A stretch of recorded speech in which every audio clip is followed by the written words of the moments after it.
Open tabs, margin notes, highlighter, bleed through quotes. Research mind, steady eye, patterns only she can note. I-90 fog, whispering under wheels, skyline, afterglow. 2 states, packed rooms, quiet minds that know. No sign needed out front. They circle to her voice. Questions rise before she starts. Curiosity by choice. She pivots mid-lecture, checks who's leaning in close. Say the part you skip out loud, that's where the learning goes. Heads home with the speakers up, Biggie in the background. Mind still mapping theories while the city slows down. She teaches the why behind the crime, the hurt behind the face. Philly in her backbone, psychology in her grace. Don't let the hype fool you, she stands 10 stories tall. She don't just teach the lesson, she teaches you through it all. Late nights with case files open, notes in the margin glow. She's showing you your story's roots, so you can choose where to go. Yeah. Biggie quotes inside the slides, right next to coping skills. Spread love between the lines of how a nervous system feels. Long days, quiet grit, humor in the punchlines. You are more than this moment. Written 10 times, old assessments in a folder, ink dust on the sleeve. She can map anxious attachment before you know you grieve. 1 foot in Jersey lecture halls, 1 on the Philly street. Home is where she learned to fight, classes where we don't repeat. Grown kids texting check-ins, pride she doesn't post. She teaches minds all day, then goes in mother's most. Case files, true crime, mind behind the scenes. She doesn't tell you what they did, she shows you what it means. Your story is not your diagnosis. You are allowed to rewrite it.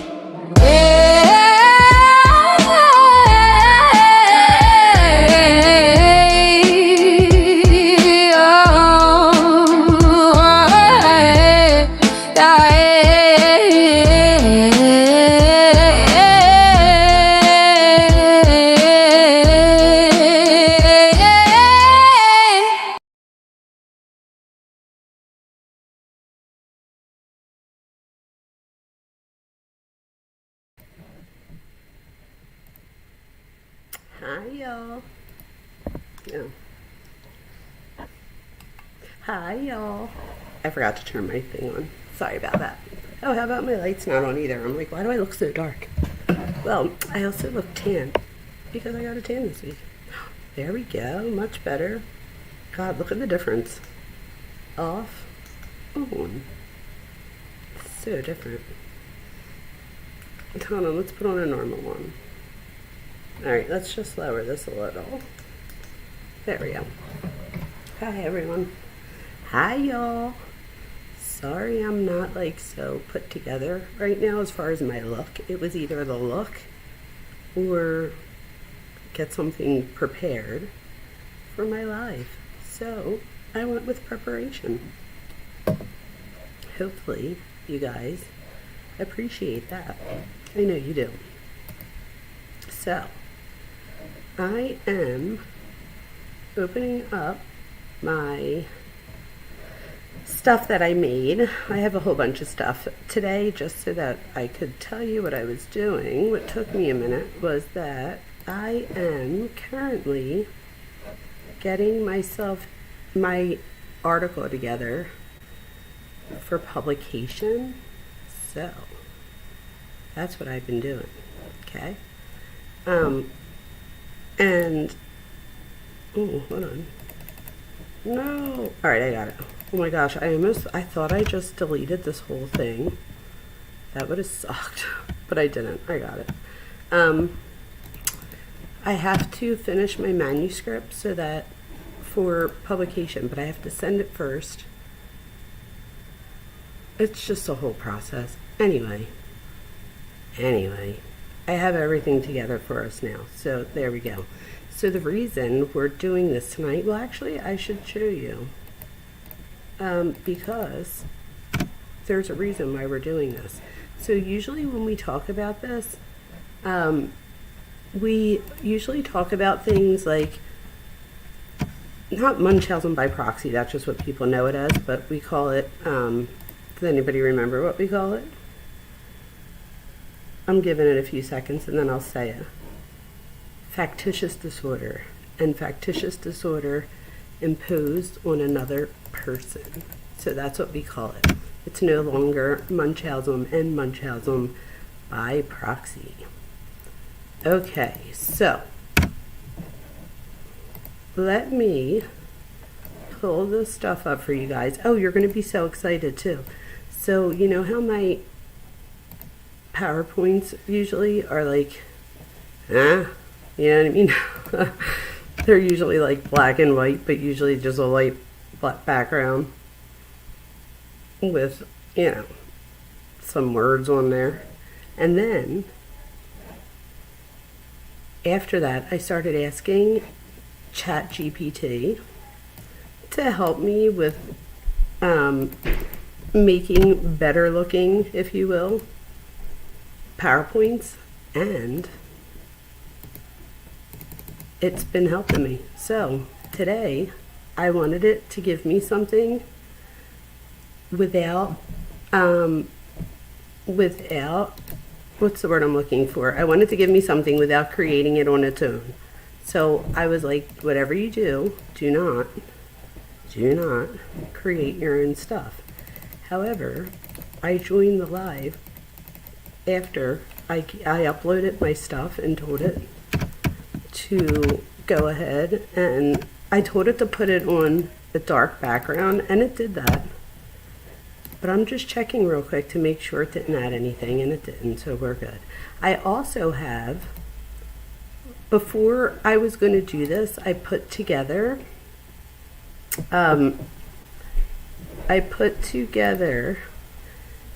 another PowerPoint slide, because at first I just want to show you real quick, and again, I'm not trying, I don't want to like lose anybody with my PowerPoint slides, but I also want you guys to know that, yes, good job, factitious disorder. I also want you guys to know that I definitely prepare for these things. The last two lives, I was in Jamaica, and then two was last night. I got home like right before I went live, so I wasn't really able to put much together, so I think I went a little bit overboard today, which, whatever, it happens, you know what I mean? But I might have went a little bit overboard. So let's see what happens. I also have Cuff You available to come up and like assist, if you will, with discussing the case and things like asking questions and, you know, helping us along the way as far as what it is that we're talking about. So I don't know why, for the life of me, this says it's here 12 times. Hold on, I'm going to hit open. I got it, you guys. Phew. Here we go. So tonight, you guys, we're not just going to revisit this case. We're going to look at a psychological pattern that continues to captivate the public all these years later.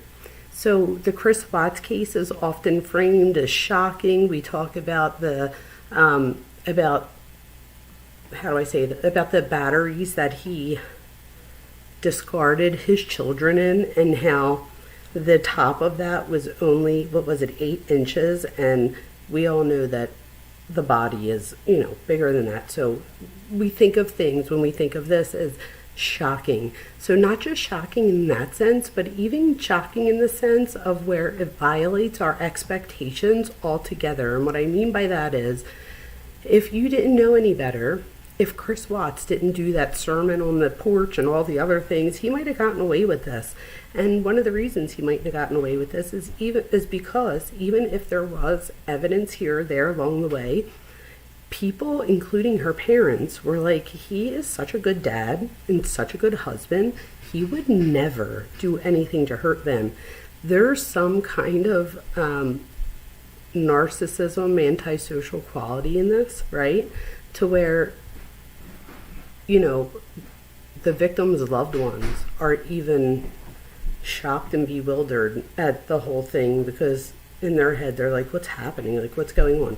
So there's just shock in so many different areas of this case. So whether we're looking at it from a factitious disorder, you know, thing, or if we're looking at it from narcissistic, you know, personality. And again, let me say this, I'm trying to come up with like a, not being cliche, but like something that I could say that helps me remind people that I am less interested in diagnosing. Well, first of all, I would never diagnose somebody I didn't meet, but I'm less interested in the diagnosis and more interested in behavior pattern identification. So that, I mean, that's really the thing here, right? Is seeing behavioral patterns, seeing, where are these coming from? How do we spot them in our own lives?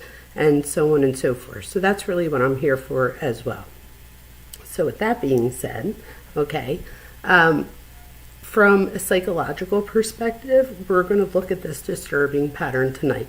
So what made this case resurface again and again and again? It's not just the crime, it's also the contradiction, the seemingly normal, quiet, family-oriented man who committed an act that defies our expectations in human behavior. That was exactly what I wrote. I probably should have just went with what I said right before because it was the same thing. But tonight we will unpack not just what happened, but why it matters psychologically. We will explore things like coercive control, narcissistic traits, attachment dynamics, and the pressure of maintaining an idealized life image. All of my favorite things to talk about, right? So let me pull up this slide for you so that you guys can see this. All right, here we go. I'm uploading it right now. Oh, I think it's going to upload. It doesn't always do that. It's saying processing file. Let's see what happens, you guys. That would be, not a first. It's done a few of them, but that would be good. I have a lot of them here that I definitely should upload somewhere. I say that every time. So it's processing. It's on page 9 of 10. Yes, I have 10 slides, but I will go over them quickly. Here we go. It's uploaded for us. Okay, you guys. So here we go. So here's the beginning of my slides. We have Chris Watts. We're going to be talking about, this is what I was just saying, with coercive control and so on and so forth. So here we go. This is my first slide. Isn't that a cute slide? Okay. All right. So here we go. All right. So why is this case so hot right now? Well, one of the big ones is that there's a new March 16, 2026, which was 3 days ago. It reintroduces the case from our headlines that we already know. And this is on Fox, I believe it was. The only thing I don't like about doing it this way is that it comes up so small on my side, but don't worry, I got this. I got this, you guys. Okay, so a new Fox Nation special went live on March 16, 2026, reintroducing the case to viewers who already know it in the headlines, right? So I don't know if you guys knew that. If you didn't, we should, all watch it. I haven't gotten to watch it yet, but I do want to watch it. The reason I thought this was so interesting is because this was not the case that I was expecting to go live on tonight. The reason I went live on it is because I try to follow statistics. I'm a statistics person, I'm a numbers person, and Google Trends told me that Chris Watts was the thing people were YouTubing most as far as of the cases that I've covered. So, and I really couldn't believe it. I thought it was going to be Nancy Guthrie or even Corey Richins or something like that, because the trial was just on. But here, that's not it at all. It was Chris Watts. So I'm like, what's happening there? So I go and I do my research, and I find that the thing that changed this week is that there is a new special that went live. So this is going to give it fresh media exposure. So this is the why now hook, right? The case has instant name recognition, so you can move quickly into analysis of this. We're going to see the analysis over and over. So whether it be on this channel or we're going to see it on other channels and on mainstream media, I'm assuming, because this is going to be back in the news again. It also fits our lane here on the channel. We always talk about coercive control. We talk about things like we don't talk about image management, but we talk about identity, which falls under that particular realm. Attachment, right? One of my favorite things. And then audience psychology. So how we always talk back and forth, we share with each other, so on and so forth. Why does this keep surfacing? One, there's a familiar mask. So the ordinary family man presentation still is unsettling to viewers. I know it's unsettling to me. Is it unsettling to you? I would assume that it is. let me say hi real quick to you guys. Hi, Andrea. Hi, Hawks Eyes Loves Nature. That was a mouthful for me real quick. Cuffyou's here. Hi, Cuffy and Birdie. And Dolly Talk. Thank you so much for stopping by to give me a like before going to bed. That was so very nice. Hi, Casey. Thor, come here. You were just out. You're not going out. Hi, Travis. How you doing? Come on in, everybody. Andrea's here. We're all here. Yeah, so, Hawk's Eyes Love Nature. It was in Colorado by you. Wow. Okay. You made a channel for my PowerPoints. So tomorrow I'm going to have to, I got caught up today on all of my work stuff. As you guys know, I got stuck in Jamaica for a few days, extra days that I wasn't expecting to, but I didn't have my laptop or anything, so I fell behind a little bit in life. So I'm almost caught up. I even got enough to where I was able to present this tonight to you guys. So, all right, so let me go back to this. So Travis is here. Travis is doing. Travis, you're probably so busy. Cuff You is a rock star, 100%. I agree. All right, so let's go back to why this keeps resurfacing. So one, there's a familiar mask, okay, that ordinary family man. Think about the people in our lives that may, and again, this may not always rise to a level of, come here, Thor. Come on, buddy. You're not going out. You were just out. You're not going to chase a fox. Come on, bub. Come here. Come say hi to everybody. They want to say hi to you. Here he comes. Here comes Thor. Hi, Charboy. Come here, bud. Come say hi to everybody. Come here. Come here. Come say hi. Look. Say hello. All right. So anyway, this keeps resurfacing for the familiar task, a high betrayal. So there was a pregnant wife, right? That's a huge one. How many of us can identify with, pregnant wives or being pregnant ourselves or one of our loved ones being pregnant, and we know that that's a very vulnerable state to be in, right? Plus, they had small children, and he appeared to be a doting dad and someone who was there to give the kids a bath and to feed them and wash them, and he even does that stupid, oh my gosh, I don't even want to sing it because it's going to be in my head for the rest of the night, the one with the Mickey Mouse, when he sings the, oh my gosh, I don't even want to get it in my head because then it's not going to leave. I could see him dancing in the kitchen. Oh my God, Cuff You, what is it that I'm thinking of? It's the Mickey Mouse song, right? Anyway, it's cringy big time, but the point there is that he knows that Shanann's taping him in that moment, and he doesn't seem to care whether he does or not. Is this just a show he was putting on to show how good of a dad he was? You know what I mean, now that we look back. We're also going to see that there's a document trail here. So there's text, videos, interviews, and public records, which make the case feel traceable, right? So, and there's so many documents. I think there's 2,000 pages just in the case itself, as far as what happened legally in the case. So, but forget that. We have a million, that would be a great legal show, but when we talk about psychology, we have all those videos on Facebook. Interviews from people that knew them. We have text messages between Shanann and Chris, so on and so forth, that can be looked at to see patterns of behavior. There's also what we now have as a psychological death. So the case invites discussion of control, shame, attention, and relational collapse. So let's move forward to the next slide that we have here. So I put together a very brief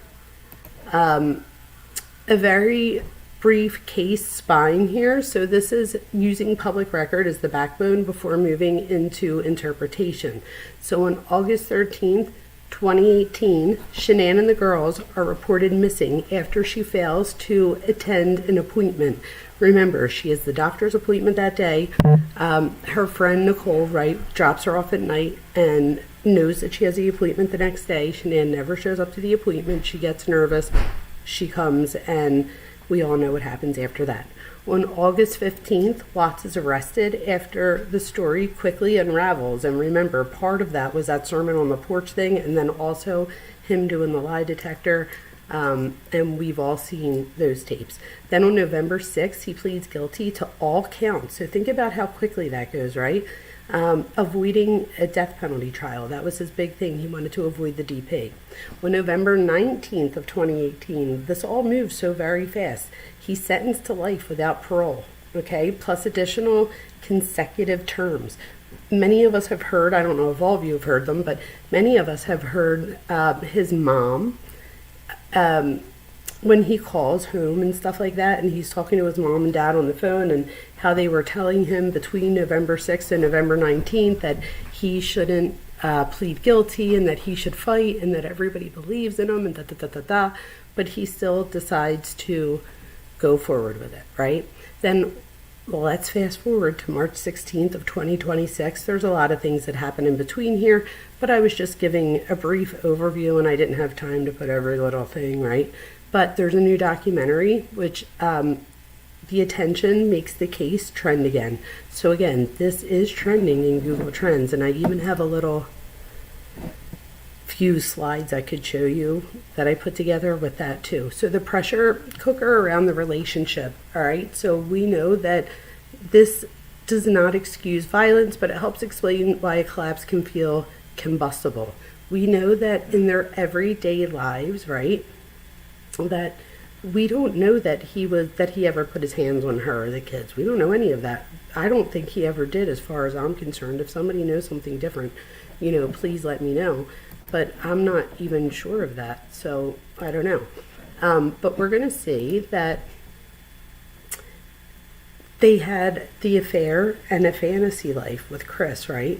He has an affair, which creates this new competing identity. So he has a new life script and then his old life. We know that in his old life, he had all of these responsibilities in his head. He had to make so much money, He had to live up to Shanann's expectations. And again, a lot of this is his perception, but we all know what perception's reality, even when it's not real. So with that being said, we know that there was a whole fantasy life around his girlfriend, Nicole. And I always think of the different things that they did together, like the sand dunes. I always think of the one picture of her in the brown bathing suit, right? Things like that. And fantasies often feel cleaner than accountability, so we have to remember that as well, okay? There was financial and image strain here. There was so much going on with this case. Thor's just going to keep on barking because he just wants to bark. I don't know. He's not barking right this second, so we'll see what happens. Hopefully. All right, so we see that there are financial strains going on here. There's like a lot going on in this household, right? So that's a big part of this. Where did my thing just go? Okay, here we go. I thought I just deleted it. Oh my God. I just had a heart attack because I thought I just deleted this whole thing and I worked on it for so long today. I literally would have cried, but I didn't. So we're good to go. Let me keep going. And we're going to look at, so in a minute, we're going to look at other things too. Maybe we can, I don't know, talk about family patterns and stuff like that we see here. I don't want to bore anybody, but I won't read every bullet point here, but just look over this. There's financial and image strain here. We're going to see that there's pressure as far as the MLM with the Shanann, so that's the multi-level marketing. Some people refer to it as like a pyramid scheme. And again, we're going to see how this had a huge effect, in my opinion, on their relationship and their family. And then the separation threat, right? So we see this as well. So we'll talk a little bit about this. We're going to see over here about a coercive lens, right? We're going to talk about coercive control. and how it's going to apply here. I have here that domestic abuse is not always loud. Sometimes it is a tightening cage that only becomes obvious when the partner tries to leave. Just so that people know, the time that you are most in danger of any type of violence is when you leave a relationship that that could have this pressure cooker building up, right? So we're going to see how this happens here.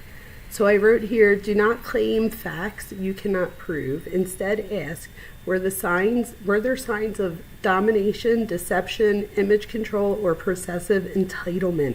I don't know if you guys realize this, but every case we talk about, I'm starting to notice entitlement is a huge part of the conversation. Have you guys noticed that as well?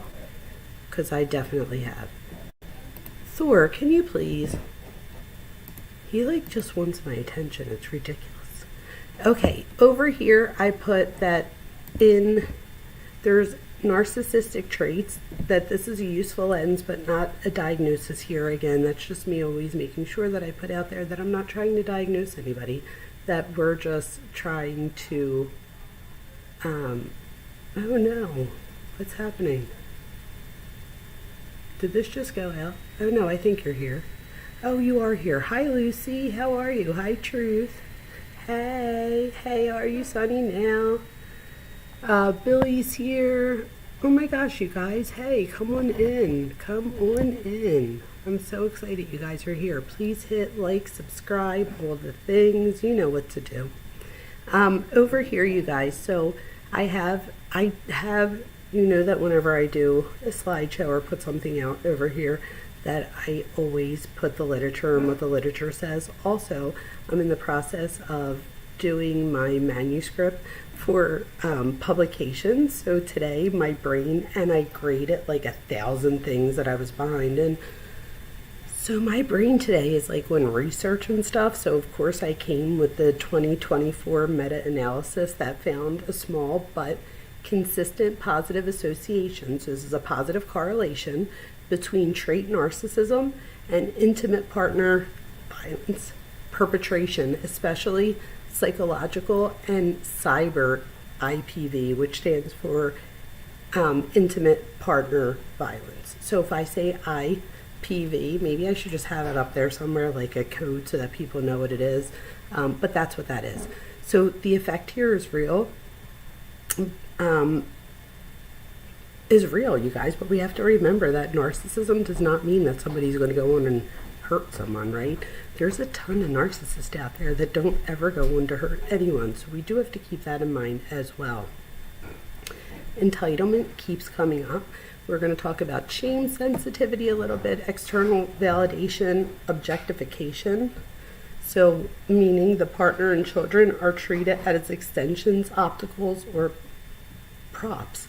And we see this in many ways, and we're not just going to see this always just in Chris, right? We're going to even see this in Shanana time. So, and I'm not saying that, like when I say using the kids as props, I don't mean that in a malicious way, because let's be honest, this was the beginning of like social media and stuff, so who knows, if I had that big of a following and I was, relying on my following to help me with my business, I don't know if, without knowing the research yet and everything, I might have fallen into that too and been like, look at my CC, So there's no blame here. This is about pointing out behavioral patterns so that we can identify them in the future and even stop them when needed, okay? So we're also going to see external validation plays a huge role in narcissism. Some people don't see Chris Watts as a narcissist, or they don't think of him as a narcissist, because when we think of narcissist, we think of like Ted Bundy, right? And he is not Ted Bundy. So we, sometimes we think like, oh, is he really a narcissist? Da, da, da, da. But you guys, there are many types of narcissists. And he definitely, that one filter was making me look like greasy or something. So look at it. It's not that. It's like shiny. I don't know, but I had to turn that off. That was annoying. So let's go to this. But we're going to see how that external validation and that approval, how does that play into narcissism, you guys? Because it's one thing to look like the good guy, or to look like, you know, the best wife or the best husband, or I'm just so good at this, that, and the other. But it's another thing after a while when that particular thing that you're talking about winds up becoming expected and not, and nothing else, just expected. So people expect you to be the good guy. They expect you to be the dad that does everything. They expect you to be the husband that, you know, Shanann's allowed to just call out in the background and stuff. And after a while, does that bleed into things like shame sensitivity? So fears of failure, rejection, even exposure. This can all feel annihilating. So we're going to see how that plays a role. But again, remember, we have that sense of entitlement here that I think we see often in these cases. All right, so next, come on. Really? Hold on, it's not letting me. I think I have to get out of, I have to move this over because it's not letting me do this.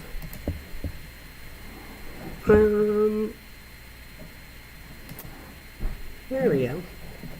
Now it's letting me do it. All right, here we go. I had to like go back out to change it to the next slide. I don't know why. This next slide talks about attachment, which we all know, again, is one of my favorite things to talk about, right? So, oh my God, Truth, I am not touching that with a 10-foot pole, my love. Hell no. But that's crazy.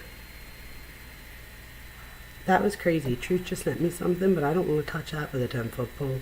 So let's talk real quick about attachment and security, rejection and shame. Okay, so there's a meta-analysis that shows that there's a link between insecure attachment and stress to partner maltreatment, including psychological aggression, coercive control, stalking, and destructive conflict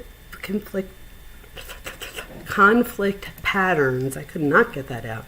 So here we want to show that attachment theory can explain the emotional mechanics of threat and control, but never excuses violence, right? Many of us have taken that old attachment quiz that I've talked about before, and multiple people have gotten insecure attachment, and that doesn't necessarily mean that you're going to, be the victim of or the perpetrator of a crime. We're also going to see that there's a shame spike here. So when a person feels exposed, inadequate, trapped, or replaceable, you could have a spike in shame.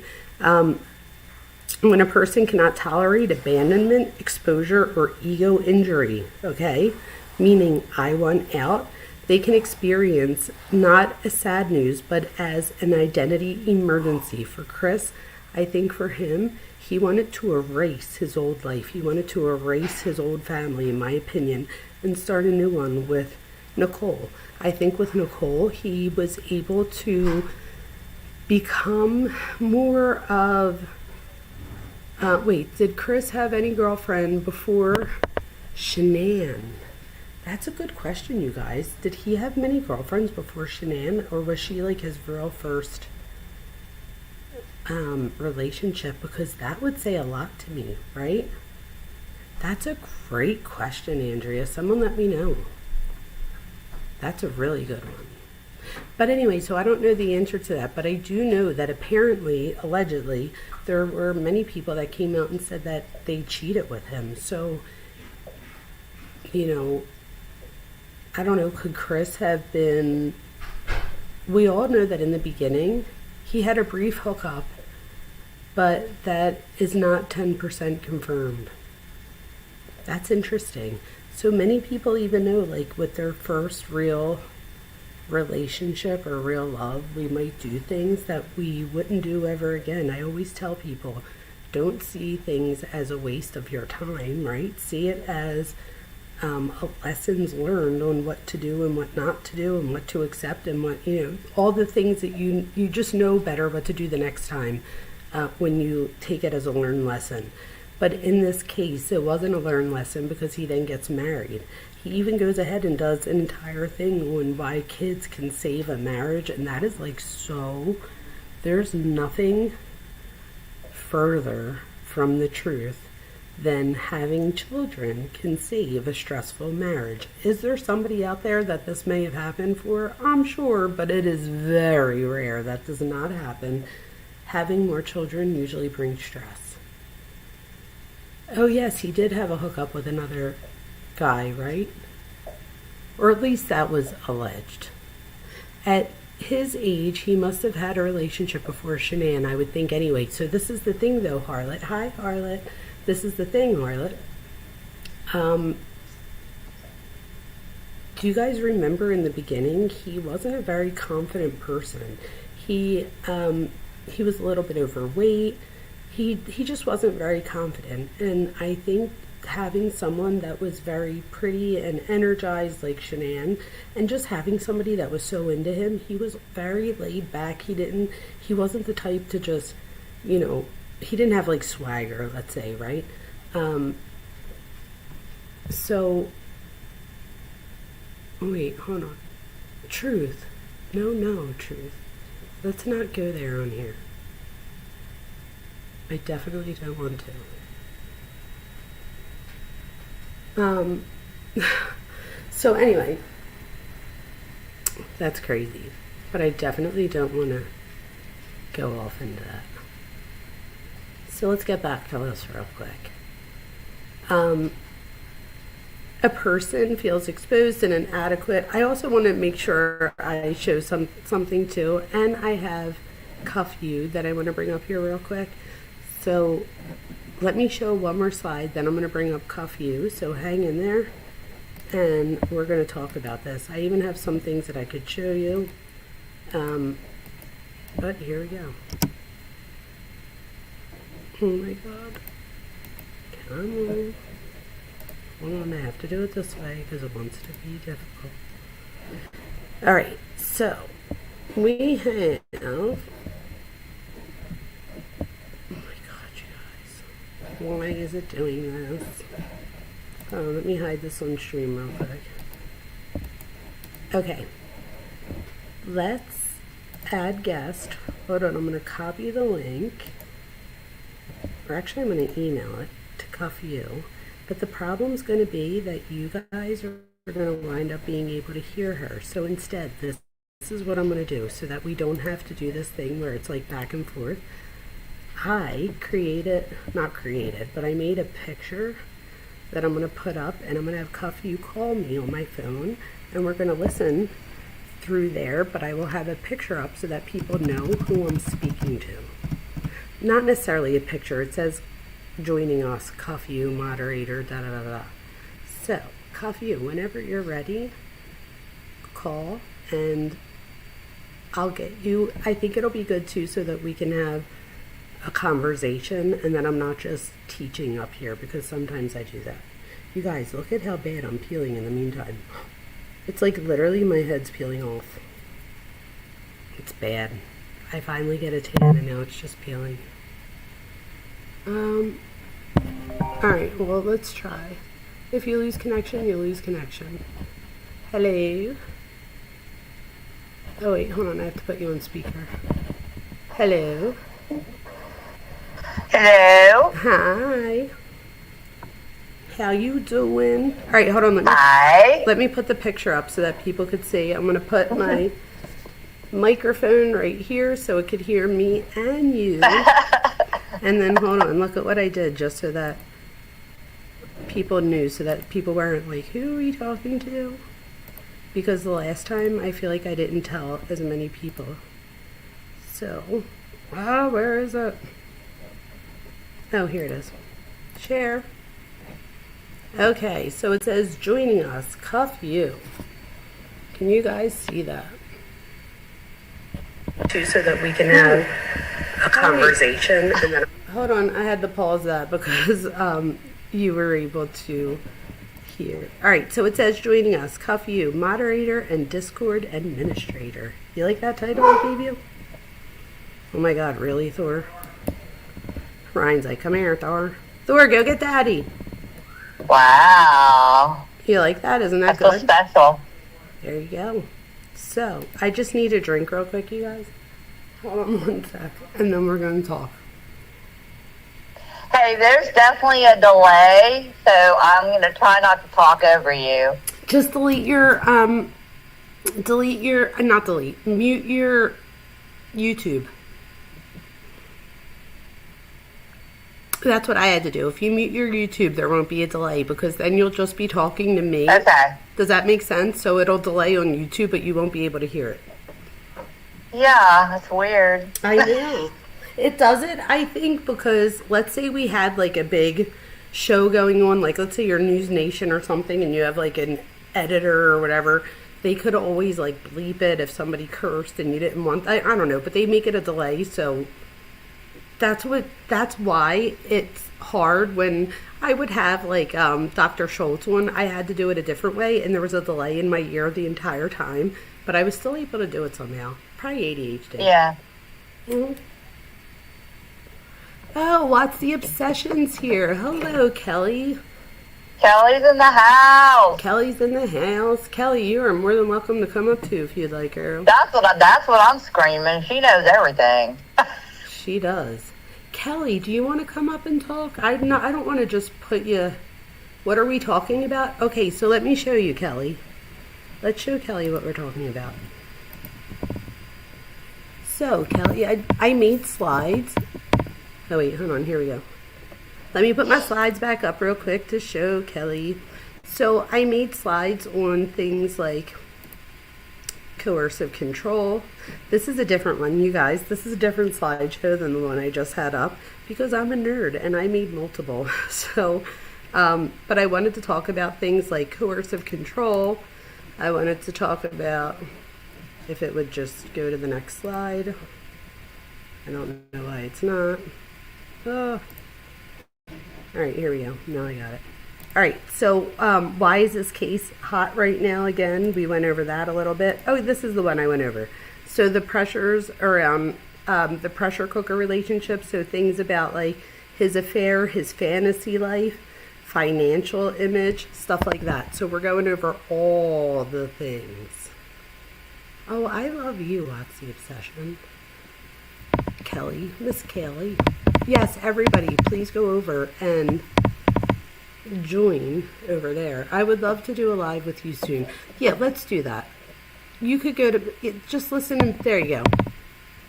Please take better care of yourself. I had to do that this week too with myself, so you could just like listen in while you're laying in bed. I do that all the time, and it is pretty late, right? And I know that you work in the morning, but let's plan that. I know that Cuff You is also a moderator for your channel. Maybe she can help us come up with a live together on a case. I would love to talk to you about some of the behavior. Absolutely. Yeah, some of the behavior analysis stuff, that would be great. Awesome. Oh, people already subscribed to you, Kelly. Good job. Of course. So who is coercively controlling who in this case? Isn't that a great question? All right. So who is coercive controlling who? So let me stop this real quick so that I could put you up there. Let's show this on the stream. So Cuff You is joining us right now. And let's talk about a Cuff You. Who do you think is controlling who right now? I mean, not right now, but who do you think is controlling? I was going to say right now? No, not right now. Prison. In the case, right? Yeah, and he is in prison, right? And this is the thing. He still knows a lot of the details that we don't know. And I know that he's done. I know. He's talked to the woman with the book, right? What's her name? What's her name, Kelly? Caitlin, or I can't remember. Yes, how you say her name. is. It's like Caitlin something. And I'm sure Kelly will tell us in a second. But the letters with Christopher, right? So she talks with him for many hours and then does a whole book. And that's where we hear about him, where they say that he said that he killed the girls first and then they came back or whatever. Like, that's horrible. It is horrible. I don't know personally if I believe that or not. I mean, I don't know. That's just my opinion. Well, That's what I was going to ask you. Can we really believe anything that he says at this point? But then I also look at it this way too, though. Why would somebody make that up? Why wouldn't he? I mean, so. Think about him. He's not the most brilliant person in the world. I mean, my very first thought that I always think is this. It's like, if you're going to take your children and your wife's life and you take them to where you work to dispose of them, it's just not real smart, in my opinion. I don't know. I mean, that's the first thing. And my first thing would be, why do the girls have to suffer? No, I mean, absolutely. So, in my opinion, not that anybody should. I didn't mean it like that, but it's like, Shanann's one thing, but those girls, come on. So, absolutely, I totally agree with that. So, here's a case of familicide, right, where he takes out his entire family. And a lot of the times we see this as a result of a few things. One, it could be that it was building up inside that pressure cooker that I was talking about earlier, and he explodes. Part of it could be his fantasy of just erasing his past so that he could be this new Chris with, Nicole, that he feels as though he has a say in things where really he doesn't. I don't think what people realize is that we tend to find ourselves in the same cycles in relationships. So the person might look different, it might feel different, but you wind up falling in that same pattern of behavior. So in my opinion, it would, let's just say him and Shanann got divorced, they were still alive, and he was able to, or let's say Shanann doesn't live, but he gets away with it and he's able to live his life with Nicole. In my opinion, she would have, like Shanann did, would have started calling all of the shots and making him, fall in line, if you will, in a way that he was trying to get away from, because that's all I think he knows. In my opinion, this starts with his relationship with his mom, moves to his relationship with Shanann, and then with Nicole. And I think that there's similar traits that we see, in my opinion, throughout all three women that he's attracting himself to. And I think this goes back to attachment, which I always go back to. What do you think about that? I think that Shanann and Nicole were actually kind of the same. I think Nicole would have been controlling him just like Shanann did. He seems to be very non-confrontational. That's why this whole thing shocks me that he did this, because you can see, like, on the videos and things like that, he kind of stays out of the shot of the camera most of the time. You can hear him. You can see times when he's, like, wanting to get out of the shot, that kind of thing, I mean, even the girls, too, though. But Nicole was already controlling him, thinking about it. I mean, just think about it. She was. Oh, she definitely was, in my opinion. Yeah. Even when he goes to go see Shanann's family or whatever, he doesn't sleep in the same bed with Shanann, because in his head, right, Nicole is controlling him in the sense that she is very much in his head. And, I mean, she would have never known if he slept with his wife in bed, right? Exactly. That is exactly right. Right. So that just goes to show that she clearly was living rent-free in his head. And, all the other things. When it comes to coercive control, I do want to remind people that coercive control is not always so loud and obvious. Sometimes I think we think it is, but it often, manifests itself in very, subtle dominance, withdrawal, and even psychological regulation of others. So that's a big one. So with coercive control, we have the psychological regulation of others. You guys should never feel that it is and when I say you, I'm not talking about you, Cuffy, I'm just saying in general. We should never, as people, feel as though it's our responsibility or even right to control psychologically or to help somebody else's emotional regulation.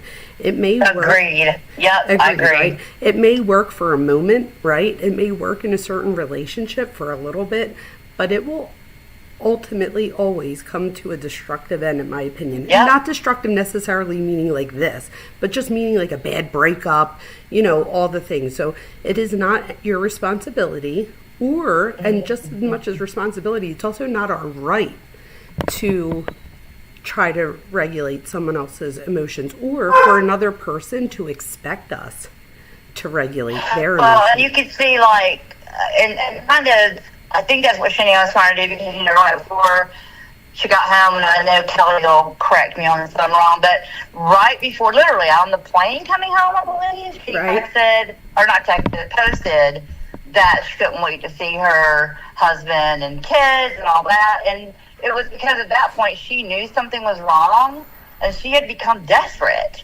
She knew something was happening. I feel sure in some way she knew about, not who it was, but knew there was definitely another woman, and she was desperate. And in the same sense, I think Nicole was desperate too, because holy shit, his wife's coming home again, and now I'm going to be second fiddle again. You know what I mean? So they were both trying to control him, in my opinion. I mean, I don't know. I mean, just look at it that way. Think about it. This man had two women, pretty much domineering women, and but I just can't really pick the one pick. Who else? What other dominant woman is in our lives, right? Our mother. And when I mean by dominant, I don't even mean overboard. I mean someone who's supposed to teach us, all the things. And his mom, in my opinion, does have similar traits as Shanann and Nicole.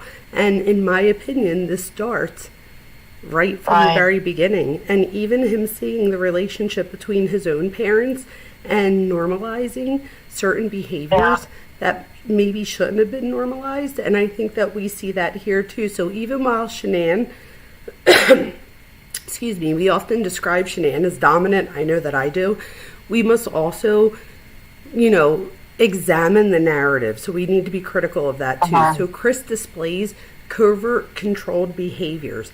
And I don't think we often, so I think most people, Cuffy, like you, have a hard time seeing Chris as somebody that could kill his children, them come back to life, and then him re-kill them again. However, this is definitely something I could see somebody like Chris Watts doing, but only because I've been taught to see different patterns of behavior here. Most people are in the same boat as you. I didn't want to believe it. Like, when I just saw the story at first and saw all the videos, I'm like, huh? But then when you really think about it and you start to put the behaviors together, you start to see things like emotional disengagement. So he was able to disengage emotionally when he wanted to. Imagine, and again, this isn't just for you, just anyone. Imagine not being with your family for a few weeks, but then all of a sudden it was out of sight, out of mind. He created a whole new fantasy world that he then goes and plays out. I mean, how dysfunctional is that? He was deceiving her. He was, lying and stuff like that. And he kept maintaining this double life. And we don't always see that as coercive control, but it very much can be. Even things like not responding. People don't understand that silence is abuse in many situations. So if you're in a fight with someone, and when I say abuse, I think people think of physical abuse. No, it could be emotional, right? So when somebody just ignores you altogether, that is just as bad as somebody yelling at you, right? Because both are an extreme and both are dysfunctional, and we need to maintain something or negotiate something in the middle. Does that make sense? It does, yeah. His mom, I have mixed feelings about her, because I guess maybe most of my feelings came after he did this, and I mean, I think she was bitter with Shanann for sure. She was just bitter. I don't know if it's because she felt which it should be true, that Shanann made him happier, and she didn't ever measure up to Shanann. Maybe, I don't know. I mean, maybe I feel like people, when I say that, they think I'm being too nice. No. But as a mom, I just try to put myself in a similar, like, my son's been in jail, and even that for me was like, oh my God, my kid that I thought was perfect, isn't perfect. And in this case, just imagine, finding that out and realizing, holy shit, my kid's not perfect. You know what I mean? Absolutely. And then begging him, to don't take a plea deal, and she literally says, nobody ever gets killed in Colorado. Mm-hmm. Nobody ever gets put to death. I mean, she literally said that. So when you say things like that, you think of her as like, damn, that's kind of callous, and you know what I mean? And so, I don't know. As if she's I know she's hurting, I guess is what I'm trying. She's hurting bad. She loves him. She's still his mom. Is she a nice person? Maybe not. I mean, No, I get that, but I do think that we also expect people to do the right thing. And again, I'm the first person to say that I don't know that I'd be able to be like, oh, turn yourself in right now. I would hope to think that I am. No, I know. So I don't judge on that instance. However, there's something you said that was so interesting to me.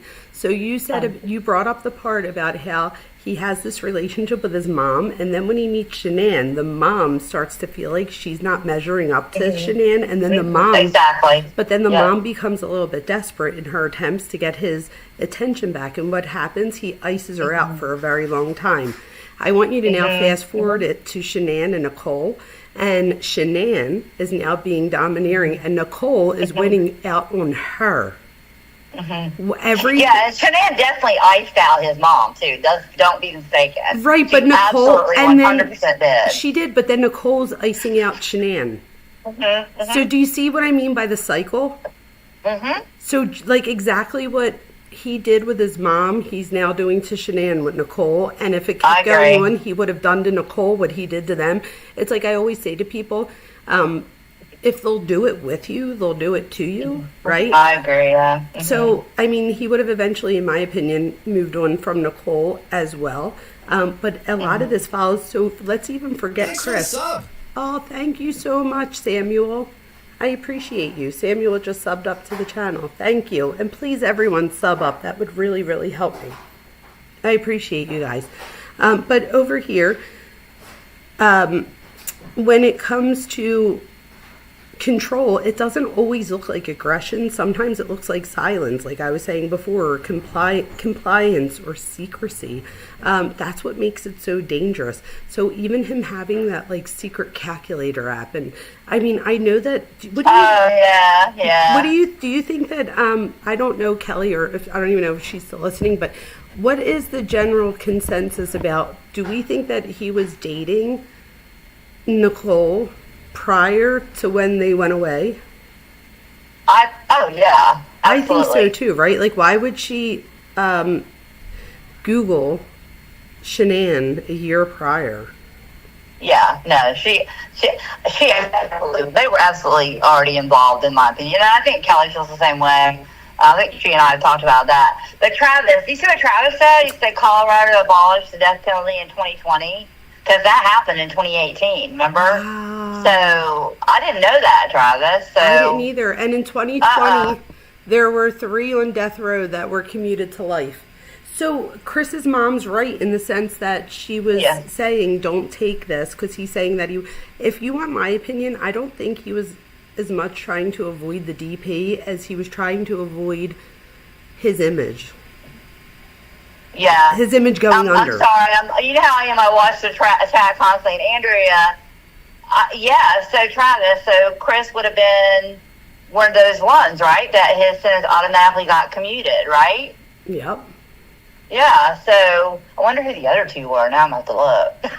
Yeah, but that's crazy, right? So, right. But here, I think that his mom I think she knew that his image was like stellar out there and that people just wouldn't believe it. Because she kept saying, don't take it. At least let somebody come and talk to you first. You know what I mean? So I feel like she was trying to get him to just be like, just deny it type thing and you'll get away with it type. And I don't know how helpful that is in the end. Kelly says, I don't think so personally. I've searched and cannot find evidence to substantiate that. So that their relationship started before that? So what about her Googling Shanann? My only thing that I could think of is that... Kelly. That's. I mean, you don't think that? I mean, they knew each other, right? I mean, they had been talking at least. Well, that's what I'm thinking. Like, how would she know to? And now the only thing I could think is, was she maybe following Shanann on Facebook, and that's why she Googles her? Oh, I don't know about that part. I don't know for sure that. I don't think it. Because they say there's a date discrepancy, but I mean, I don't know. I believe she was. Maybe not that early. I don't know. So they messed the date up, and I find that very hard to believe. But that's just my opinion. That's just an opinion. So Casey says, I think so, Andrea. I feel like she came to town specifically for Chris for some reason. She wanted Shanann's life, in my opinion. Mm-hmm. Yeah, I could see that. And then Travis says, correct. The last execution in Colorado was about 30 years ago. Wow. His name was Gary Davis. Look at you, Travis. Travis is awesome. She saw Shanann on social media and wanted Shanann's life, in my opinion. And that could very well be the case. So even if it wasn't Chris, because let's be honest, Chris isn't the most charismatic, right? I think, if anything, wasn't Shanann posting for Chris? Oh, I don't know yet. Oh, Shanann? Yeah. On Facebook? Yeah, for Thrive. Like, for Thrive. Yeah, for Thrive. So with that being said, right, Shanann's the one that was charismatic, in my opinion. So when she posted things, even if it was for Thrive, she still was selling that lifestyle, and that, like, look, we're going on vacations, we're doing this, like, just that lifestyle. So even if it wasn't Chris's things that she was looking at, in my opinion, Nicole I'm talking about, it could have been Shanann's things that she was getting drawn in by, like things that Shanann was writing, because Shanann was very good at marketing her product, whether it was thriving or not, if you will. Right, there you go, that's right, because it really was not thriving, and we all know that. No, but she made it seem like it was, right? Oh, yeah. So did you see what Kelly said right there? Oh, wait, what did Kelly say? She said, I think the hot and heavy affair started when they came back from San Diego and Shanann went to North Carolina. Okay. So, yeah. Okay, that I definitely could see that. I'm wondering, though, how they meet up, though, or how. So, Kelly, why do you think, and I'm sorry, I know you're in bed. I feel bad. I won't ask you anymore. But one more question. How do you, like, what do you think is the reasoning that she was able to Google Shanann a year prior? Like, what do you think it was? Do you think she was watching Shanann on Facebook? Because this is the thing, wasn't she into, like, fitness and stuff?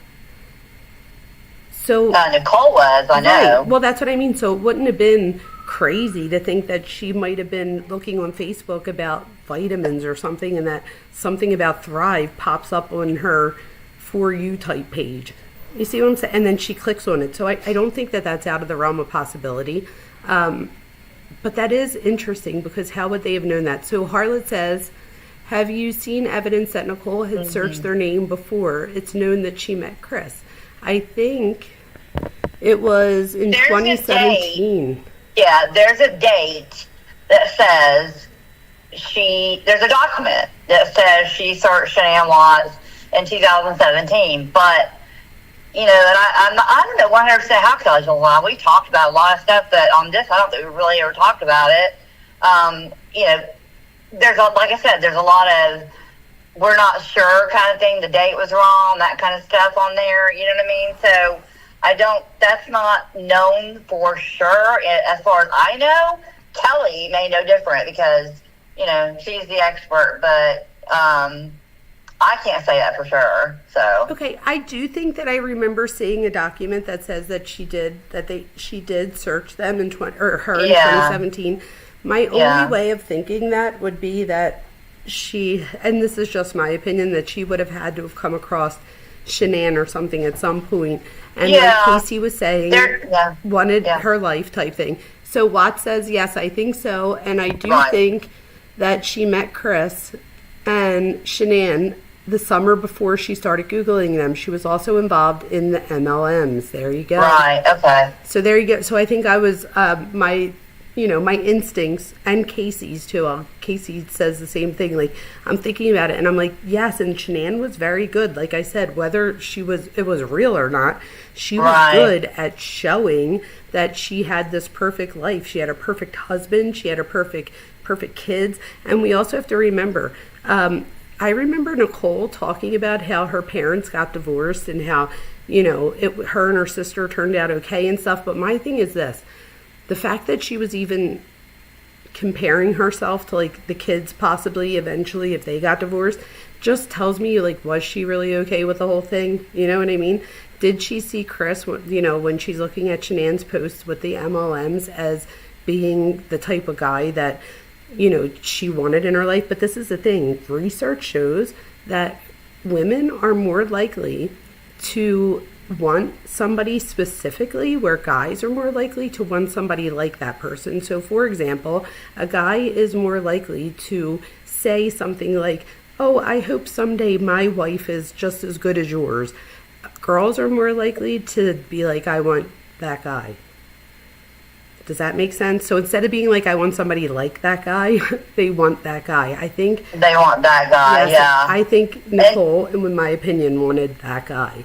And whether she positions herself after that to, to walk into him in some way, into his life, like whether it be at work or didn't they like meet too at one of the like community events or something? Didn't they? Don't they? You know about they went to a car show together. No, not that. Like where he was with Shanann and the girls at something in like the town or something, and I don't know who they are. I can't remember. So if anybody knows, please fill me in. But they were saying that she may have even met Shanann at something like this and the girls just by being in that same community. So maybe not while they were dating, like before. He might not have even known her as that yet. But I'm wondering, like, how much did she seek out information on them before he even meets her? And if that's the case, that goes right back into what I've been talking about from the beginning, and even like her ability to control him, even though he doesn't realize that she has control of him, which is exactly what his mom and his wife does. Yeah. I think in his mind maybe because he makes a statement in one of the more than one time actually, about how Nicole was actually interested in what he had to say, and she made him feel special, and she wanted to be a part of the things he wanted to do, and that Shanann, didn't really, like, he wanted to go running, and Shanann, like Kelly said, Shanann would pretend she went running with him sometimes, back in the day, you know what I mean, and then she would post on Facebook, oh, Chris has gone running, kind of thing, so I think Nicole would have actually gone running with him and gone to the gym with him, and so he was flattered by that, I mean, you gotta think this guy had lost quite a bit of weight, he looked good, and he found this woman who had a great body with no kids or, anything like that, and he's like, damn, she likes me, yes, what I mean? But I think that part of her controlling, in my opinion, ways would be her knowing these things. So her knowing that Shanann wasn't going running with him, but that he was going running. That's something that he now...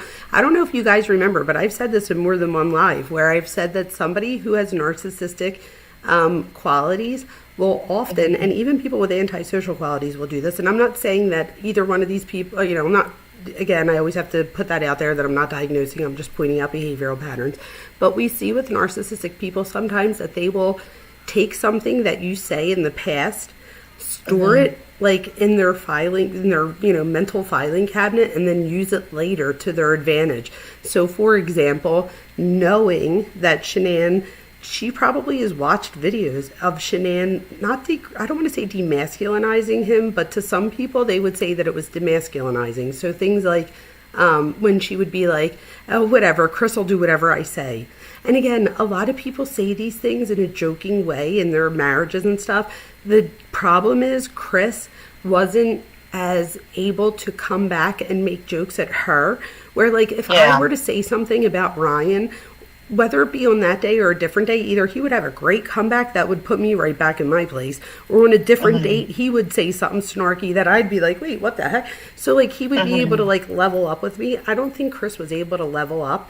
And I agree. And I think that's part of the thing that started to make him feel that his identity, that he was losing an identity. And I feel like Nicole was just like Shanann in the very beginning, a shiny new object that paid attention to him, right? And that kept his attention. But eventually, that's all she would have been, in my opinion, is the shiny object in the room. And, it would have gone on to something new, whether it be another person, another thing, whatever the case may be. You agree with that? Right. And I think, and like I said, I'm not a psychologist or anything like that, but yeah, I think you're right, because she was the shiny new plaything for now, but then she would get boring and get old. He want a new plaything. You know what I'm saying? Somebody else even lifted it up more, made him feel more special. So yeah, I agree with that. I mean, I think also, then I think about Chris and his personality. I'm like, he really didn't even have a personality, in my opinion. So it's his like personality was very chameleon-like, in my opinion. It was flat. I don't know. He would take on a lot of the characteristics of the other person that he was with. Yeah. So, like, when he was with Nicole, or when he was trying to impress Nicole, he was really getting his body together. She was into her body, right? With Shanann was sick at the time, and he was the one that let her lay on his lap for 3 hours, and he didn't even get up to go to the bathroom, or he went with her to her colonoscopy, and so I feel like he fits the part of the person, and therefore he's never yes, Cocktails and Homicide. Hi, Cocktails and Homicide. Thank you for being here, and thank you for becoming a member to our dysfunctional family, where we put I love that handle. That's an awesome handle. Yes, Cocktails and Homicide. I love that. Thank you so much. I didn't see you in here. I would have said hi already. If I didn't, I do apologize. Wow, thank you. That was so very generous. I appreciate you. Andrea says Chris I love Andrea's comment. I agree with you 1,000%, Andrea. Chris was the biatch in the relationship. So you love our dysfunction? I do too. We put the fun in dysfunction, don't we?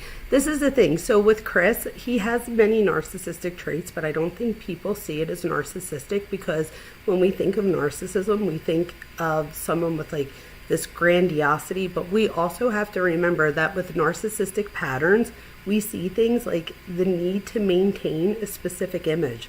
That's one of the big things here. So maintaining an image. So again, that's perception. Perception's reality, even when it's not real.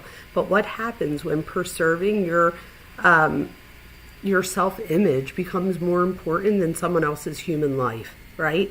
And I think that that's where this comes to a head in their story. I also think that there's an avoidance of accountability here, even to this day. So with Carolyn Cadle, I believe is her name, he was able to retell a story, and I personally think that he probably did try to kill the kids. And then, in my opinion, and whether he did, somebody, like, I know a lot of people think that he might not have been able to do it, I definitely think he would have been able to do it, only because he does it at the end, right? And he didn't second guess it at the end. Not only does he not second guess it, but he kills Cece, brings her up to the tank, and then kills Bella. Like, it's not that he just gets rid of them both and then takes them up to the tanks. Like, the one literally watches that whole time. Like, that is so traumatizing. He has 45 minutes in that truck on that drive to change his mind. But then, she then sits there for how long, right? He has to go out and he has to dig. Right, he took care of Shanann, Yes, he has to go dig the grave for Shanann, then he has to go do whatever with Cece, and then he does this to her. So it's like, this poor kid, that alone should be a reason that he should never, ever, ever see the the light of day ever again. I don't know, Bella has a special spot in my heart. She really, really does. And I mean, I love CC too, but Kelly does a real good video on the progression of Bella's life after Cece came. Yes, and it changes. Yeah. It changes drastically. Oh, she gets so tense, so not all the way withdrawn, but just timid. And it's so obvious she's sad. I mean... So she definitely becomes timid and stuff. I think a big part of that is that when Cece isn't there, they're very doting on Bella, right? So they're very like, good job, Bella. Like when she's walking up the steps that time and they really fuss over her and stuff. And then and then Cece comes and everybody is, you know, doting on Cece and not as much on Bella anymore. But then Cece, we all know that kids has a bigger personality too, though. Kids could be very different, right? You could have one kid that's very outgoing and one that's not. And I think that they just saw that Cece was very like, you know, she had like a wild child. But she became a wild child. And part of me wonders how much of that was due to the way that she was labeled. Right? Because think about it. It doesn't take much for a kid to fit a behavior pattern when they're told that they fit that behavior pattern. So like, for example, if you tell a kid that like they're just bad, regardless of what they do, they're just bad. Eventually, they just come to accept the fact that they're a bad kid, right? So then they start to behave as a bad kid because they're a bad kid, right? I mean, you're telling them that, the teacher tells them that, you know. So it's like they start to believe it. With kids, this starts at a very young age. So as one thing, you know, as a kid does, I think at the time where she's taping Cece in the crib and Bella's screaming on the toilet or whatever, saying, Mom, please. Oh my God, that video breaks my heart. Yeah, like, me too. And she's clearly in Cece's room because Cece's jumping up and down, entertaining the camera in the moment. But here's Bella screaming, and it's like, even she's locked in her room. She has to pee. Is that what it is? That's what's happening. Yes. Oh my God. Yeah, and it hurts because they hold it. Think about how much these girls slept. Okay, think about that. Like, what was it? I don't know. Either 13 or 16 hours a day, basically. So they go to bed at 6:30. They take a nap between like 12 and 3. So, I mean, think about it. They're never awake. So when they're in their rooms, there's another video Kelly did where there's a gate up in Cece's room, and they're just dressing Cece. But Bella's standing on the outside of the gate, and they let her in the room. It's like, why? And so it's like, and then like when, their bathrooms are locked at night, they're both shut in their rooms or whatever. And so at nap time, Bella needed to go to the bathroom, and Shanann was in there with Cece, and you can hear her, Bella in the back, say, hurry, Mommy, it hurts. She literally says that. That's so terrible. It is. Ugh. I didn't realize she was locked in her room. I think I thought she was, like, stuck in the bathroom and, like, needed the mom for help. No, Oh, that's she visited her room for a nap, yeah. That is heartbreaking. But that brings me to the MLM pressures, right, and the lifestyle pressures. So Shanann's involvement in the multi-level marketing contributed, in my opinion, to a highly visible lifestyle. So social media, the social media, she portrayed success, like happiness. She portrayed happiness. She was so happy. She would always say, what would she say? I'm super excited. I'm super excited about this. I'm super excited about that. Like, everything was super excited. And every day she would say, even when she was having a day where, this was the thing to me, she was showing moments of her life. And she wasn't showing 24 hours of her life, right? Just moments that we want people to see. So not just Shanann, anybody that shares things. We often just share, we don't usually share the times where we look like an asshole, right? We share the times where we want to show other people like this, that, where we want to show people something. In this case, we have to remember then that Shanann only live streams a certain amount throughout the day, but she shows the narrative that is working for her. And in that case, it's, I have this crazy kid, and she even says crazy kids at some point, where she'll be like, the time where they're scooting on their butts eating marshmallows, and she's taking them to the zoo, where she never shows us the zoo picture, so I'm not even sure that they went to the zoo, but they're supposedly going to the zoo, and she's like, look at my crazy kids, and I'm like, wow, I wish my kids were that crazy at her age. Like, well, and then the other thing she says during that same video is that I'm going to take them to the zoo all by myself. And if I'm not mistaken, that was like a field trip for their daycare or something like that. And I mean, not only that, I took my kids to the grocery store with me by myself. It's like, the zoo is like ice cream compared to that, you know what I mean? Oh, well, I didn't realize that was a school trip. Are you really complaining about this? That was my thought. I'm like, oh, well, I didn't even realize it was a class trip. Yeah, yeah. Well, with Shanann, right, so we see how life, social media portrays her as happy with family cohesion. I think that was a big one. Yeah.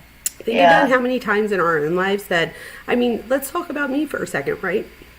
I come on here, I'm genuinely a happy person. I do have my moments. Right. There's a few times that I was like sad. There was one time I remember I came on here and told you guys I'm feeling sad and I need to come on here and like talk to my friends, and you guys cheered me up, right?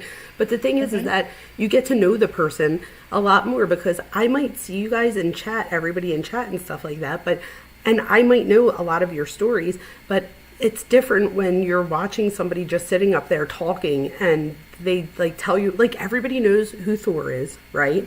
So that's just an example, but it's just the point that you put yourself out there. But I'm not selling a product, right? I do this because I genuinely care and I genuinely want to, I love talking about psychology. I love pointing out these. So like, I do this partially for a selfish reason that it brings me joy, but I also know that I'm helping other people. And that is my main motive here. For Shanann, that was her primary source of income. My primary source of income is being a teacher, right? So that's what pays my bills.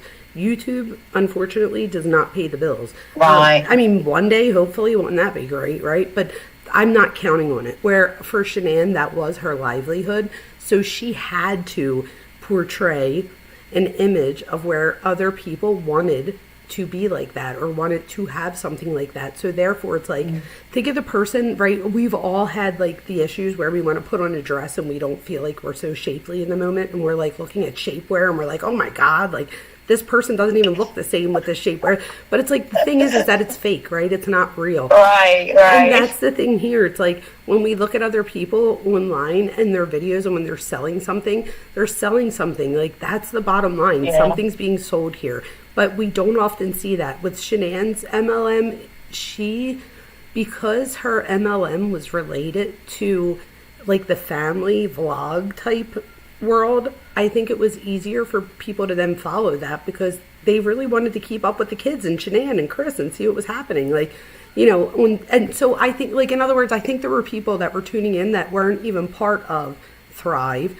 They were just tuning in to tune in. So she had that type of pull and that type of drive, but she was pushy when it came to the product. She had to be, in some sense, right?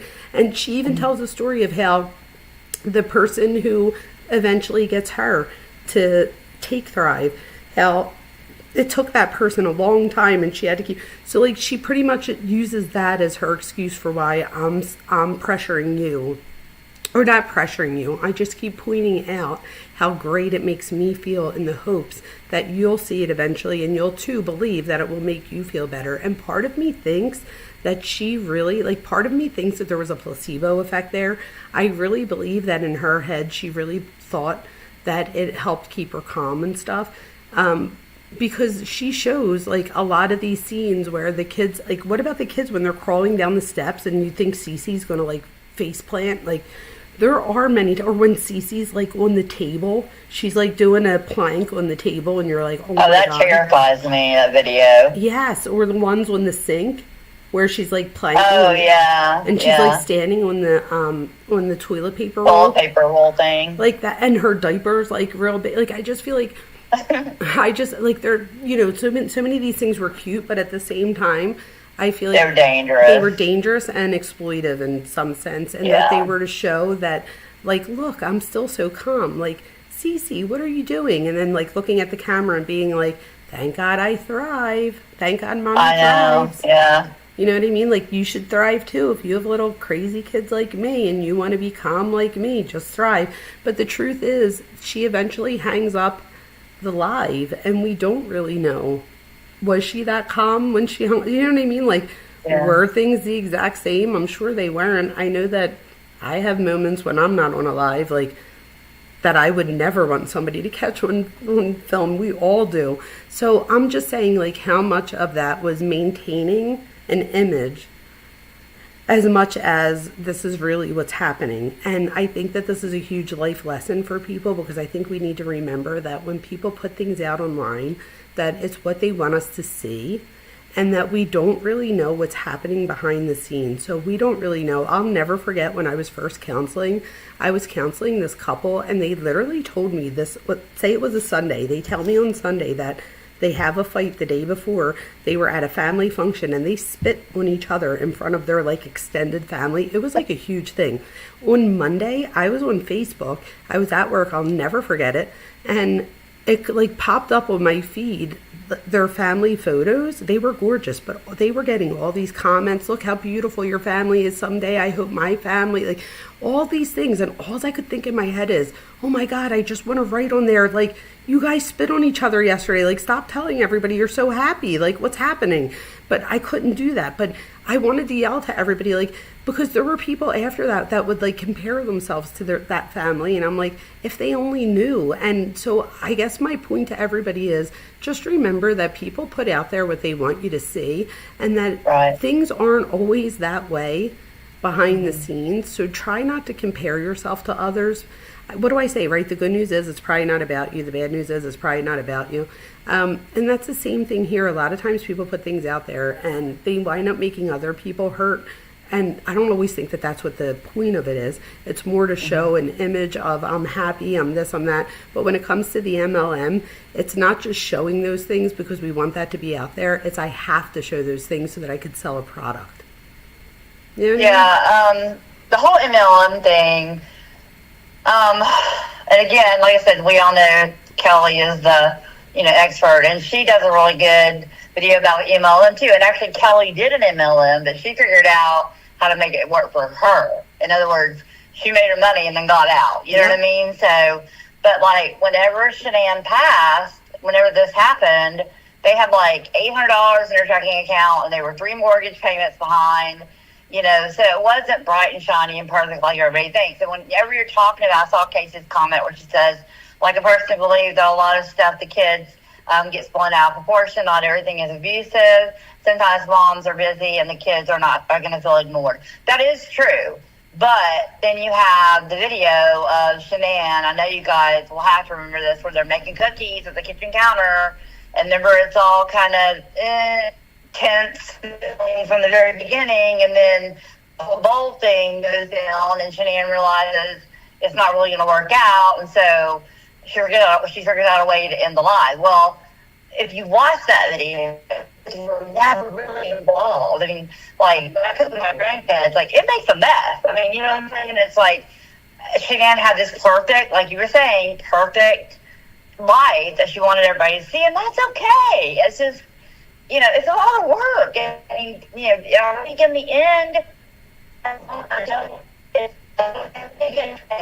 very clear. It's what I witnessed. It's what I observed, which is what everybody else was observing too. And if you see some of the comments on some of her Facebook posts that have now been deleted, that have been saved by some creators, you can clearly see that not everyone was like, you go, Shanann, you go. That's so true. You know what I'm saying? No, you're right. A lot of people would be like, that poor kid, or like, what are you doing? Or, and she would put like laugh out loud. And Casey, real quick, that was a good point, Casey, but this is the thing. The difference, Casey, is like you said, who pulls their phone out to get it on tape as opposed to dropping your phone and grabbing your kid. And I think that's where the difference comes in. Because Casey thinks that even the cookie thing isn't abusive to me. Okay, but Casey, this is the thing. Let me push back on this a little bit. So I would say you're right. It's not abusive. However, she set those kids up for failure, in my opinion, 100%. And let me tell you why. If you're going to have your kids cook with you, maybe have a separate, like, kids just something to where they could do something where they both have a spoon and a bowl, where they both can put sugar in the bowl or whatever the case may be. In that scene, she was baking, but she was not including them. She did let them like pour the sugar from the one to the other, but she then, like, they wanted to, the one wanted a spoon, the other one wanted a spoon. You saw Cece at one point, she gets the sugar and pours it in another bowl, like, with the spoon, and she's so happy, and she's like, I did it. I think she says, I did it. And she gets all excited. That's the part of cooking with each other that's important, that makes memories and happy memories. The part that sets them up for failure is when she's then told, no, Cece, don't do that. And then they take it and they take the spoon and they pour it back in the other bowl. And then Shanann takes the bowl away altogether. And it's like, then you see both kids start crying. At Yeah. one point, I think Cece looks at Chris and says, "I love you," like, but like Yeah. real sad, like, and then Bella starts crying, and then they fight over a bowl. Like, I The just feel blue like, ball. yeah, the blue bowl. Ball. Yeah. I just feel like Yeah. that whole thing would have never happened had it been set up differently. So although I don't Yeah. think that it was necessarily abusive, I also don't think that she set the kids up for success in that moment.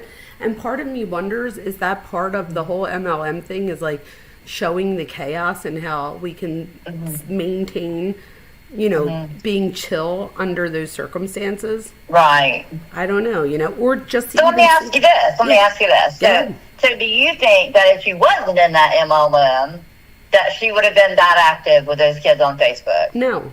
I don't either.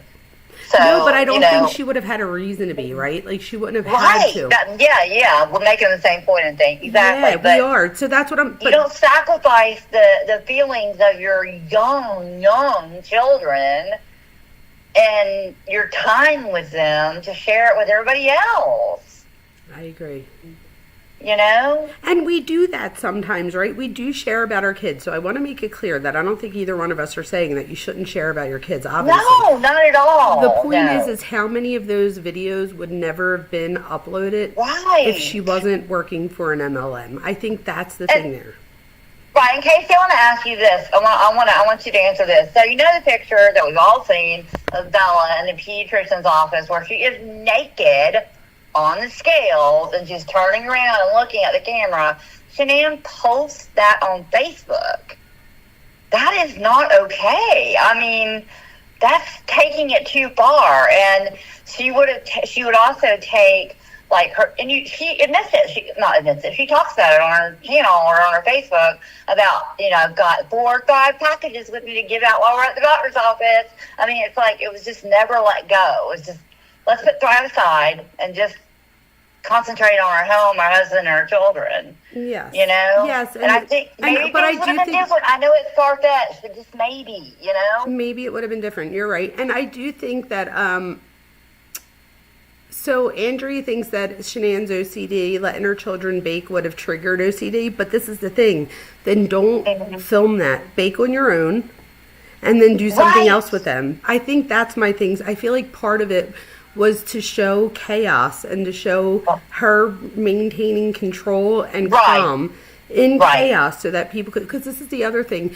So many people would never put, like, even if you took the picture of, you know, them on the sink, like, my kids, can I just tell you all, Ava, one time, me and my mom were talking, and Ava was trying to ask me if I could put on the crayon maker, if she could play with it, like the one where you melt the crayons and you make your, whatever. So I clearly was not paying attention. So Ava took the crayon machine, went into the bathroom, plugged it in. It got really hot. All the crayons started melting, and she went to hit something, and the whole thing fell, and she got burnt. Oh! Thank God she didn't, like, need to go to a hospital or anything. She just got a little bit burnt. But my point there is, had that been caught on tape, I would not have been Mother of the Year, right?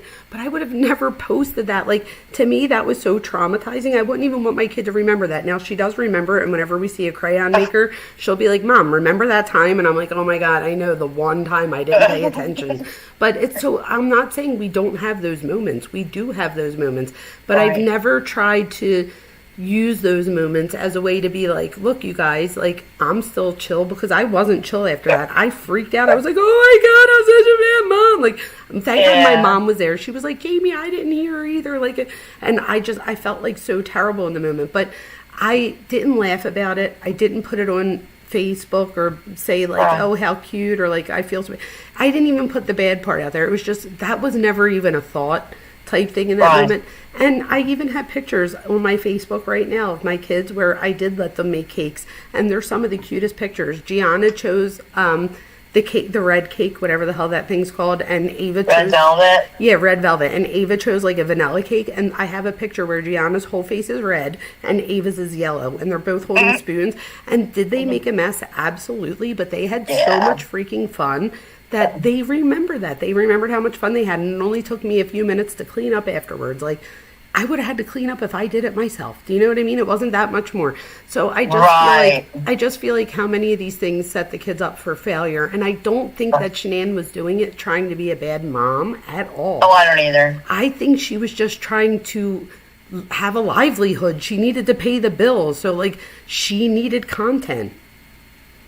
Yeah, but Thrive did not pay the bills, and we know that 100% from their bank accounts have all been But public. do you think that she thought that it was, this is my thing, there had to be a reason why she was continuing to do it. So whether it be that she didn't want to go back to working full time again, whether it be that she wanted to, maybe in her head, she believed that she was getting close to being, see, this is the thing, Kelly knew enough to look at, and I too did one MLM once, and I too, like Kelly, I did the numbers, I got out at the right time, and I actually profited, but I knew how to work it to where I needed to get out. And like Kelly, I literally got out within that first year, and I was able to make a profit. Yeah, that's what she did too. They terrify me. I'm not gonna lie. MLMs terrify me. But the thing is, I don't think I realized what an MLM was when I was doing it. It wasn't until I started doing it and I saw the pyramid thing that I was like, wait a minute. And then I started to realize something right here. And I did the math, and for the second year, if I were to put, because you have to put out so much money and then you get about that. Right, every month, right. And I had to make that decision. I don't know how long, but didn't Shanann do it for like 4 years or so? Like, my thing is, it was quite, it was a few years. So my thing is, at what point does she realize that it's not happening? It only happens, I think Kelly did the math, isn't it like 3% or something of the whole company makes more yeah. I didn't know what you meant. Yeah. Yeah, like how many people really make it? Low, and like the whole thing when she's holding up the 200K sign or whatever, she never made that. She never hit 200K. It's like, I think at her highest she was like 70 or 80, I think, maybe. But that's not her income. No, that's how much she sold. She was, right, exactly. So, I don't know. I mean, that whole thing, Chris was making, I don't know, like $70,000-$80,000 a year-ish, and they live in that big old house. And I know how much my son's house lives in D.C. or lives in Virginia, and their house is 7,000 square feet, and it's ridiculous. So I know that Shanann and Chris's payment was close to theirs because they refinanced. Mm-hmm. So, it went up. It didn't go down because they were so far in debt. Mm-hmm. So it just gave them a little bit of cash because they could borrow more cash than what the houses were. So anyway, they kept figuring out ways to get out of their financial problems, but I don't think, in my opinion, Chris was really, just like my dad's not really aware of what, it's just a guy thing, I guess. I don't know. But anyway, it was just so much going on. And there's so many people that with the whole Aquaphor thing and thermometer thing and all that stuff, they think there was SA going on. I do not think that at all. I do not think that one at all. I don't. But there's so much out there about people seeing that stuff on Facebook going, what the hell are you doing? What I see there is a way to get a core body temperature, and so for me that was more at 4 years old. No, but so for me that was more, in my opinion only, of that factitious type thing where it was like, remember the whole the Mediterranean fever or whatever? Yeah. So for me it was almost like, see, I do this every day, and you know what I mean? Like, and when you're reading a thermometer, I don't know if she was using a digital thermometer, was she using the one, like the old time one where you had to hold it up and see it? Like, I don't know, like how much, I don't know, but she did it enough to where Bella knew where it went. Exactly, and and that's fine. I don't know, I guess if that's your thing and that's what you're doing at home, that's fine, but don't put it on Facebook. I don't think that there's a reason to do it. But what would the reason be for that? That's what I can't make that. So that for kind putting of it on Facebook, in my opinion, it would be to show like how hard I have it. They were sick? Yeah, how hard I have it. Like, look how hard I have it. Yeah. My kids are always sick. They're always at the doctor's. My kid has a fever all the time, da-da-da. And again, I could speak to this from experience. My daughter, Gianna, she had Kawasaki's disease when she was 6. And it's like, I was like, what is that? I was like, I thought that was like a motorcycle. Like, what's happening? And Oh my God, it was so bad though. But she had to like stay in the hospital and like infectious disease. It was like crazy. And she had a fever every day for 1 year. Poor baby. But my thing is, I had to take her temperature every single day. I have like a whole calendar thing with her temperature on it. I saved it. But I took her temperature every single day. I went back and looked. I never put it on Facebook like that, ever. I put it on Facebook. Now I did when she had surgeries and even when she had Kawasaki, like if she was in the hospital, I would put like an update on Facebook so that I wasn't getting a million, messages asking what was going on. But I didn't put on there all the time. Like she literally had a fever for a whole year. So there was a whole year that I could have put on there. Like Gianna's got 102 again and I didn't. So part of me is like, what would be the purpose of putting it out there? And that would be either for support, right, of some way, whether that support be focus or selling of an ML, whatever it is. And I don't know what it was for Shanann, but we have reasons of why we put things out there. We don't just put things out there just to put things out there. Does that make sense? And let me ask you this. So, there was the whole thing. I mean, those kids had a great, beautiful home they lived in. They went on vacations. I mean, they got, they had everything they wanted. They went to a private school. So they did have a good life. It was good. It was just, I think if the Thrive thing hadn't been there, it would have been so different for all four of them. You know what I mean? And I get that was her income and all that, the family. But it's just, I don't know, man. You can't change it. It happened. I overthink it sometimes. It's just like, why? I can't make it make sense in my brain, no matter how hard I try. He's just the last person on the planet that I would have thought would do something like that. And I don't know him personally. He just seems he seems like a good dad. So you just said it right there. So Chris was deeply invested in being perceived as a good guy, and this aligns with external validation dependence, and that's all part of a narcissistic type personality. I don't think Chris had an identity. I think he looked for an identity. I agree with that. In other people, but I think that everybody else, when we don't tell people who we are, other people will fill it in for us, right? So what I mean by that is he didn't have an identity that he was putting out, so other people placed what they thought he was on him. So, for example, he's a good guy. He's a good dad. Does that make sense? Yep. He's a good dad. He's a good guy. Yep. He's a good da-da-da. Yep. So, and, we do that with people, and you're not going to stop that, right? If somebody perceives you as a good person, that's obviously going to usually go in your favor. But I think that he eventually... he depends on this validation, and at some point Shanann sometimes invalidates him, in my opinion, and I'm sure that didn't feel good, but I also don't think he knew how to stick up for himself and stuff, because I don't think he knew who he was. So when instead of an internal identity, like stability in that sense, his self-worth, in my opinion, became dependent on how others perceived who he was. That's what I'm trying to say. So that when that it's so weird it's so weird, and I get it because the way you just said it, but it's just so weird for me to think about Chris as a narcissist, but the way you just said it, I get it. Because there's different types of narcissism. So there's like communal narcissism, there's overt, there's covert, there's different types of narcissism, and we tend to focus in the public on the narcissistic traits that we see in like a Ted Bundy, and not the ones that we see in a Chris Watts. And that's why this story is so important for me to talk about, is because there's so many behaviors here that most people would overlook, just in the sense of thinking he's a good guy, or because somebody else tells him how good of a guy he is, or oh my God, he's such a great dad. He goes home and he's the one that puts those kids to bed and da da da da da. And again, so he doesn't have that identity. So now others perceive him to be what they want. And here, when that perception is threatened, the individual may engage in an extreme behavior just to restore. That's what we call a narcissistic injury, right?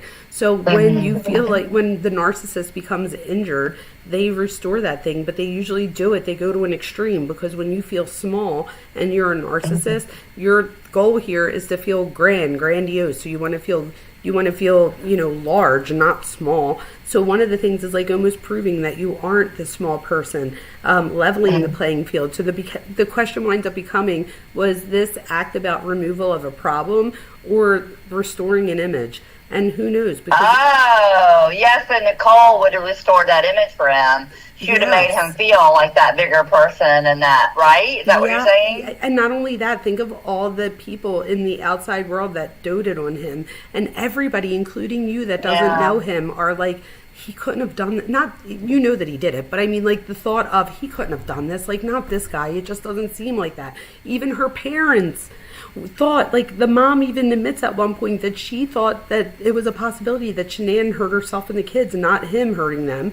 So, like her, oh yeah, that was crazy when I heard their friends say that. That was nuts. Right, but the point is that everybody, or almost everybody, I haven't heard anybody yet that have thought differently, had this perception of him that he was this great guy. So it was almost like, had he not had his ego, and usually the ego is what gets these people caught and in trouble, so good for that. But had it not been for his ego and him thinking that he could do that interview on the porch and stuff like that, and that he would be able to lie in the lie detector, had it not been for those things, like, had he not done those things, like, let's say he was smart enough to say, I'm like, I want a lawyer, like, how dare you look at me like that, he could have very much gotten away with this, and people would know him all over the world for being that poor guy whose wife and kids vanished. You know what I mean? Yeah. Like, I don't know. I'm sorry, Andrew. There's a comment. I'm sorry. I keep I am about this chat. So, I don't know how to say the name. It's Lane. Laney. Yeah. Okay. So she says my ex. I love this. Read that one. Which one? That's hilarious. Which one? My ex-Christian? That one? Yes. My ex-Christian pathological snake in the grass teacher. Dang. Evil. They are so good at it, but they are hollow at the core. They don't know what they really like behind what they're really like behind. Yeah, that's so well said. Speaking, I had someone like that too. I think I told you guys, the guy that was supposed to do my wedding, he was Father Charles Newman. People could look him up. He was also a predator, and you would just have never guessed it. So there are just so many people out there. He was a Franciscan priest. I literally asked him to say my husband and my wedding. Thank God he was arrested before the date of our wedding, because that would have been a horrible video to have to watch in the future. But he winds up like essaying one of my close guy friends growing up, who goes on to take his own life as a result. So like, but nobody would have ever guessed that this priest would have done something like this. Eventually he winds up admitting it, but nobody would have ever guessed it, right? So it's like, right. But he admits it, but then says, I didn't do it till he was 18. Like, what? Like, what are you talking about? But again, that was his ego. Wow. But that was his ego. Yeah. He felt like he had been caught and that he might as well admit it, but then maybe make it his own way, like by saying, like, but he was 18. Wow. So, like, in other words, he wanted it type thing, when really we all knew that that wasn't the case. So he winds up saying something that makes us all realize that he's lying in the end. But the point is that nobody would have pictured this guy to do it. He was the Franciscan priest that everybody went to, not the one, like, the whole reason this friend was even in his company was because this friend got in trouble with other friends, and this priest said to his parents, like, if you want, I could take him to the friary, we can give him chores and stuff. And they were like, yeah, that's great, like, getting the priest involved, and here he was playing this like gentle role this whole time and was using coercive control behind closed door with my friend, and it lasted for years and years and years because he just kept grooming and grooming. So a lot of these things, that part of my friend's reason for not telling until he did was because he didn't think anybody would believe him, because this was like the priest that people were like, oh, come on, like, are you? And one of the things the priest did was introduce him to drugs and alcohol and gambling, so that when my friend gets addicted to some of these things, he then in the future, if my friend did say something, could be like, are you guys serious? Are you like, God, God bless him, but are you going to believe a drug addict over me, a priest? And that is the reason my friend didn't tell until he did. So because he felt like everybody would just be like, oh, you're a drug addict, like, you don't know. The whole thing is that this priest is the one that introduced him to those drugs. Like, it was just crazy. And this friend winds up overdosing. I don't believe it was an accident. I believe he absolutely did it to alleviate himself from all that pain. But the point there is that nobody thought that this priest could do it, just like nobody thinks that Chris Watts could do it. So I think that sometimes when some things seem to be too good to be true, sometimes it is too good to be true. You know what I mean? Like, so, you know, I always say things aren't ever as good as they seem in the moment, just like they're never as bad as they seem in the moment too.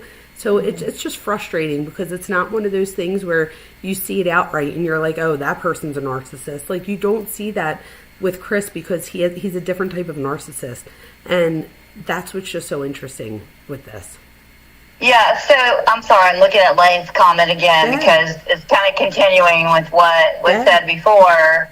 I'm going to let you read it because you're better. Can you see it where she says, he took my kids when I was finally done of the control for me and my 4 children. He was a third grade teacher, 6'4", handsome. No one from church helped me or stood up for my children. So, and you saying that, that's awful. Yeah. My heart just hurts for you. But so do you think, because, you know, Chris was afraid that if Shanann divorced him, that she would take his girls, right? That's, you know, we know that he said that even in the police interrogation. But it's like, okay, well, so if he felt that way, why did he take his girls?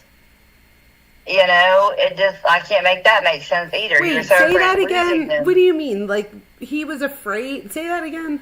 He said in one of the police interrogations, there were so many, I honestly, God, it's so hard for me to watch him anymore, but that he was afraid that if him and Shanann got divorced, she would take the girls and he would never see them. Yeah, but people say shit like that all the time, but do they always mean it?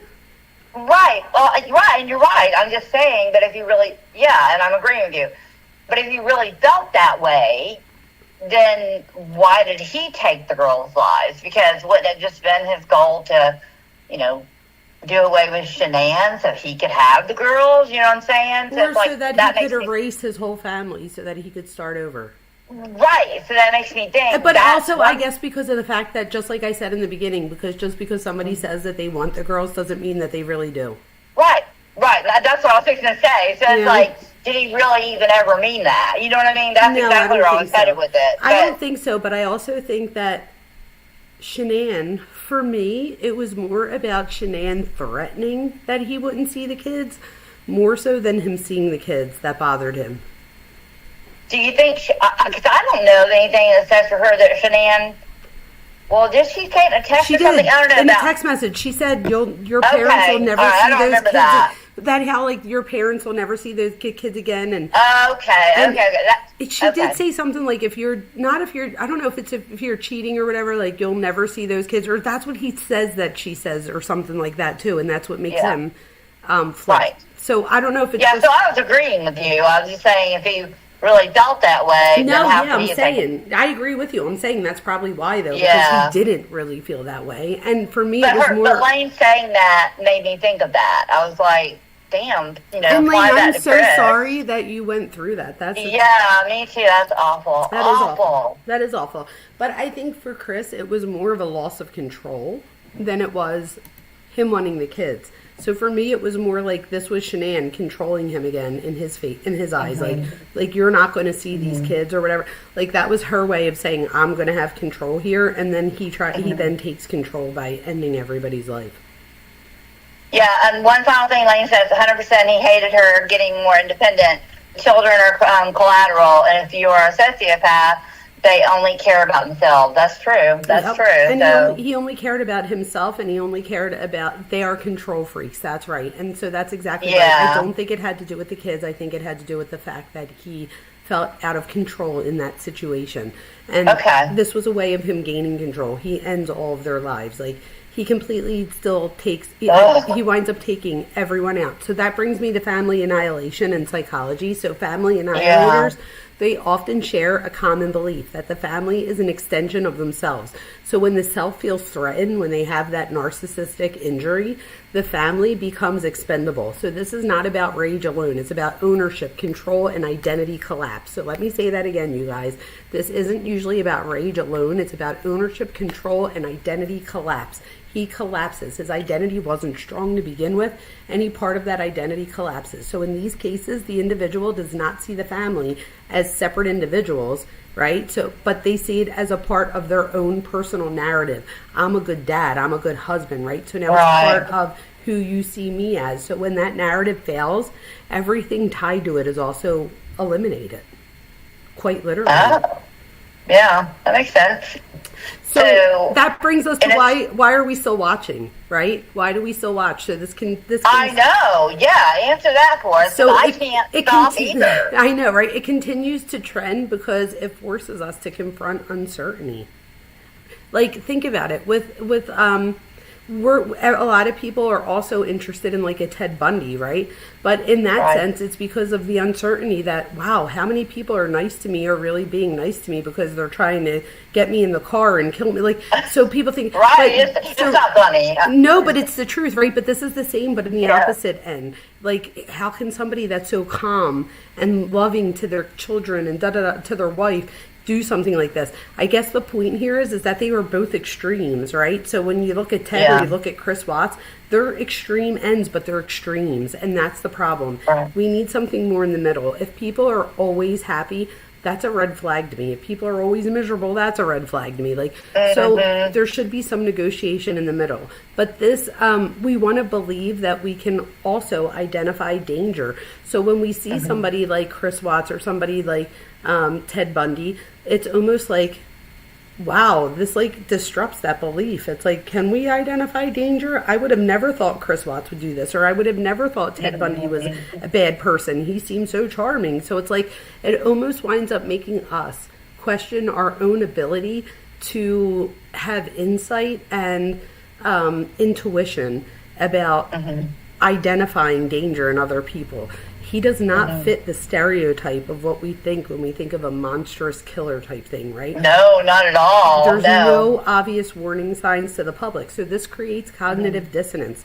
And just in case anybody doesn't know what that is, it's when we have two competing thoughts at the same time. So for example, I love my dad and I also hate my dad because he never comes on Saturday when he says he's going to pick me up. That's cognitive dissonance. It's having two competing thoughts at the same time.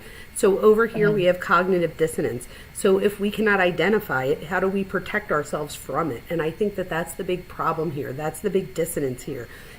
If I can't even trust my own intuition to identify these people, then how can I protect myself? Like, how can I trust anyone?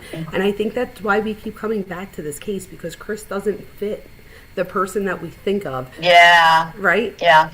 So for me, just to bring this full circle, this case is not just about crime. It's about human behavior under pressure. So that pressure cooker that I was talking about in the very beginning, it challenges how we understand identity, relationships, and control. So if there's one takeaway out of this, you guys, not all danger is visible. Not all control is loud. And not all personalities reveal themselves in obvious ways. Okay? So understanding psychology doesn't always eliminate our risk, but it does give us the language, the awareness, and the insight. And sometimes the awareness is the first step towards preventing these things from happening in the future. That's true. You know what I mean? Yeah, it's my son said something to me, because, I have 4 grandchildren now, and I took the kids to the movie, took 2 of them to the movies, which are Grant and Al, the oldest, but, I hadn't really taken them out a lot because we're always with the family, and so, my son says to me, Mom, make sure you watch them. And my reaction was, I didn't say this, but my reaction that I felt was, I raised you. You know what I'm saying? But then he continued on with it, and he says, he does, I know you'll watch them. He said, but what people are you? But watch what? The last part broke up. I know you'll watch the people around you, because there are...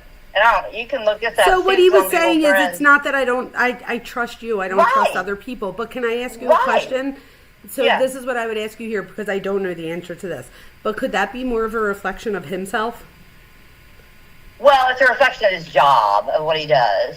That's what I mean. So, that's what I'm saying. Is he identifying in something else? So in other words, that wasn't about you. So the good news is that wasn't about you. The bad news is it wasn't about you. Yeah, because I'm not used to, my idea, and maybe it's just old school, is as long as I've got my eyeballs on the kids, they're good. But it's like he said, it's not just that. Just watch what's going on around you. I think we all need to pay attention to, and that goes back to the whole Ted Bundy thing that you mentioned. By the way, Ted Bundy was arrested in my city in Florida, Pensacola. Wow. So, we're famous for that. Yeah, lovely. But, so it's like, that's what he was saying. It's like, and he said, and with what he said, with what you've been all involved in this true crime and stuff, he goes, I know to pay attention to your environment. You know what I mean? Yeah. So, I just never really said it out loud like that. But when he said it, I wasn't offended at all. That's good. Good that but I guess, right. So I guess what I'm saying is, in Chris Watts' case, if you're around this guy, and he seems like you said, the perfect guy, it's like, who would have ever thought, oh my God, this guy might hurt somebody, or he's acting strange, or, you know what I mean? Something like that. So it is like he's a snake in the grass, like Lane was saying. It's, it's just, I don't know.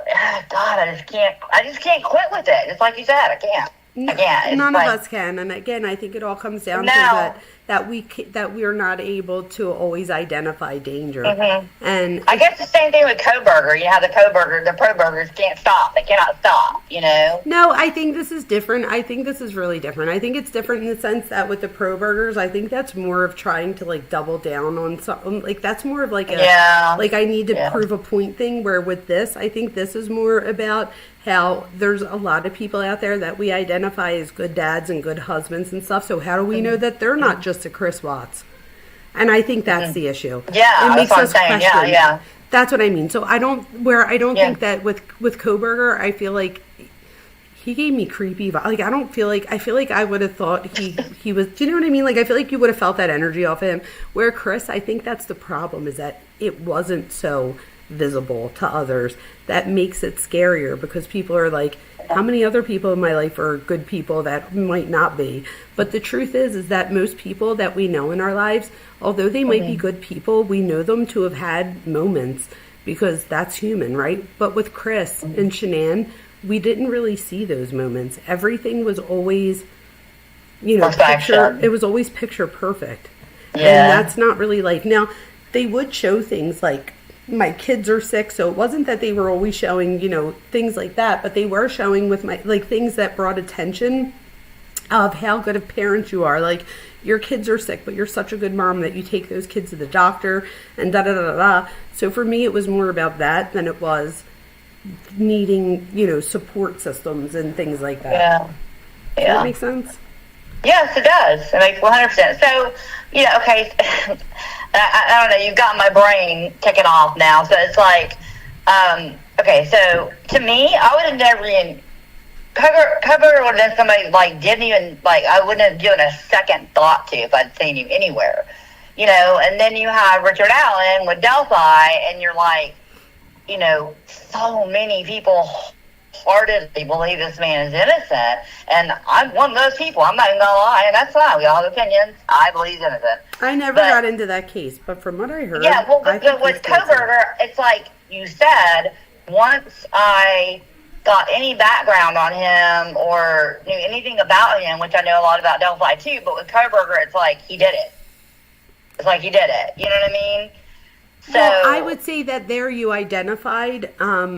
You were able to identify red flags in Kohberger that maybe you didn't identify in someone else. And I think that's what makes this a phenomenon, is that we can sometimes see it and sometimes we don't. And it's in the cases that we don't see it that we wind, with Kohberger, we all are at the point, not all of us, there's pro-burgers, but most people are at the point where it's not that it's a done deal, but it's a done deal unless we really find out new information, because it's how many, there's only so much. Where with Chris, it just keeps coming up because, again, it's there's so many pieces to the puzzle, and there's just so much human behavior in that story. There's a lot of human behavior in the Kohberger story as well. But I feel like with this one, it just piques our interest a little bit differently in the sense that it's unexpected. It's not something that we're expecting. Like, I keep watching videos thinking, okay, I'm going to see something different. You know what I mean? That is so it's like true. I keep watching stuff and reading stuff. I'm like, okay, I'm gonna read something different. Something's gonna click. I'm gonna figure this out. You know what I'm saying? It's like I don't know, man. I even think of remember when she did the eviction notice for when she I thought that was so cute, the eviction notice for Bella's crib type thing. Oh yeah, it took me 20 minutes to get her to cry. That was like, adorable what? Until that part. That's what I was just going to say. Yeah, that was adorable until she says that. But this is my thing. If I put that on Facebook and then my husband read that, he would be like, "What the fuck is wrong with you?" Yeah. Do you know what I mean? Yes. That would have taken any of the joy out of it. He would have been like, "You made the one kid cry." That would have been an argument. That would have been a big deal. That would not have been okay. And same thing vice versa. So I think a lot of the things were never checked. And I think that allowed Shanann to continue to up the ante, whether it be saying things like, "Oh, he'll do whatever I ask him," or "He's going to do the dishes." She felt like she was able to say those things because she was able to get away with saying those things. If anything, some people, they laughed at those things, and they were some of the things that they loved about her. She was able to, I wish my husband would do this and that for me. I wish. But the thing is that he wasn't really feeling that, right? So it was his identity, but he wasn't really feeling that on the inside, which is because if he was, he would have never given that up for something different. Right. No, I agree with you. And like I said, it's just one of those, I don't think it's ever going to go away, and honest to God, I'll be honest with you. So when I found that thing, it's in your resources thing in Discord, but you can write a prisoner, and I swear to God, y'all, I keep thinking about writing him, and I'm like, oh, who, Chris? Yeah.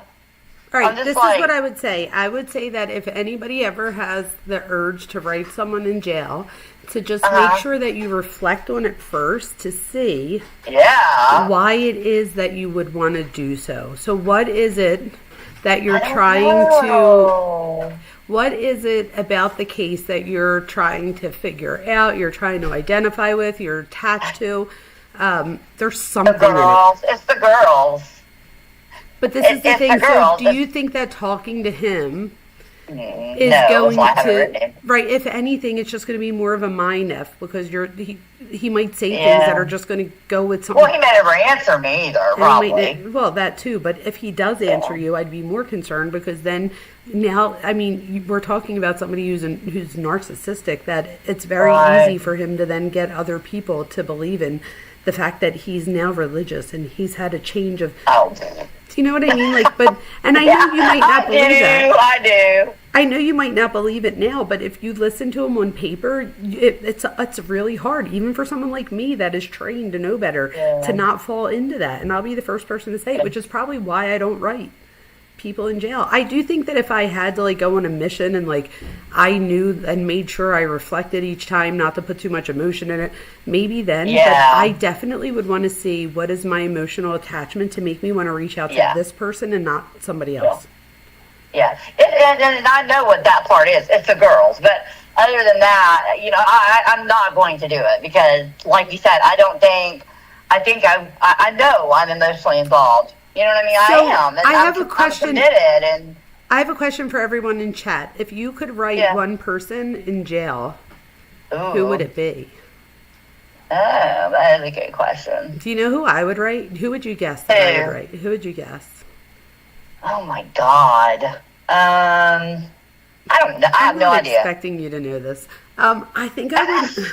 I know. I'm like, why would I expect anybody to know this? But I would probably write, of the cases that I cover and stuff. I would probably write Mackenzie Shrilla.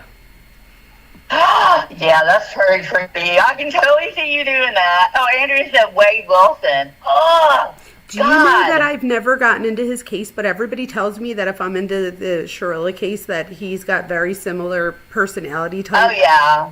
Yeah. So that girl is addicted to him. Wade Wilson. I'm like, oh my God, I don't want to read another letter to another wife. I'm like, can we please stop? But I like that girl. I'm just tired of Wade Wilson. All right, who else? Anybody someone said anybody Richard else? Allen. Richard Allen, yeah. Wow. That's Lynn Allen. Oh my God! Richard So Allen. wait, Shannon says Chris found religion because he cannot have his core belief of himself as the good guy challenged or dismantled. That is Good point. That's our winner so far. Look at you, pretty girl over here. That's our winner of the thing right now because of the, messages, because this is so true, right? It goes back to that narcissistic thing where I don't want my self-image destroyed. So now that he's seen as a killer, his thing is, I don't know if I know you've noticed, but like if people notice that like he talks a lot about how he was like possessed at that time, and it was as if somebody had his hands and somebody got his hands and did it for him. Like come on, Chris. So what would be the opposite of being possessed would be being very religious. So finding religion is a way to get other people, and this is the thing, he had that good guy image. So like in other words, if let's say if Charles Manson was like, I found God, we might all be like, okay, whatever. But for Chris, people see him as somebody that could be a loving person, a good dad. Like that's the perception that he gave, or the image that the narrative that he tried to put off. So here, by finding God, it's a way, and again, it's a very narcissistic, antisocial type way to get other people to think that he could get other people to believe that he's still a good guy. Right. I love Lucy Day says, I can't think of any I'd actually like to engage with in any fashion. And then Gutter Sight says the same thing. But Birdie says BTK. That's interesting. BTK, that's interesting. That's a good one. Yeah. BTK is a good one. Interesting. I would say even Kohberger. But would you? Really? Okay, so let me ask you this. I'm going to pull psychological on you. Why? What would you say to him? What do you want to know? That's a great question. So real quick for Sharilla, I think the reason I identify with that case is because I have daughters that are younger, and my cousin was very much like her. Like it's like I see her personality in my cousin, who I can see making a dumb decision and being like, if I can't, like at the very end, like doing it on purpose, I could see that. I don't know, for her, it's more of a developmental psychology type thing. For Kohberger, it's more of an identity type thing, because when his case was going on, I was writing my dissertation, and my dissertation's about identity and attachment. So for that case, it would be about my exploration of his identity and attachment. He's also from Pennsylvania. He doesn't live far. Cuff, you do me a favor and talk for 1 second, because Thor's just going to keep barking unless I let him out. Wait, what time is it, you guys? 12:30. Thor's like, let me out. Yeah. Right on time. Every time. Yep, he's right on time. We love Thor, though. He's precious. He really is precious. My daughter-in-law has a Great Dane. His name's Sully, and I never thought I would like a dog that big, but I love that dog. So, Scarlett, I always call you Scarlett. Harlot, which I just can't get used to. You said I'm also having trouble thinking of anyone I'm not sure if there's more of a hypothetical. Like, I agree with you. They probably would not write you back. That's what I'm saying. I would write Chris, and I'd like sit there forever going, I know he's not going to write me back. And chances are he would not write me back. So, I do see that point. And then Shannon says, Kohberger is so repulsive to me, I can't even write a Post-it note. I love that. Post-it note. That's funny. But I think with Kohberger, too, I think my interest there is the fact that I teach psychology. And I think also, do you guys remember how... Oh, thank you for the sub, Markel Tipton. I appreciate you. I think with Kohberger, too, you know how Dr. Ramsland said, like, she didn't really get any ideas that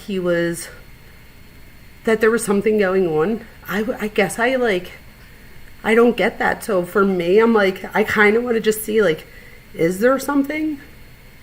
Like, I don't know how so many other people saw something. So I don't know. I think I'm just curious as to how he interacts with others, because you don't see it as much. Like with Mackenzie, we have all of those text messages. With Shanann and Chris. Oh yeah, that's a very good point you're making. With Kohberger, we don't have a whole lot. He's just silent. Yeah. So like, I'm just curious, like, what is it that either got people to be like, he's a weirdo, or people to be like, I didn't see it? And again, aren't they two different extremes? And I don't really see many people in the middle that were like, oh, I didn't think anything. Like, people either thought he was creepy, or they were like, oh, I didn't see any, but most people saw him as creepy. So I just I'm dying to know, like, what didn't, like, was it just that she had a lot of students, so she never got really deep with them? I don't know. I'm just curious. Somebody says, after you said about the repulsive part, let's see, we have, oh wait, what happened with Gutter Snipe? Hi, Gutter Snipe. Peaceful, thanks, Lucy, and safe. I didn't realize how fast I was running until I slowed down. Oh wow, isn't that the truth, right? Let's see, Harlot is having trouble thinking of anyone. She's not sure. Yeah. Yeah, okay. So what else do we have? We have, I want to Wait. Shannon said she'd write how do you say his name? Mangione? Luigi Mangione. Yeah. Wait, who's Lucy Letby? That sounds familiar. Oh my God, the nurse that killed all his babies. Oh my God, I was going to say that sounds so familiar. Oh my gosh. That's Wait, who was to write her? Shannon. Oh. Shannon, that's interesting. Why would you want to write her? Because that's another one, right, where it wouldn't, like, it's not until they showed, now I watched the story, so I don't know how much of it was, like, dramatized for story purposes, but at one point she's, like, getting arrested, and her mom's, like, freaking out in the background, and she's like, just go inside, Mom, just go inside. Like, it was no big deal, like, nothing was happening. And, yeah, when she was arrested, you mean? Yeah, so I'm like, to me, that is, like, talk about, like, a lack of just nothing. There was nothing there. Oh, wait, and don't forget, can I kiss my cat? Remember that? Oh, can I kiss my yes. cat? And they let her. And they let her. That is crazy. Yeah. And then we have a Lori Vallow Daybell. Oh, wait, really? That's a good one. Yeah, that is good. Why? What would you say to Lori Vallow? What would you say to her? What would you ask her? I'm interested to know. So for Lori, I would think that would be more of, like, Lori is the type of narcissist that pulls people in, and she also, in my opinion, has, like, a delusional type thought process. And I mean that, like, I genuinely, like, where I think there's other people that put things out there, like a cult leader, for example, they don't really believe in what they're saying. They're saying it to get people to follow them. Where, like, I feel like with Lori, I feel like she believes some of the things that she says. So for me, that part is fascinating. So I think all I could, if I had to hypothesize why somebody would want to write her, that it might be to see how she discusses it. Like, does she continue to blame the daughter and stuff like that? Like, what is her thought process there? So I could see why somebody might want to do that. Hey, Webs of Deceit, who would you want to write? Not want to, but who would you write? Then we have Luigi Mangione. What would you want to say to him?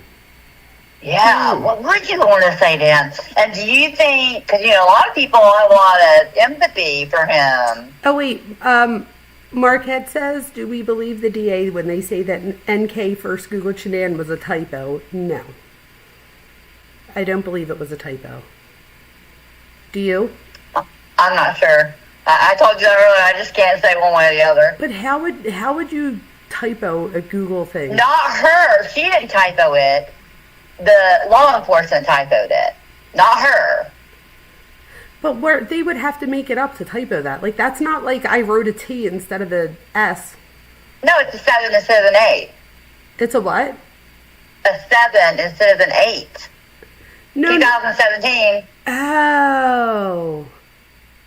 You see what I'm saying? Oh, I see. Yeah. So that's the only reason I'm just not sure. Is it possible? 1,000% it is, but wait, I'm wasn't it in like the fall? Because if it was in the fall, then that would still be before. No, it wouldn't. So then my question would be, it would have to be 17 because it wasn't the fall of 2018 yet. Right. So it would have had to be the fall of 2017. Right. So how could it be a typo? Well, the whole point is they didn't meet till 2018. Right, but if the Google search happened in the fall, the fall of 20. See what I mean? Asked me. No, I know, but I'm saying that, I'm trying to rationalize it in my head, but I'm doing the math. I know, but you don't have to. No, but think about it though. I'm doing the math, and if they met in like, if they started talking in like May or June-ish, and this happened in like the October, November months, he winds up killing them in August, so he doesn't even make it till October, November, so there would be no need for her to Google him then. Right. So then the year before that would see, I think you just convinced yourself. No, I'm trying to convince you that it couldn't have been 2018. Because if it was 2018, he was already arrested and jailed by then. See what I mean? Yeah, I don't know. I don't think that it was a typo. I don't want to play anymore. No, You're like, I'm done playing this game. All right, let's see.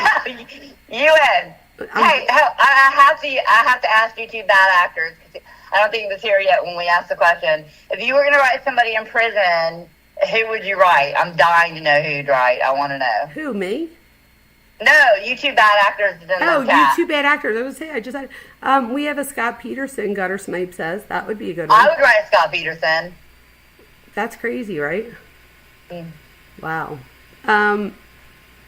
That's another good case we should do because there is so much more to that case. This was a good question, wasn't it? Yes. Even people on like the replay, let us know. So if anybody just joined, we're saying if we wrote somebody. Wait, what did you say? If you had to write somebody in jail, who would it be? That's our question if somebody just joined.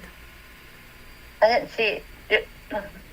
I don't see YouTube's yet. Oh, did they figure out why there's a surge? Yes, YouTube bad actors, because Fox, what was it? The channel, they just put out a new documentary type thing. I haven't seen it. I hadn't seen it either. I didn't even know that it was a thing until I prepared for tonight. And that's when I realized it was a thing. YouTube says, I hate Scott Peterson. It depends on why I'm writing them. I don't know. Just to pick their brain. What would you say, Scott Peterson? Oh my God, I love you two bad actors so bad. So I'm like dying to know the answers to this question. Right. So, okay. Oh God, never mind. We'll do it on another show. We'll do Scott Peterson on another show because I mean, that's a case I know a lot about too. So, and just so people know real quick, the reason the the Chris Watts thing today, the reason I did it is because Google Trends said that it was, of all the cases that I've been following, that it was the one that was Googled most this past week. So I was like, why? And that's when I started doing the research and saw that there's a new documentary out. And so it's back in the public eye again. I want to speak to face with 2014 SXSW killer who ran down many, killing 4, including my sister. My daughter and I both still struggle daily with PTSD. I have so much to say to him. Wow. Oh my God, I'm so sorry. I am too. Wow. That's terrible. You know what? Now that you say that, though, part of me, like, I think I'm thinking of all, like, these high-profile killers, and I might want to speak to the 4 guys that killed my friend Mike.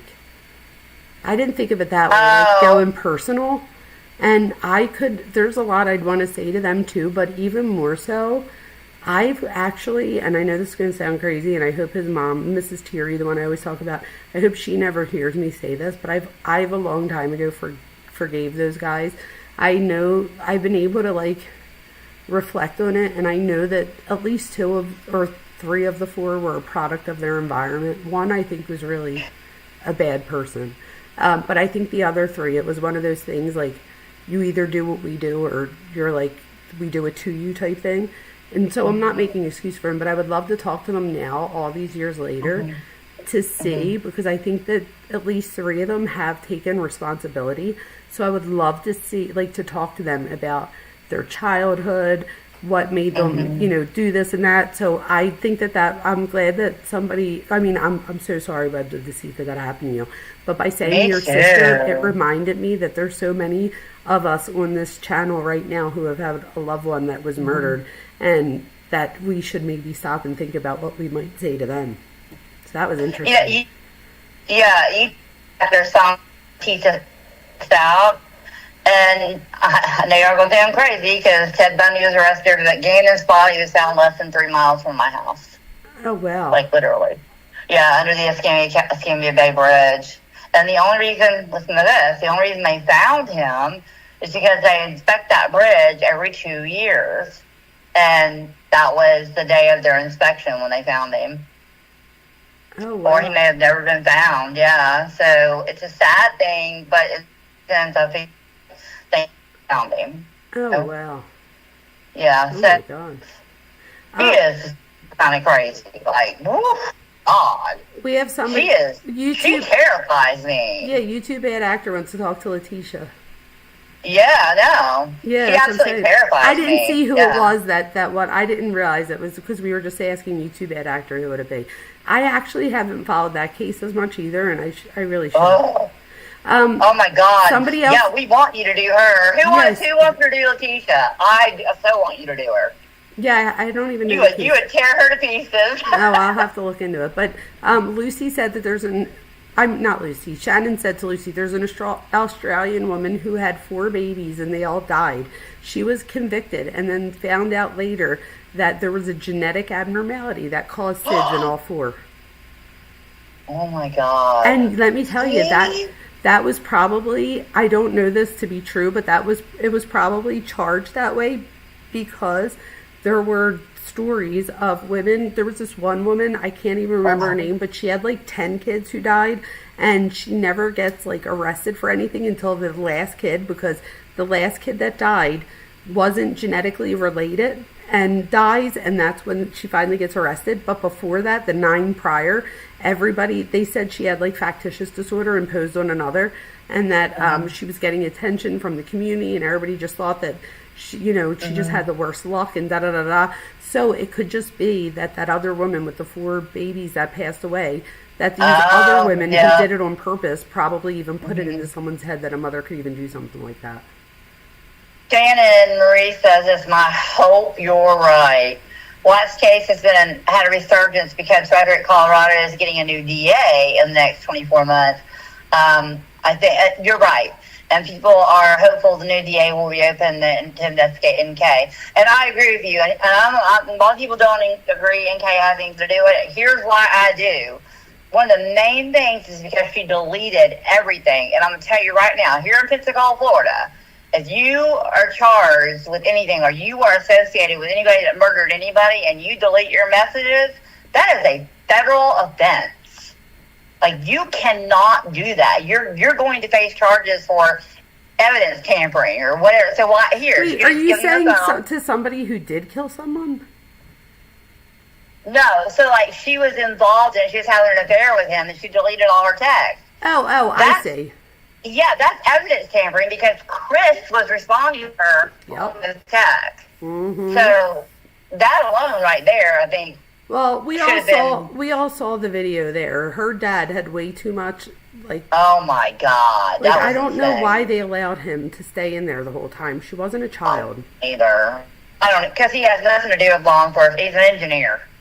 Like, everybody thought he was in, law enforcement or whatever. He was not. He's an engineer.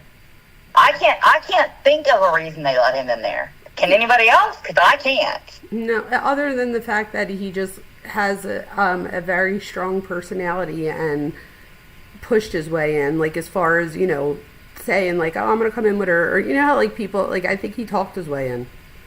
Colorado has to be the biggest cities in the world, man. I mean, there's 16-year-old kids maybe they didn't want to believe that she did anything wrong, so they didn't think anything of it. I don't know, man. I can't make that. I cannot make that make sense at all. He must have known someone or something. I guess, Harlot. That's the only thing I can think of.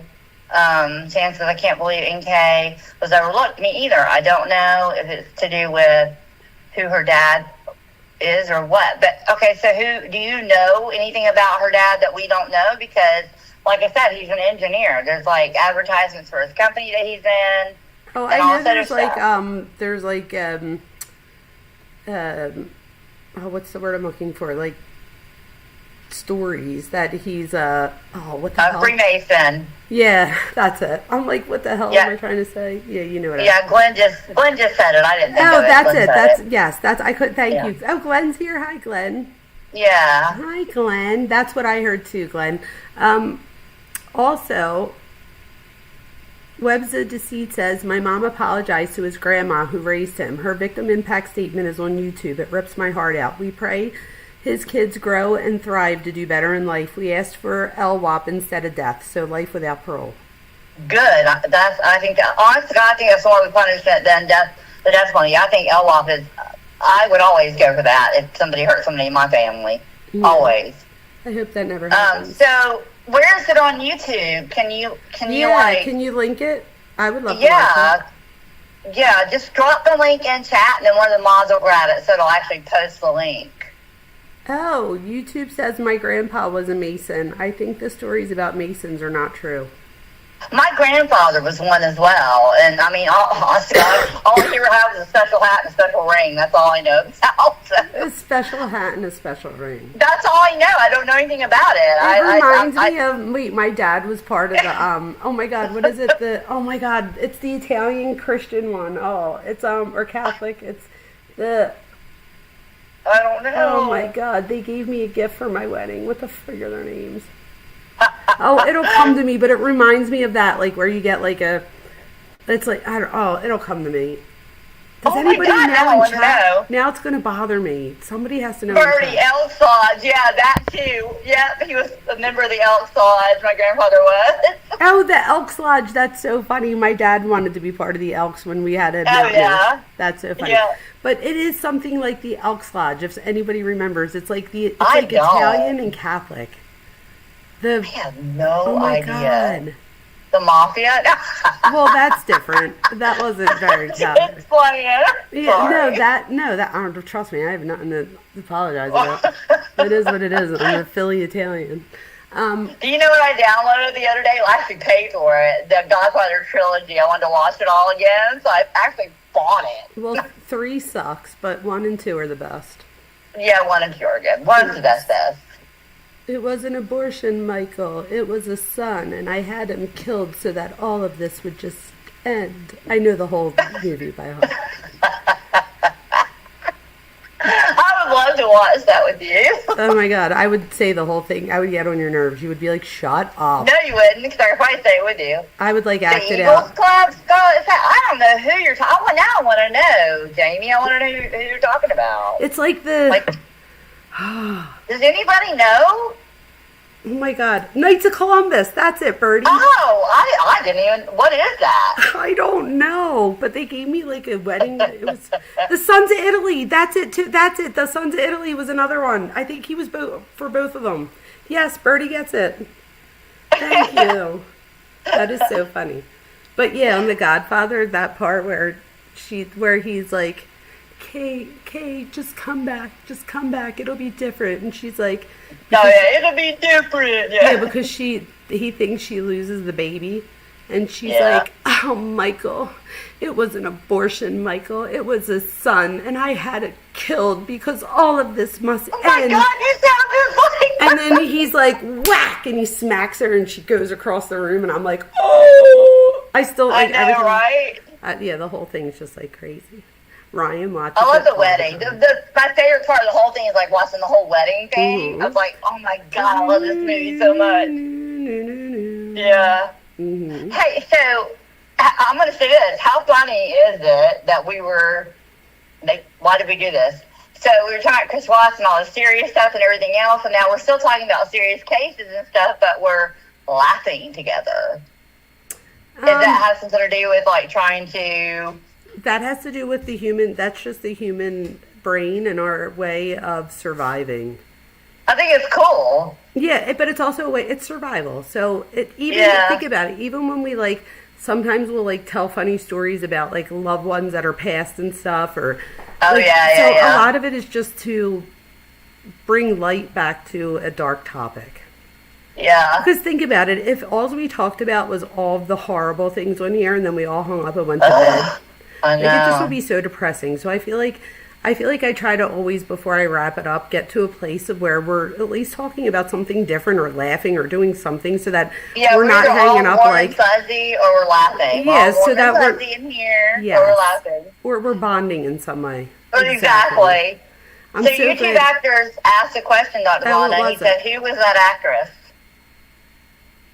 Wait, which actress? Oh, in the one you were just in The Godfather. Oh my God, it's Oh my God, my husband would divorce me right now. Right, right. He's gonna think that I'm asking about the dog, so he's gonna ignore me like he doesn't hear me, but he does. Wait, hold on. I'll tell you in 1 second. I can't believe I just had a brain fart. I know exactly who it is. I'm looking to see who it played is. Kay? Marie said she just died. Whoever she is. Oh, she just died? Yeah. Oh. It makes me crazy. Diane Keaton. Diane Keaton. Keaton. So we have to find out. Wait, he said. It's Diane Keaton. That's it. I lost her name for a second in my head. I loved her too. She died October 11th, 2025. I loved her. What a beautiful woman. Yes, she was great. Yeah. Such a good I'm feeling so old right now. Get her sniped. Me too. I know, right? Me too. Yeah. She died at 79 from pneumonia. Here, wait, let me get the word in real quick. That's crazy. She died of pneumonia? She died actually, or were you said you were quizzing us, and we thought you were asking us. You knew, right? That's really dumb. Sorry, I had left Here we go. I know. Hey, what was that movie that Diane Keaton did with Jack Nicholson, right? That was a hilarious movie. I loved that movie. What movie was that? They were like old and they ended up falling in love. Jack Nicholson was dating her daughter and then they ended up getting together. Gotta give. What was it? Something's Gotta Give. I don't know. It was a good movie anyway. Now look, he's laughing at us now that we're like off on this. I know. No, As Good as It Gets is the one with him and oh my God. What the hell's her name, you guys? As Good as It Gets. What was her name? I don't have any clue. Oh my God, that's such a... You never saw that? I probably have seen it, but I don't. Oh, you guys, As Good as It Gets is such a good movie. It's Shirley MacLaine. Lucy Day says Shirley MacLaine. It is Helen Hunt. Holly Hunt. Oh, I love Holly Hunt. Helen Hunt. And it's so As Good as It Gets. If anybody... Oh, Helen. Helen Hunt. There's a Holly, too. Yeah, but if anybody has OCD or wants to know more about OCD, As Good as It Gets does a fantastic job of showing OCD, but it's an extreme case, but they show OCD in a really, they depict it very well, but he has the germaphobe type. Just so everybody knows, not everybody with OCD has germophobia, but everybody with germophobia has OCD. Does that make sense? So germaphobe is just a subtype. So not everybody with OCD is a germaphobe.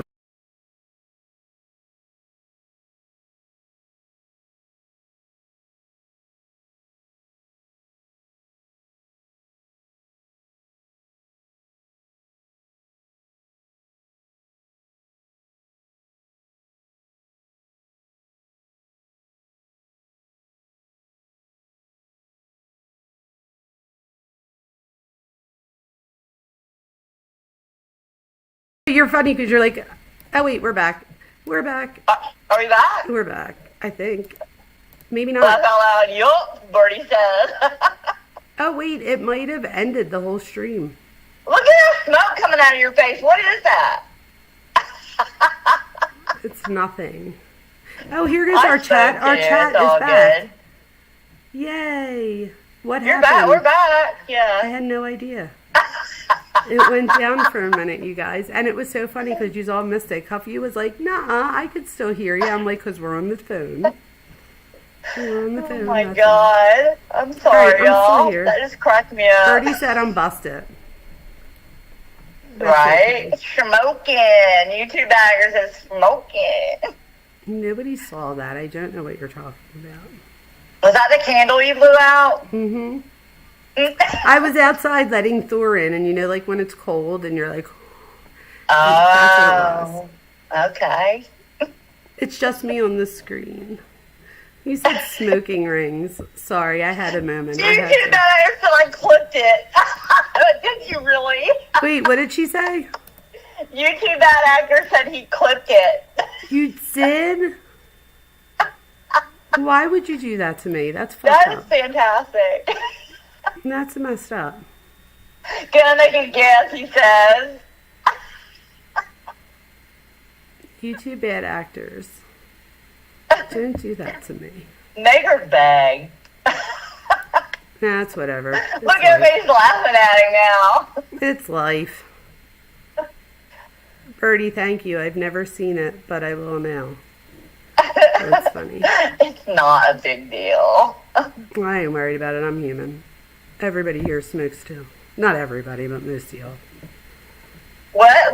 Lucy says, cuss you, YouTube bad actor is a woman. That's what I thought. I'm like, why is she saying who? Oh, I had no idea. Well, you I was pretty. going to say, wait, so YouTube. Listen to me. I don't wait. mean it that way. Can I just tell you, because usually Cuff U's right, so I literally was just in my head like, I don't know what's worse, the fact that she took a clip of me or the fact that I thought it was a she this whole time and it's a he. Well, I mean, God, don't make me feel bad, YouTube actors, because I don't know why I thought you were. No, I think idea. I know why. You two bad actors. Didn't you tell us? I think when you first came around, I'm sorry. I didn't know if you were a guy or a girl, and I think you told us.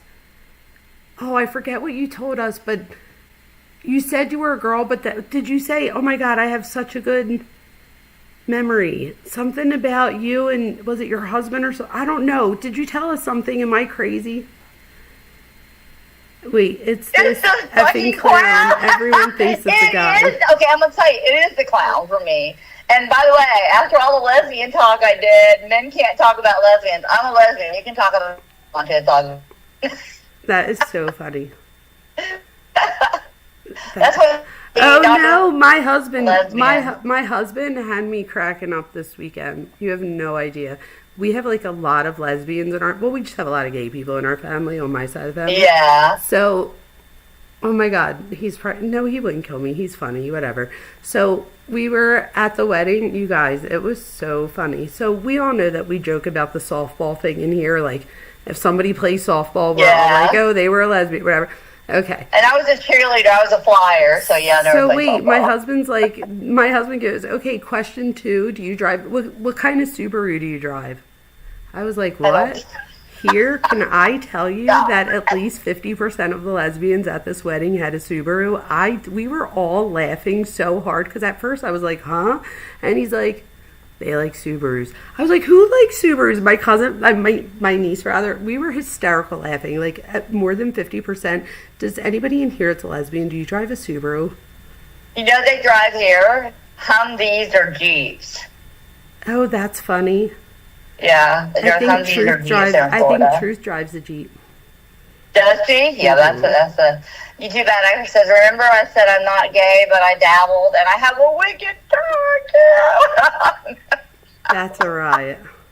Oh my God. I'm a lesbian and I don't have a Subaru. I'm dead though. I was like, could it have been? Gray Hughes drives a Subaru. I'm dead. No, he doesn't. That's funny. My husband, he has a BMW now, but he used to have a Subaru WRX STI. So I was like, you had 2 Subarus, and he's like, yeah, and I like blah blah blah. And I was like, oh my God. He's like, I was like, that doesn't make you a lesbian because you're a guy, you dummy. He was trying to say that Corolla. Corolla here. You have a Corolla, really? That is so funny. Okay, so maybe it was just like wait, I have a Subaru Cross Track, not a lesbian. My niece drives the same car, haha. That is so funny. Okay, so I gotta say this real quick, and I'm gonna send it to you, Dr. Vona. So you know they're talking about the car. Okay, I'm going off. on the Nancy Guthrie thing that drove to the neighborhood that are like looking at all the cars, remember? Yeah. So I was watching Brian Inton, and I kept trying to get you to run a Scion XV, and there was somebody else in chat trying to get you to run one too. That's what I drive, a Scion XV. It's an older car, but it's like a little SUV. And so I kept trying to. So I'm watching Inton, and guess what drives behind him? A Scion XV, same color as mine. And so I clipped it. I'm going to send you the link to the video that he did, and I also snapped a picture of the car and him standing in front of it. And I want you to run it because I can't believe that's his video. So was that the car that he said it was and I said it wasn't? I don't know. I know there was 2 people in chat besides me trying to get you to run a Scion. I think I did it. I think I did. Remember we did the ChatGPT? Was that the one that ChatGPT? Wait, let me pull up ChatGPT and see. I'm sorry. I didn't mean to get off on that. No, it doesn't matter. We're at the end of the live. We always get off at the end of the live. We're talking about cars. That's why it made me think about it. No, that's a good question, though. It's still in a case. Let me see something real quick. So, I was going to ask you, do you still have the vehicle query? Identification analysis. You know I do. I pay $20 a month. This bitch better save $20. I pay $20. $20. And my daughters are like, please don't stop paying for it, because I was like, why don't we just use the free one? And they're like, no, you can't. I'm like, oh, they use it for all kinds of stuff. Yeah, if you go on here, it's actually pretty funny. My daughter Gianna and my nephew, so they're like best friends, and I was on here the one day, and I because it'll save your chats on the side, and I'm like, who the hell's looking up Morse code? Here, my nephew wrote my daughter a message of Morse code, so she looked it up on ChatGPT, who then decoded it for her and then wrote her response back to him in Morse code. I was like, you two are crazy. And I read because I'm like, oh, what could they have written? What was the big thing that they were hiding? And it was nothing. They were pretending that they were my nephew's guinea pigs and that they were seeking an SOS because my nephew forgot to feed them. And I was like, you guys are ridiculous. So when I tell you they use it for everything, I can't even tell you. But they also, I'm just reading the side things, but they use it for work check, dimensional analysis, whatever that is, unit conversion worksheet, percent error calculation. Whatever. Sig fig check. What's a sig fig check? No Filling out tax forms. Okay, how to fill out a tax form. Music assignment. Oh my god. Anyway, so I'm looking, and for the cars. Hey, so y'all are talking about the Nancy Guthrie case. I agree with you. I'm exhausted with it. I want them to find her. I want them to find out what happened. But I'm just going to be honest. The people that are still there stalking her, the YouTube creators, and I'm going to say it, that pisses me off. It makes me so angry. I'm like, leave them alone. The media in there, like Bryan in Florida. I'm like, leave it alone. Get a rest. See. And you just sit there in the car all day. They just literally sit there in their car all day and watch the house. And nothing happens. Oh, yes. Do you totally agree? Lucy Day says, thank you, Lucy, for validating. Thank you, Webs of Deceit. Mwah. You are the best. I appreciate you. Thank you. That was so very generous of you. I do appreciate you. And I sent the link in chat. Let's see where that link is. Let's see. Oh, yeah, I haven't seen it. Oh, my God. Did I miss it? Because I don't see it either. Hold on. Let's see. Can you drop it again? I'm looking straight at it. Can you just drop it right now? Yeah, because I feel like I was looking for it and I didn't see it. I'm so sorry. Yeah, me too. But I'm going back. I don't see it. I don't know why. Tell us if you do it again, and so that we could see if we see it, so that I know if it's just not letting you add it. Harlan, did you see it? So I see where you said thank you. Yeah, I know. That's what I mean. I don't think. Oh, maybe no. That was for the super chat. I think. I don't think it came through. Said Harlot. I don't either. Okay. So I don't think we missed it. I just don't think it came through. Put it are you on our Discord? So I'm say DM it to me or Dr. Vona. Oh, in Discord. Let me drop the link real fast. That's a good one.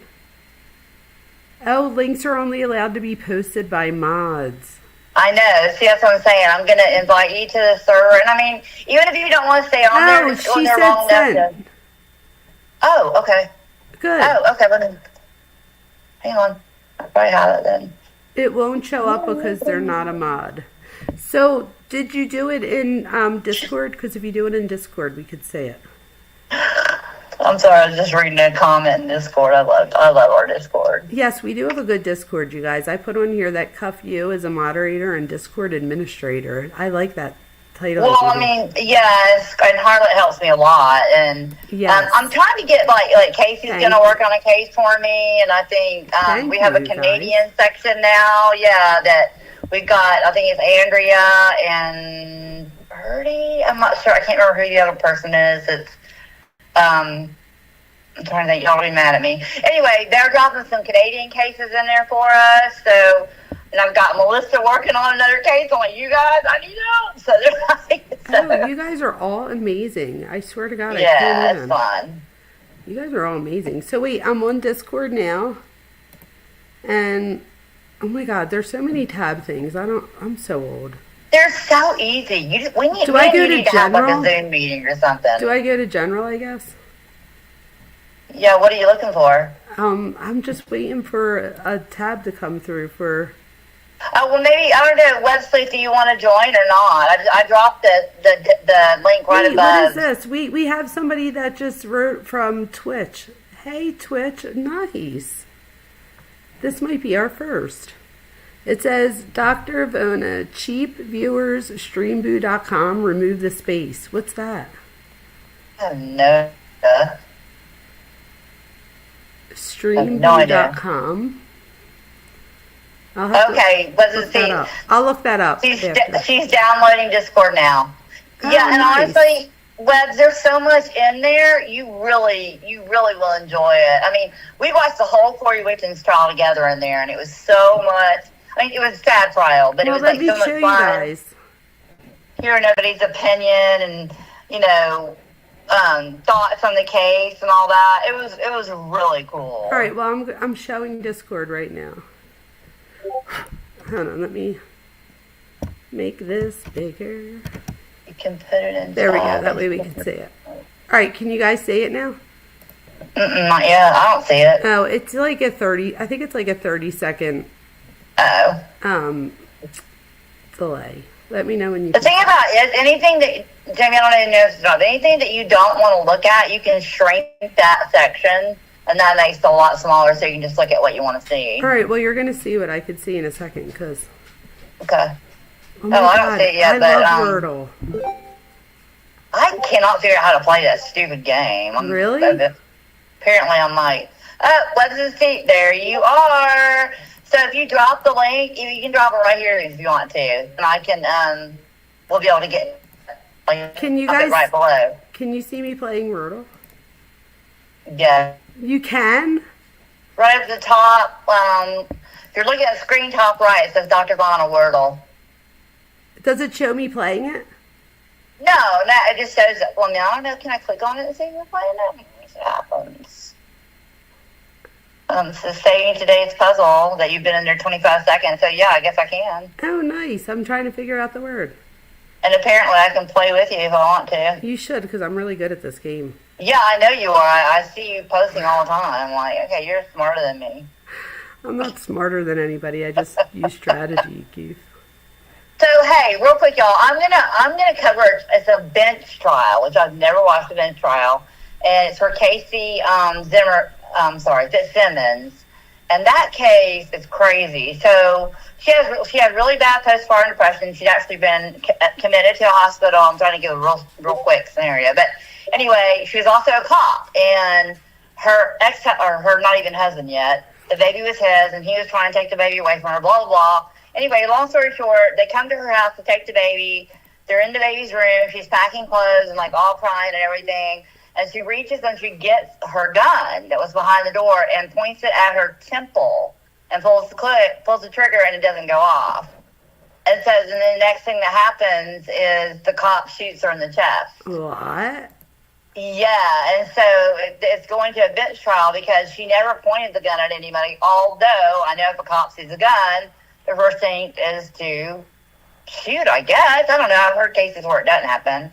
What do you? We can see whatever you're doing. Okay, so you have to guess the word, right? So My God. So right now the two that are green are in the right spot. So the word, it's 5 letters, and the last 2 letters are IS, and there's an O and an A in the word, but it's not in this particular spaces. So the O doesn't go here. It either goes here or here, and the A goes either here or here. But I have to figure out. Yeah, Harlot just said, oh, yeah, I want something. Okay, so, if you have, I didn't put a whole lot in it, the bare minimum, when I made it for trials. Y'all go look at that stuff really, really quick if you can. Like, it won't take you more than 30 minutes probably to look at everything. I just did a information dump in there. Her name is Kelsey Fitzsimmons, and it starts Monday, and it's a bench trial. So she chose not to have a jury, but to have the judge. And the judge she has now is very empathetic. Like, you can tell by the pre-trial motions and stuff. So she's actually been sitting in jail because the other judge, she was a bitch and wouldn't let her go home, even though she was only a danger to herself. They wouldn't let her go home with a monitor or anything. So this mentally ill woman who was shot in the chest, had broken ribs when she went to jail, has been sitting in jail all this time. Oh, my God. Yeah. So anyway, it's real interesting. So if you guys want to watch it, it's just something because, like, Barry Morphy's not happening yet. Lindsay Clancy's not happening yet. So it's like I wanted to have something that we could, talk about. So let me show people, that since they could see what I'm doing over here. So, I'm sorry. No, I'm just showing them. I'm showing them what you did. I'm just trying to show you real quick. Oh. So, can you see it on the thing? I'm showing everybody our Discord. And why they should... I can see you playing Wordle. Oh, wait, but I took it... Oh, wait, maybe it didn't catch up yet. It's just a delay, probably. It is the delay. You'll see. Hey, Lane, her name is... I'm gonna type it in the chat. It's Kelsey.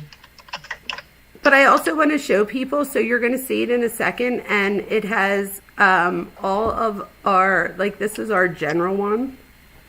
So... Oh, look, I put when I was in... Oh, yeah, how about that? That's funny. Look, I was just in Jamaica. I miss you guys. I was in a van for 12 hours today. Huh? Yeah, we all commented. You look beautiful. Oh, thanks. I forgot that I put pictures. Oh, look, I played Wordle here, too. I'm just too smart for that game. Oh, my pictures. How that? But you guys, you could all share your pictures there so that I could get to know you guys, too. This is my... And we're going to start doing, kind of Discord lives, because down at the very bottom there's hangouts and stuff, and you can do it where you can see each other, but it's a lot easier if we just talk and we review something. So that the cool thing about it is we can hear each other's voices. Yes, I love that. So it's really cool. Yes. Y'all know I'm going to pimp out Discord. We worked hard in there. We have the best Discord community. There is no fighting. There's no drama. So let me show you. So Harlot just said sup. I did whatever that thing is. Cuff you says hi to... That's funny, this one. That's so goofy. And then, but so it's funny because you're hearing me now, but they're going to hear me in 20 seconds, so they'll see it. So this probably looks weird to you because you can't see what it is I'm doing right now because it's on a delay for you. I can see you're in general chat, but it's I can see it. So now I'm going to show other people. So we have staging area for cases.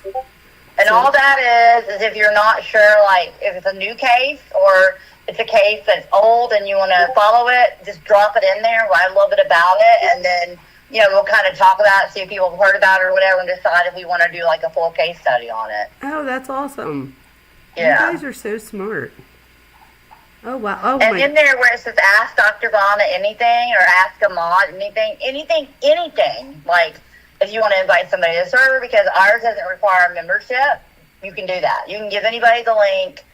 We're not, and the only thing, if we get some weirdos in there, we'll all know it, and we'll be like, yeah, no, that's not happening, because...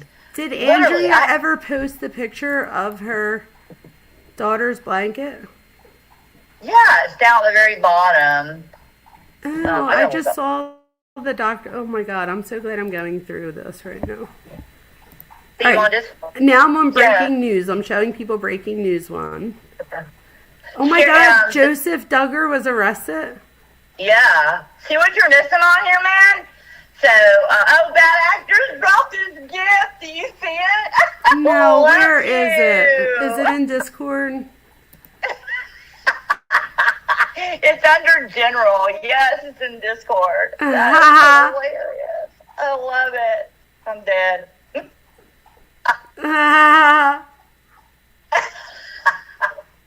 That's funny. All right, Oh that's my not as bad as I God. thought it would be. Anyway. That's funny. Oh my God. Oh, Okay, wait, I see here your we video, go. Web. We have Webs of Deceit drop the victim address. Yeah, I see it. Okay, I'll be watching that, and I'll put it somewhere where we can all like talk about it and everything, because I feel like that's going to start a conversation, and it should. So it's the I victim never address. ever see her again. It's only 3 Moments minutes. after he Let's was just watch sentenced it. to life in Okay. prison without parole, Rashad Let me know Owens if you guys can tried hear it. holding back tears. It wasn't because of the sentence, but because of what the victims and their families were saying. They were allowed to directly address Owens in court after a jury found him guilty of capital murder in the South by Southwest crash. 4 people were killed, nearly 24 injured. KXAN's Chris Sadeghi was in the courtroom when victims told Owens about the pain he had caused. Chris? It was very still in that courtroom. So, These in victims. case anybody's just joining, Webs of Deceit lost Yeah, I his was sister, gonna say. is one of the victims of this horrible crime. Have been through a lot, and this was their chance to talk to Rashad Owens directly and tell him the damage he'd caused. That little tiny body you plowed through was infinite better than the person that you ever be. But I don't envy you. And I'm glad you're getting what you deserve. As you spend the rest of your life in jail, I hope you gain some kind of respect for life, because what you did was so selfish. After finding out he'd be going to prison with no parole, Owens then had to listen to the victims of his crime tell them how his actions that night, fleeing a police officer and driving through a crowd, how those actions affected them. Owens killed 4 people that night, and his eyes were watery as he listened to their family members tell him what he took. But his attorney, Ricky Jones, said afterwards that Owens actually penned a letter to everyone just a few months after the crash. The letter never made it into court, but his attorney said he has long wanted to express his sorrow. It was a very remorseful letter and showed a lot of sympathy and empathy for all the victims, those are deceased and those are injured, and their families as well. He asked me today if he would be able to read the letter of apology to the jury, so unfortunately he was not able to. But he just sat there and cried through the presentation of these victims' families because it was terribly We don't moving. usually hear that. And you know, we all No. really felt the pain that these folks felt. Cry for himself, I bet. I'm sure he did cry for himself. That is a good point. But we don't often Yeah. see that, right? Usually the person's like emotionless. So let's continue to watch. Defense says they will file an appeal sometime in the next week, fairly standard procedure. Ricky Jones was asked if he would release that letter that Owens wrote, and he said no. We're live from the Travis County Justice Center. Chris Sadeghi, KXAN News.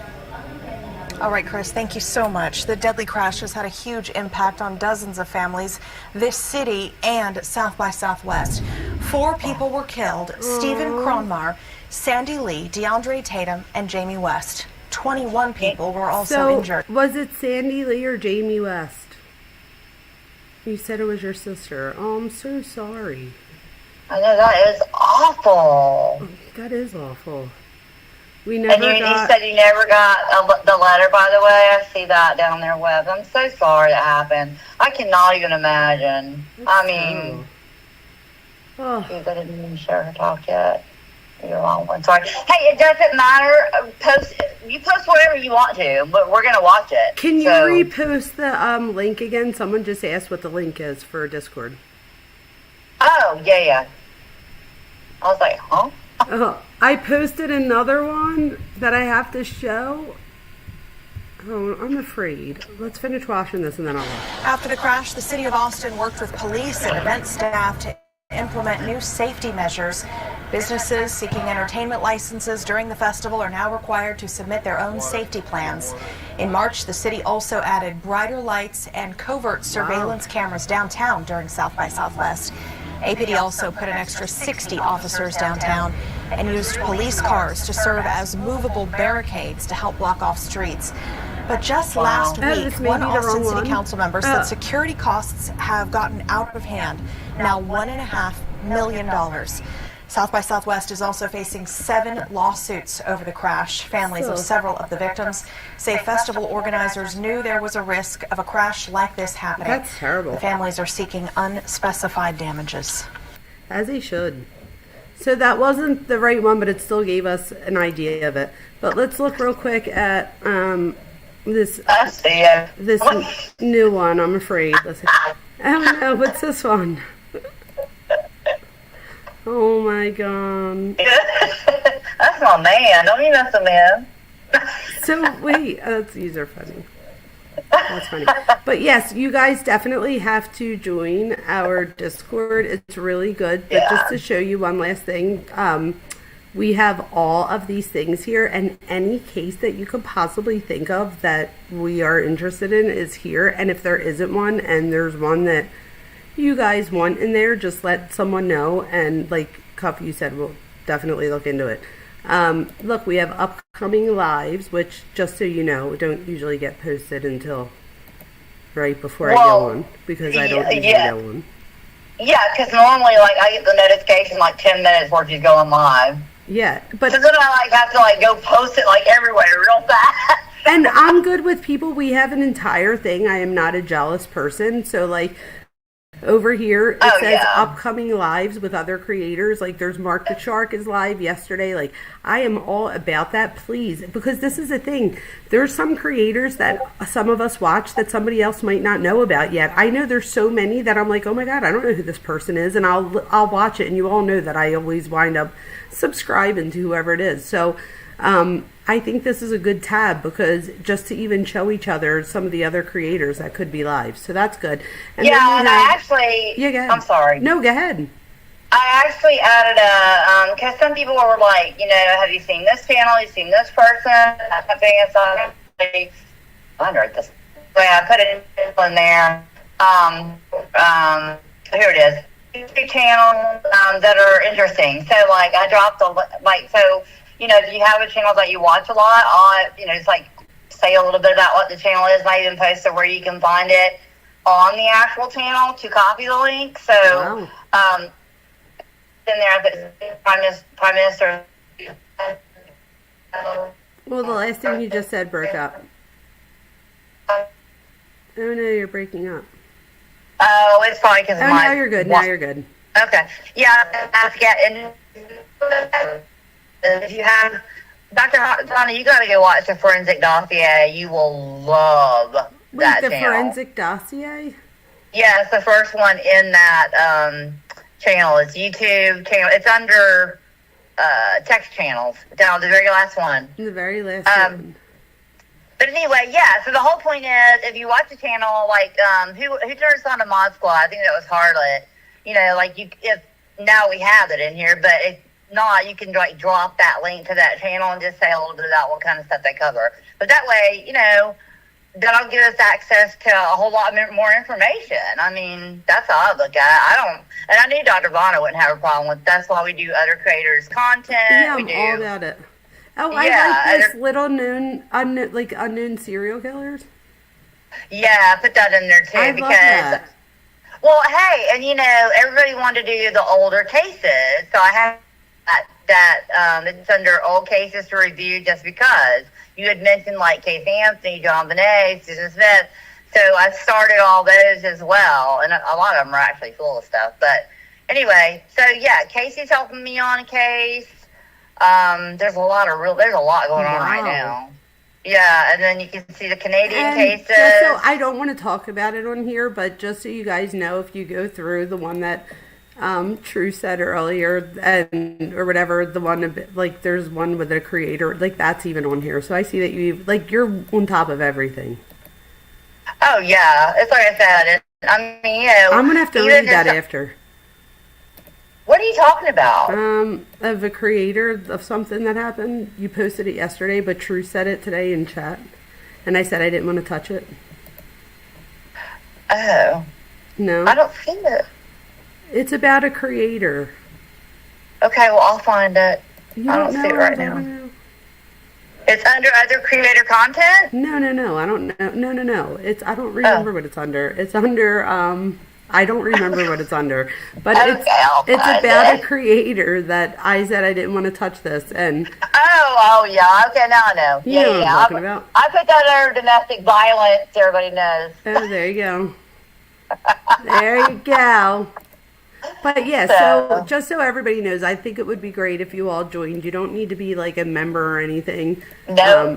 You don't have to be a paid member. You could join. We want everybody to be on there. And it's cool because sometimes like I'm at work and stuff, so I can only be live every now, you know what I mean? Every now and then. I can't always be live, but every now and then I'll like write something on Discord or I'll go in and listen, like see what you guys are writing to each other. But I'd love that you guys could share pictures and stuff. It shows your personality, and that's what I want to see.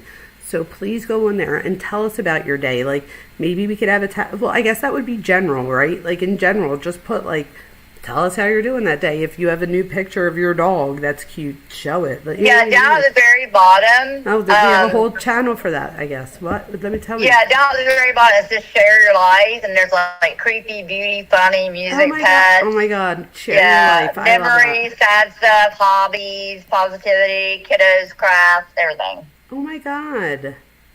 Yeah, and those are ideas from people that are in here. We've created this together. So you guys really did. You guys are all amazing. Wow, I am so lucky to have everyone.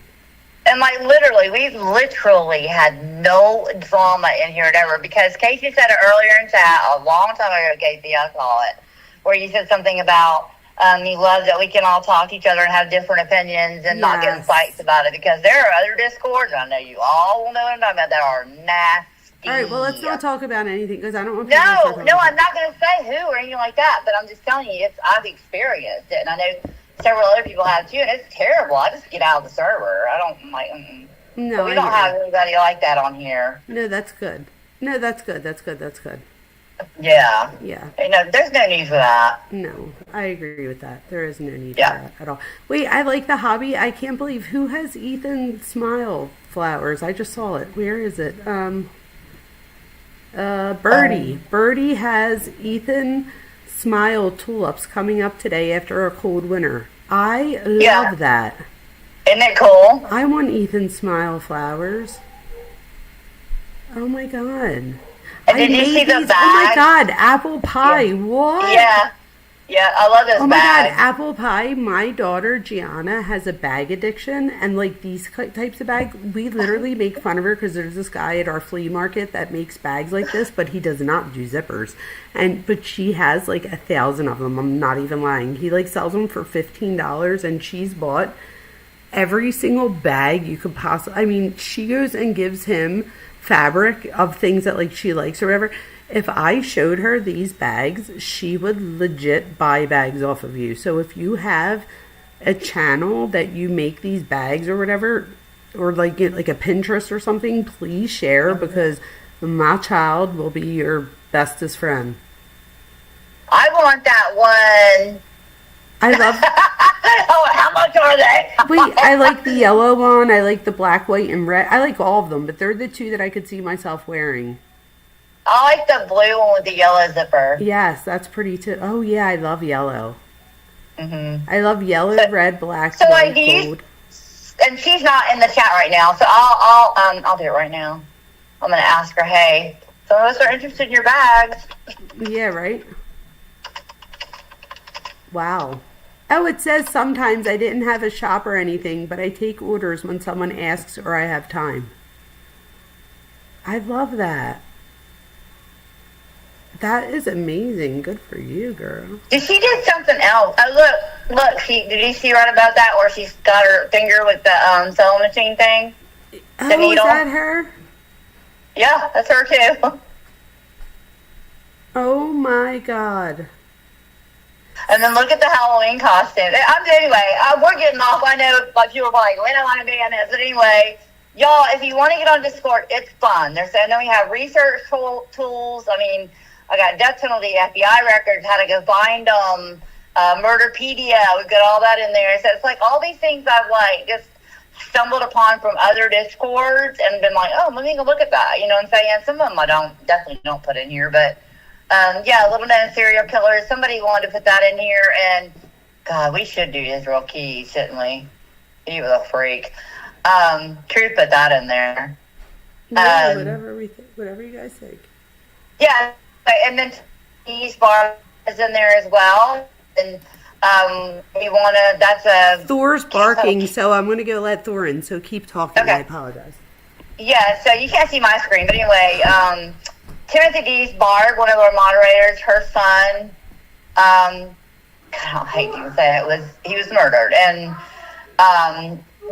they don't know who did it yet, and it's just awful. But anyway, her case is in here. You want to try to get it moving again. She's given a lot of information that I've put in and some pictures and stuff, but I really want to get in touch with her. She's had a really hard battle with it, trying to get anybody to listen to her. So I don't know if anybody comes up with a way that we can like maybe get it moving again, or you have any ideas. It's under Discord member case suggestions. You know, maybe go look at what's in there and just give us your thoughts, because we'd love to get it moving again for her. It's really sad. It's heartbreaking. I mean, I can imagine. Yeah, okay, so there's stuff in there. Sorry. That's okay. I was just talking about Barbara. Yeah, I haven't seen Barbara in a while Barbara, either. she was on not the last live, but the live before that. Was she? She was. I think about her every single day. So I think about her a lot too. It's funny that you say that, because I see that we have a whole Timothy's and Barb. That's what I was just saying to them. We're trying to figure out ways to get the case thing again. She keeps asking me, and basically like stuck her, or like they want to answer her calls or something like that. So, if you will look through this, if anybody has any ideas about how to get it moving again, So you guys, Cuff, you just broke up a little bit, but I know exactly what you said. So just so everybody knows, what Cuff you saying pretty much, because it broke out for a second, but I know what you're saying. I'm sorry. No, you don't have to apologize, you goof. My whole channel goes down in the middle of shows. Could you imagine? Like, don't have to apologize. It's life. It happens. But you guys, she has the whole Timmy D's case here, and then I'm seeing that people weren't putting together that Barbara Hall was the same Barbara Hall with this case. So she's the mother of, and I don't know if people know this, but she also lost her other son. So she had two sons and lost both of them within 18 months of each other. And the one son, she believed was, that his life was taken from him. Oh, wow. I've never seen this picture with the butt of the... Yeah. And what is that, a lighter, I guess? Yeah, and she sent me that picture. Wow. Yeah, so that little... I can't remember what that... I know that Drunk Turkey has a lot of... Like, she sent him everything, like all the files, because she doesn't know how to use the computer very well. So... maybe we can get her to share, like to get him, because I know that she definitely would. I have them in here, so I'm just going to be honest with you. I'd rather just communicate with Barbara. What? I would rather us just communicate with Barbara about it, because not that. I'm saying she doesn't know how to. I talked to Barbara about it as far as like her getting me the information. If you could figure out how to get the information right from her, that would be great. But she was having a hard time like understanding like how to do it as far as sending it via like the electronic thing. But now that she likes ChatGPT, maybe it'll help her do it. But if not, I know that she physically sent everything to DT. So I'm saying, I wonder if, I'm sure she would give her permission, but if he'd be like, if she could ask him to send me the stuff, because he probably has it all digital already anyway. So I'm just saying, if she can't figure out how to do it, that might be an option as well. I just think we need to get as much information up as we can to help her, because she deserves that. Yeah, and I asked her about that, and she said there's not much to send. She doesn't have a lot. No, there's like, oh, you need to go on DT's channel. There's like a whole section where like there's an interview with the person that I saw that, yeah. See, I didn't see every little thing, but there's like a lot of videos. And there's somebody else who also investigated it as well. So he wasn't the only one. So there are videos of this out there on YouTube. But I do think that we need, if anybody finds any links to anything that'll help us put anything together here, that would be amazing. I'm in his channel right now. I'm looking to see if I see anything. I think there's a whole tab just for... Yeah, I'm looking. It might be on his playlist because he doesn't have any in Discord on it, so I'll look in there. No, I think... But I watched the videos. He did like one or two, I think, with her. I watched those. I'll have to look into it. I'll have to send to you. But yeah. But anyway, the whole point is, if y'all have any idea how to get it moving, that's the main thing, because she can't get it moving. Yep. She made some really funny statement to me. I can't remember what it was about. I don't know. Something about if they see her coming, they'll lock the front door or something like that. I don't know. It was kind of like a little chuckle thing, but it wasn't. You know what I mean? She's frustrated, so... Yeah, I would be too. I can't even imagine. I just can't. It's terrible. But, you know, like I said, all I have in here right now is all she could share with me. She's like, you know, this is everything I have. And so that picture really disturbs me with the lighter. It really does, too. I was going to say, what is that? That's a brick. The white thing is like a brick to plug something in with. That's a lighter. And I think she said that thing is like a fob for a car. Oh. If I'm not mistaken. I should have written it there. I'll find out. Yeah, hopefully she'll. I mean, yeah, she commented right below it. Yeah. God. Yeah, Bar, so I just wanted to send that to you to see if you could read it yet. Or if you had read it yet, that article right above where it says a call for help that vanished. You get, the call is, y'all gotta watch. Yeah. Yeah, crazy case, right? Yeah, because he called 911. He was on the phone with him. Like, literally. Wait, and who, Timmy was? Yeah, he called 911. He was on the phone with them, and I don't know if he said that, I can't remember, I don't know, I don't want to say, but it was something about what was happening to him. He was still by himself as far as I could tell, but I'm not going to say, just please watch it. I just don't want to say it out loud. I don't know, it's still funny. If it was Barb, I'd be okay with it, but it's still funny. I can't find, I'm like looking on the, on DT's channel, and I can't find them. That's so weird. Yeah, that's what I'm saying. I looked too. There was like so many, though. I don't know where they went.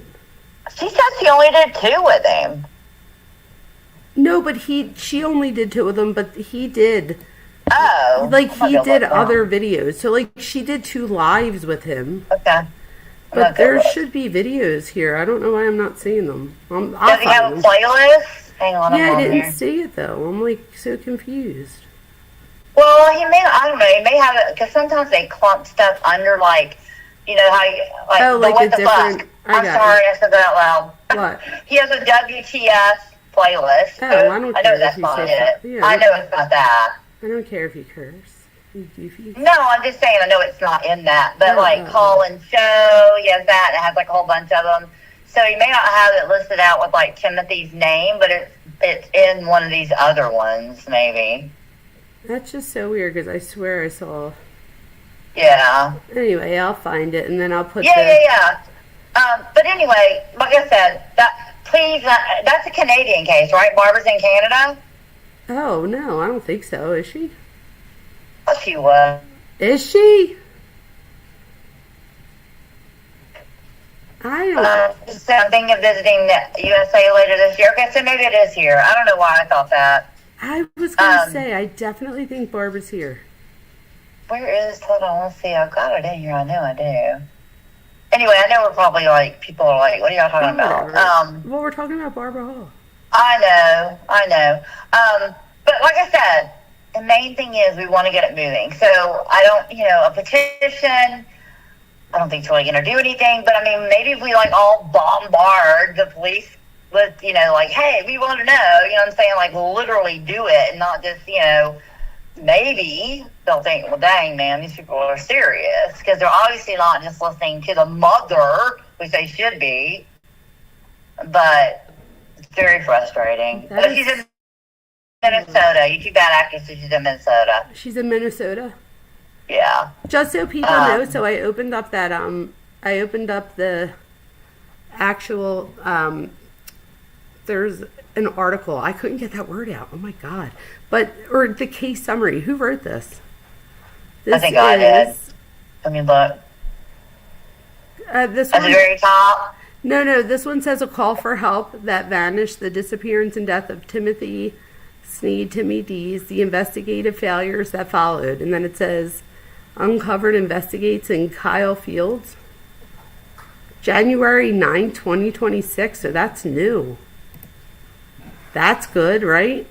Yeah, where are you? Are you in Discord? Yeah, I'm in the Timmy D's thing under a call for help that vanished. You put. Oh, yeah. I put that in there. 12526, that one. Yes. Yeah, that's the one I was just telling you guys to go watch when you get a chance. Oh, this is what I'm on. Is a like you'll see it up here in a minute. It's okay. It's like the whole uncovered investigates. It says. Oh, you know what? I need to refresh Oh, this is really cool. Yeah. Oh my gosh. So you guys, this is like the call for help or whatever it says. Yeah, I have to that's sign into Substack. Let's see. Did you see that where it said he had called? Yeah, I have to do this after because it's okay. No, unless I just get I have to go to my Gmail and get the number. Oh, I know. I hate that. I have to do it too. Wait, 58, 46, 52. 58, 46, 52. 58, 46, 52. There we go. All right, I'm in. So now, all right, I'm going to subscribe to this. It's the first thing I do. Oh, no. Come on. That's not what I meant to do. Go back. Okay, ready? So it says case summary, you guys. The night that Timmy D's called 911. So Timmy D's was 26 years old, a union rigging worker from Creve Coeur, Missouri. A young man with a job, a routine, and a family that knew his patterns well enough to recognize the difference between silence and danger. On February 28, 2022, Timmy disappeared. Dude, so many things happened in 2022.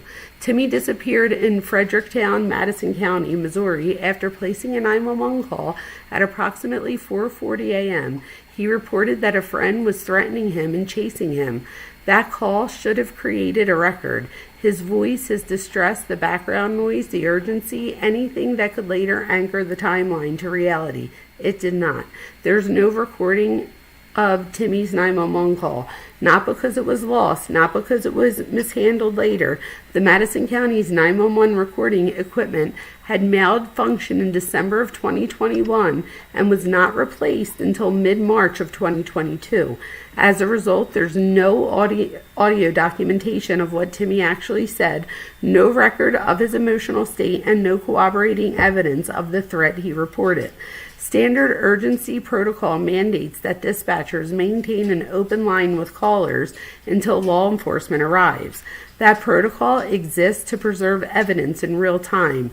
Location, condition, movement, escalation. In Timmy's case, this did not happen. No operator remained on the line with him to pinpoint his location, confirm details. That is horrific. That's crazy. Or provide reassurance and direction. This was not a minor procedural oversight. It eliminated the only contemporaneous record of Timmy's distress. An officer arrived at approximately 4:48 a.m., only 8 minutes after the 911 call. Timmy was not present. The officer encountered the individuals Timmy had been with earlier at the residence on County Road 277. Instead of initiating a search for the 26-year-old who just reported being chased and threatened, the officer arrested one of those individuals on an unrelated outstanding warrant. No search was conducted for Timmy, no perimeter was established, no attempt was made to locate him despite the proximity to the call location and active nature of the reported threat. The officer later explained his decision by stating he believed The conflict was over because he told Timmy had left a short time earlier. That statement was accepted without corroboration. No property search followed. No follow-up investigation was initiated. Then it tells us that Barbara Hall, Timmy's mother, did not hear from her son for several days after February 28th. This was highly... this case really gets to me. Like, I'm literally crying right now. I know, it gets to me too. So sad. It's so sad. Yes, this is so sad, you guys. And this is the Barbara Hall that is a mod on my channel that we all love so much. So Barbara Hall, Timmy's mother, did not hear from her son for several days after February 28th. This was highly abnormal. Since the death of Timmy's brother, Michael, on June 19, 2021, Timmy had been calling or texting his mother nearly every day. When she could not reach him, she described becoming deathly sick, recognizing that something was fundamentally wrong. She filed a missing persons report on March 2nd, 2022, 4 days after the 911 call. On July 21st, 2022, Timmy skeleton... That's my birthday. He was found on my birthday. Oh, wow. On July 21st, 2022, Timmy's skeletonized remains were discovered approximately 184 yards from where he placed the 911 call. The property where his remains were found is owned by an associate circuit judge with jurisdiction over Madison County cases. No cause of death has been determined. No manner of death has been established. No arrests have been made. The case remains closed. Who was with Timmy Dees? Timothy Sneed, Timmy Dees, was not transient figure, not a person living on the margins, and not someone whose disappearance could be explained away by instability or isolation. The available record is clear on this point, and it matters. Timmy was 26 years old at the time of his disappearance. He lived in Creve Coeur, Missouri. He was employed as a union rig worker affiliated with Local 6. He had steady work, regular pay, and an established routine. There is nothing in the record to suggest that he disengaged from his life or disconnected from the people around him. 8 months before Timmy disappeared, his brother Michael died on June 19, 2021. This loss had a profound impact on him. According to his mother, Barbara Hall, Timmy's behavior changed in a specific and measurable way after his brother's death. He began calling or texting her nearly every day. This was not casual or sporadic communication. It was consistent, habitual, and emotionally anchored. It reflected grief, closeness, and reliance, not withdrawal. Because of this pattern, Barbara knew something was wrong almost immediately when she could not reach him after February 28, 2022. Timmy's silence was not normal. It was not ambiguous. It was not explainable by routine absence or voluntary distance. It was a break in a daily behavioral pattern that had been established for months. Barbara described becoming deathly sick when she could not reach her son. That reaction was not intuition in the abstract. It was recognition based on routine. She knew his habits. She knew his communication style. She knew that something had happened. Timmy's mother described him as a jokester, someone with humor, lightness, and an ability to bring levity to situations. She described him as kind-hearted. She emphasized that he was someone who advocated for the underdog, someone who cared about people who were worse off than he was. These descriptions are not incidental character color. They directly contradict any narrative that Timmy was reckless, vital, or prone to unnecessary confrontation. Equally important is what Timmy was not known for doing. According to Barbara, Timmy did not involve law enforcement in conflicts unless he believed the situation was serious. The family's norm was to handle problems without police involvement unless they were life-threatening. This context is critical. Timmy calling 911 was not casual. It was not reflexive. It was not routine. It was an escalation and indicated fear and perceived danger significant enough to override his normal behavior. The available reporting makes this point explicitly. The fact that Timmy made a 911 call at all indicates he believed he was in immediate danger. He was not someone who regularly called the police. He was not someone who sought official intervention as a default response to conflict. The call itself is evidence of distress. Timmy's employment history further undermines any attempt to marginalize him after the fact. He was working. He had a union affiliation. He had checks waiting at the union hall. He was engaged in his trade. There is no indication he was in crisis related to employment, housing, or stability at the time he disappeared. When investigators later closed the case on the assumption that the people to last see Timmy were being truthful, they did so without reconciling that assumption with who Timmy was as a person. They did not account for his communication patterns. They did not account for his reluctance to involve police. They did not account for the fact that the man with his routine habits and family connections does not simply vanish hours after calling 911 unless something has gone seriously wrong. Understanding who Timmy Dees was is not ancillary to the investigation. It is foundational. It provides context for why the 911 call mattered, why his disappearance was immediately alarming to those who knew him, and why the absence of follow-up and search was not just a procedural failure, but a failure to recognize risk.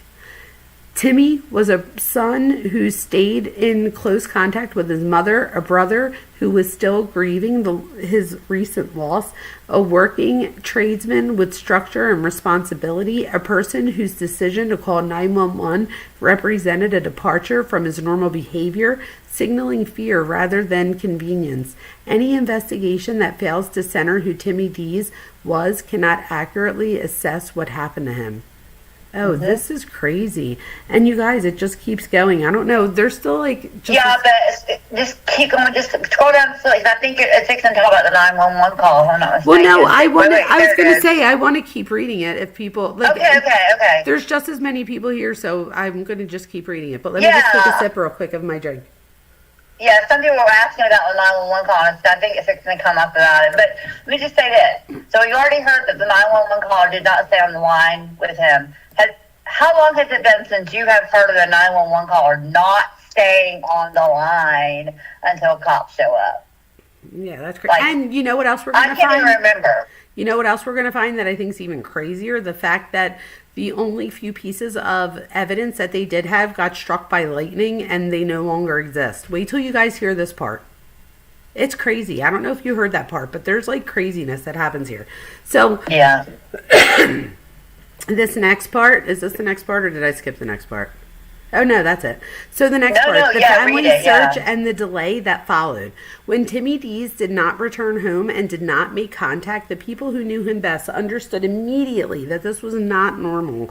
The reporting makes clear that this recognition did not come from hindsight or speculation. It came from established patterns. After February 28, 2022, Barbara Hall attempted repeatedly to reach her son. Calls went unanswered. Messages were not returned. As days passed, the absence hardened into certainty. Something had happened. This was not a young man taking space. This was not a missed phone. This was not a voluntary disappearance. On March 2nd, 2022, 4 days after Timmy placed the 911 call, Barbara filed a missing persons report. By that point, a critical window had already closed. Available reporting establishes that the period immediately following a disappearance, particularly one preceded by an emergency call reporting an active threat, is when evidence is most recoverable and outcomes most alterable. Despite the filing of the missing person report, available reporting indicates that law enforcement response did not meaningfully accelerate. According to public statements cited in reporting, the family stated that it took weeks for law enforcement to become actively involved, whether through staffing limitations, prioritization decisions, or institutional inertia. The effect was the same. No immediate coordinated search effort followed the report. The absence of urgency compounded the failure that had already occurred on the morning of February 28th. By the time the case was formally treated as a missing persons investigation, whether time and human activity had degraded any physical evidence that might have existed near the call location, witnesses who could have been interviewed immediately were no longer operating within a fresh memory window. Surveillance footage that might have existed in nearby locations were no longer guaranteed to be preserved. Faced with institutional inaction, Barbara acted. Of course she did. This is where Barbara, I'm sorry, I know, Dr. Vona, Barbara becomes a hero, in my opinion, right here. 100%. So you guys, listen to this. So this is Barbara Hall, our lovely Barbara Hall. So faced with institutional inaction, Barbara acted. She organized independent searches of the area surrounding County Road 277 and the location where Timmy placed the 911 call. These were not official operations. They were community-led efforts involving volunteers and search dog handlers. Available reporting indicates that these searches were born not out of preference but necessity. They existed because the system that should have been searching was not.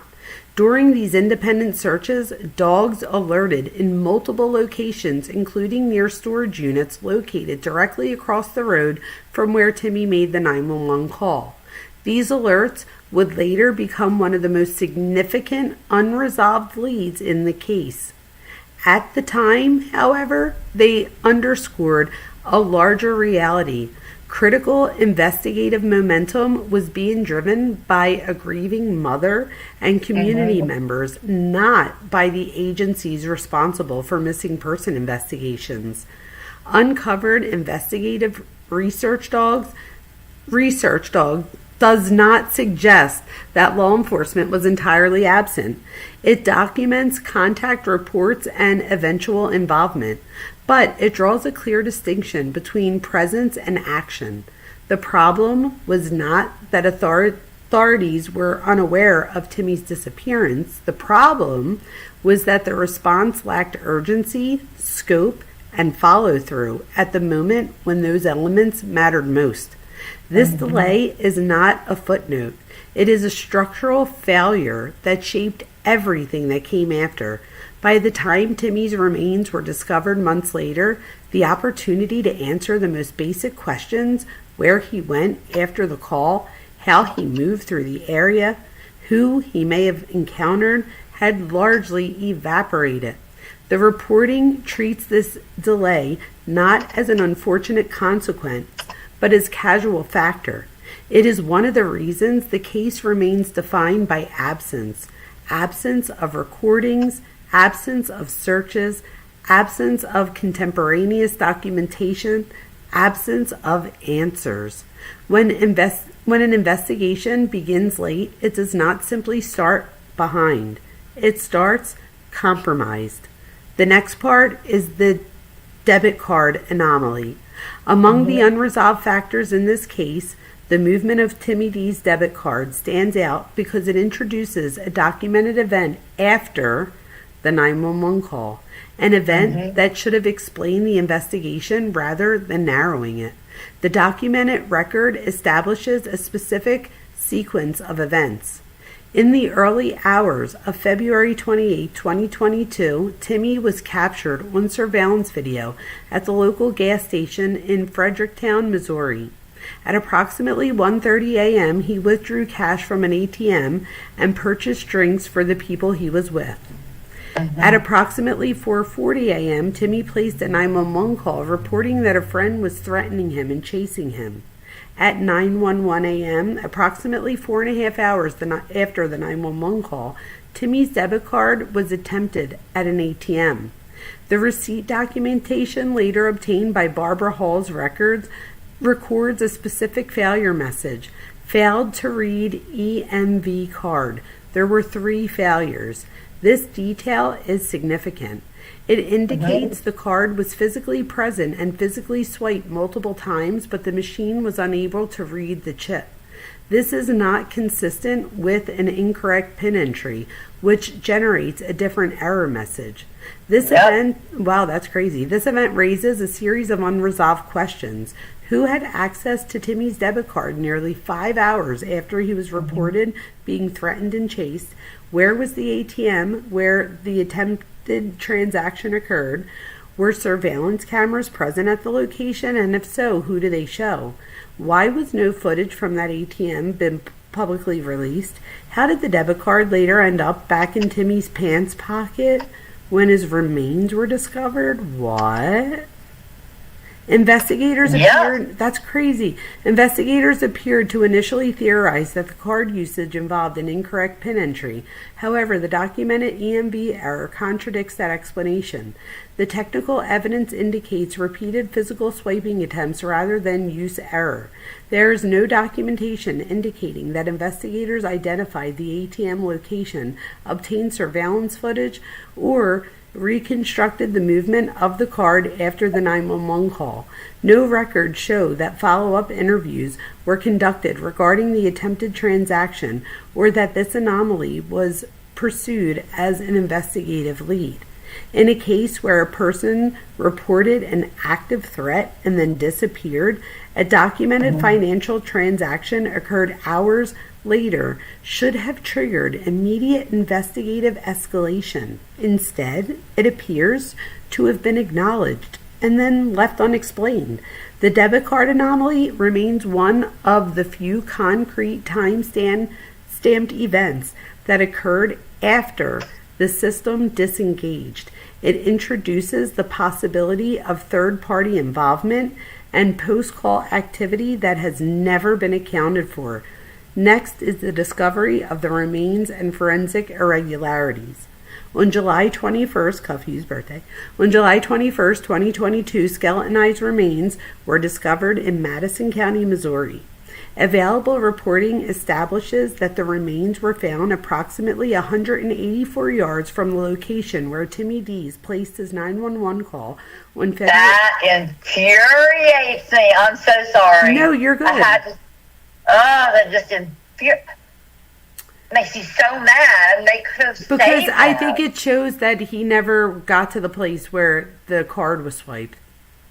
Oh, I'm not talking about that. I was talking about that he was located that close to where the 911 call came in. Well, that's what I mean. That means that he wasn't the person that swiped his card, that swiped the card hours later, which that makes it really effing sick because then somebody brings the card back and puts it back in his pocket.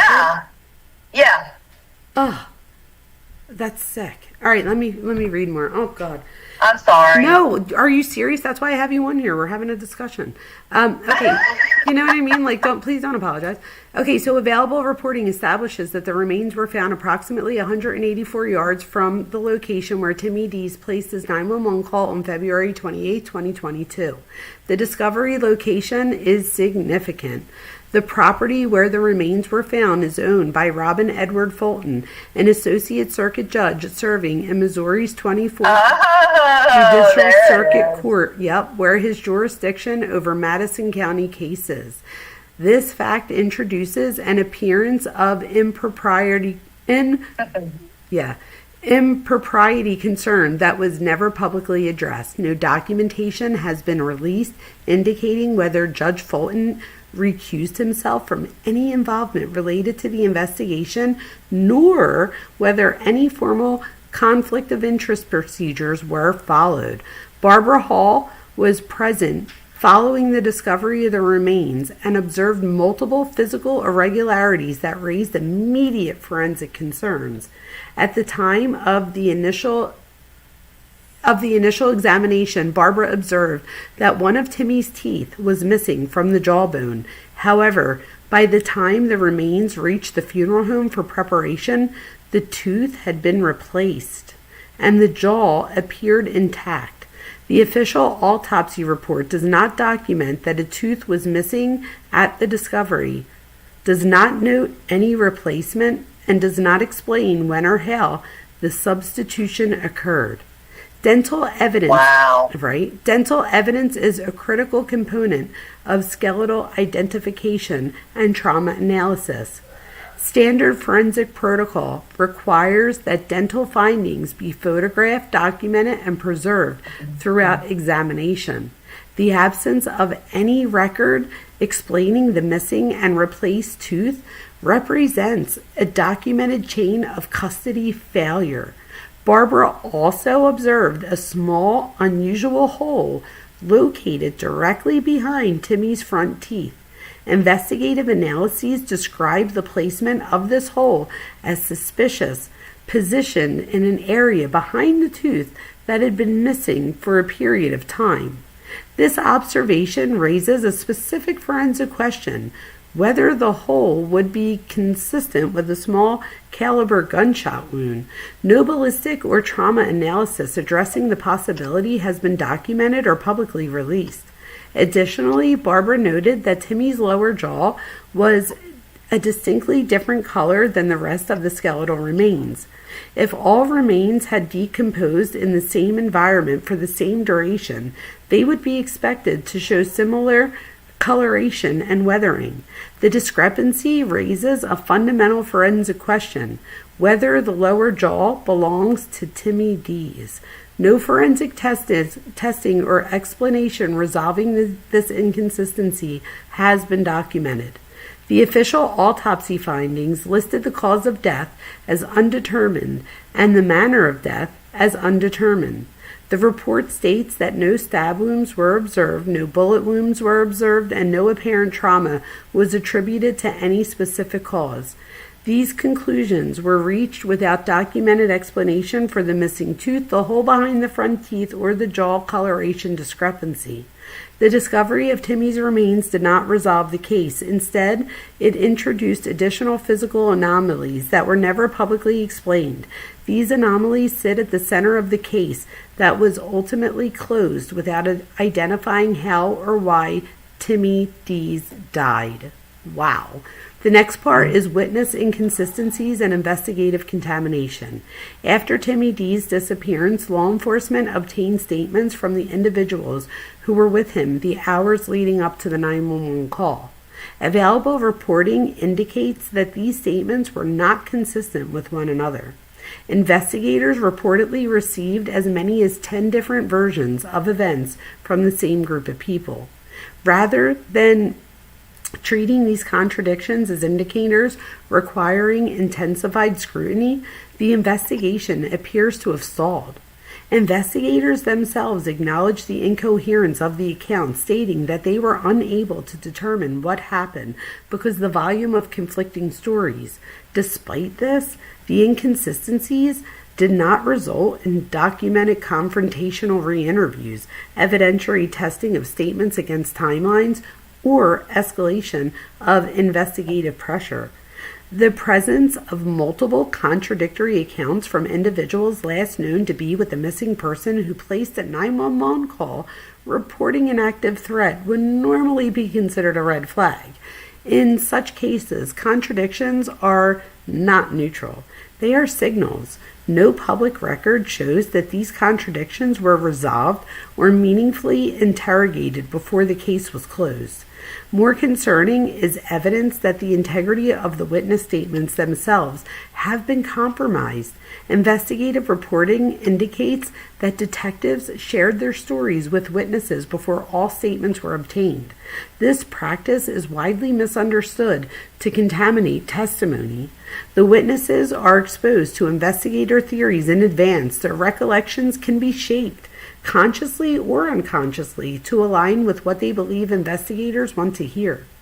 The lawless files reported that detectives were sharing their theories with the last people to see Timmy alive, before those individuals provided statements, after which the witnesses offered differing stories.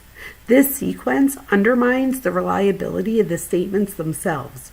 Once testimony is contaminated in this way, it becomes difficult, if not impossible, to separate original recollection from suggestion. Public transparency regarding these interviews is limited. While one individual, now listen here, you guys, this is where the alleged friend / suspect comes in. And this is just alleged. He's not really a suspect. Just he's suspicious in at least Barbara's mind. Public transparency regarding these interviews is limited. While one individual, Caleb Nanny, has publicly identified as the friend of Timmy was with that night, his formal interview status, the content of his statements, and the conclusions drawn from them have not been made public. The role and statements of Michael Buski are similarly undisclosed. The public has not been provided access to interview transcripts, audio recordings, or detailed summaries that would allow independent evaluation of the investigation's handling of witness testimony. Without those materials, it is impossible to assess whether contradictions were reconciled, whether statements evolved over time, or whether inconsistencies were treated as evidence rather than inconvenience. Despite these unresolved issues, the investigation ultimately proceeded towards closure. The Missouri Highway Patrol later cited attempts of the witness accounts as part of the rationale for closing the case, even though those accounts were internally inconsistent and potentially contaminated. In an investigation where a victim reported being chased and threatened minutes before disappearing, the credibility of the last known witness is critical. When those witnesses provide multiple conflicting narratives and are exposed to investigator theories before statements are finalized, the investigative process itself becomes compromised. This is not a matter of optics. Witness inconsistencies were not resolved. Potential contamination was not corrected, and the case moved forward as though these deficits did not materially affect the reliability of the conclusions drawn. The next part. Hey, let me ask you a quick question right here, Dr. Vona. Go ahead. So with us, those are the two names that I had read somewhere before they were with him. And so my whole thing is this: could we not polygraph them? Why is law enforcement not, asking them more questions? I don't understand it. And there's a lot of information that we do have. You know what I mean? No, I do, but I would love to have Barbara here to answer these questions, but you don't have to take a polygraph, right? So No, I'm just saying. But no, I hear what you're saying, but I'm saying, I'm thinking, why would somebody not? And I guess for obvious reasons. I don't know, right? So I don't know, but I would love to ask information that we do know. Yeah, I would love to ask Barbara that though. So should I keep reading? There's a little bit more. I think. Yeah, Casey's gonna reach out to Barb too. Yeah, and there's just as many people here, so that means people are still listening. So let me keep reading. Maybe you can you're talking to people in the chat. Perfect. Yeah. There you go. You got the chat while I got this. Ready? The storage unit lead and the warrant that was never pursued. During the independent search efforts organized by Barbara Hall, a lead emerged that should have altered the direction of the investigation. Search dogs alerted at 2 storage units identified as Units 5 and 6, located directly across the road from where Timmy Dees placed his 911 call. The proximity of these units matters. They were situated only a short distance from the reported incident location, close enough that movement between the scene and the units could have occurred within minutes. In the context of a missing persons case involving an emergency call reporting an active threat, this proximity established immediate relevance. Volunteers were able to gain access to one of the 2 storage units and conducted a search. The second unit, however, was not searched. Law enforcement refused to search Unit 6 despite the property owner granting permission for entry. Barbara Hall was later informed that the second storage unit was rented by a high school resource officer, a sworn law enforcement officer assigned to a school system. This detail elevated the significance of the refusal. A storage unit linked to a law enforcement officer located across from the scene of a missing persons case and flagged by search dogs presented a combination of factors that typically establish probable cause for further action. This raises direct procedural questions. Why was a search warrant not pursued for Unit 6? Under standard investigative practice, a warrant would have allowed legal entry regardless of the renter's consent, provided sufficient cause existed. In this case, the documented factors, dogs' alerts, proximity to the 911 call location, the missing person status, and the refusal to permit a voluntary search collectively met the threshold that supports warrant assurance. No documentation has been produced showing that investigators sought a warrant. There is no public record of a warrant application being denied. There's no explanation provided for why this legal avenue was not pursued. Civilian searches lack legal standing, but law enforcement searches do not require permission when authorized by a warrant. The decision not to seek one effectively insulated the contents of the storage unit from scrutiny. Whether this decision stemmed from oversight, reluctance, or deference, the result was the same. A potentially significant lead was left unexplored.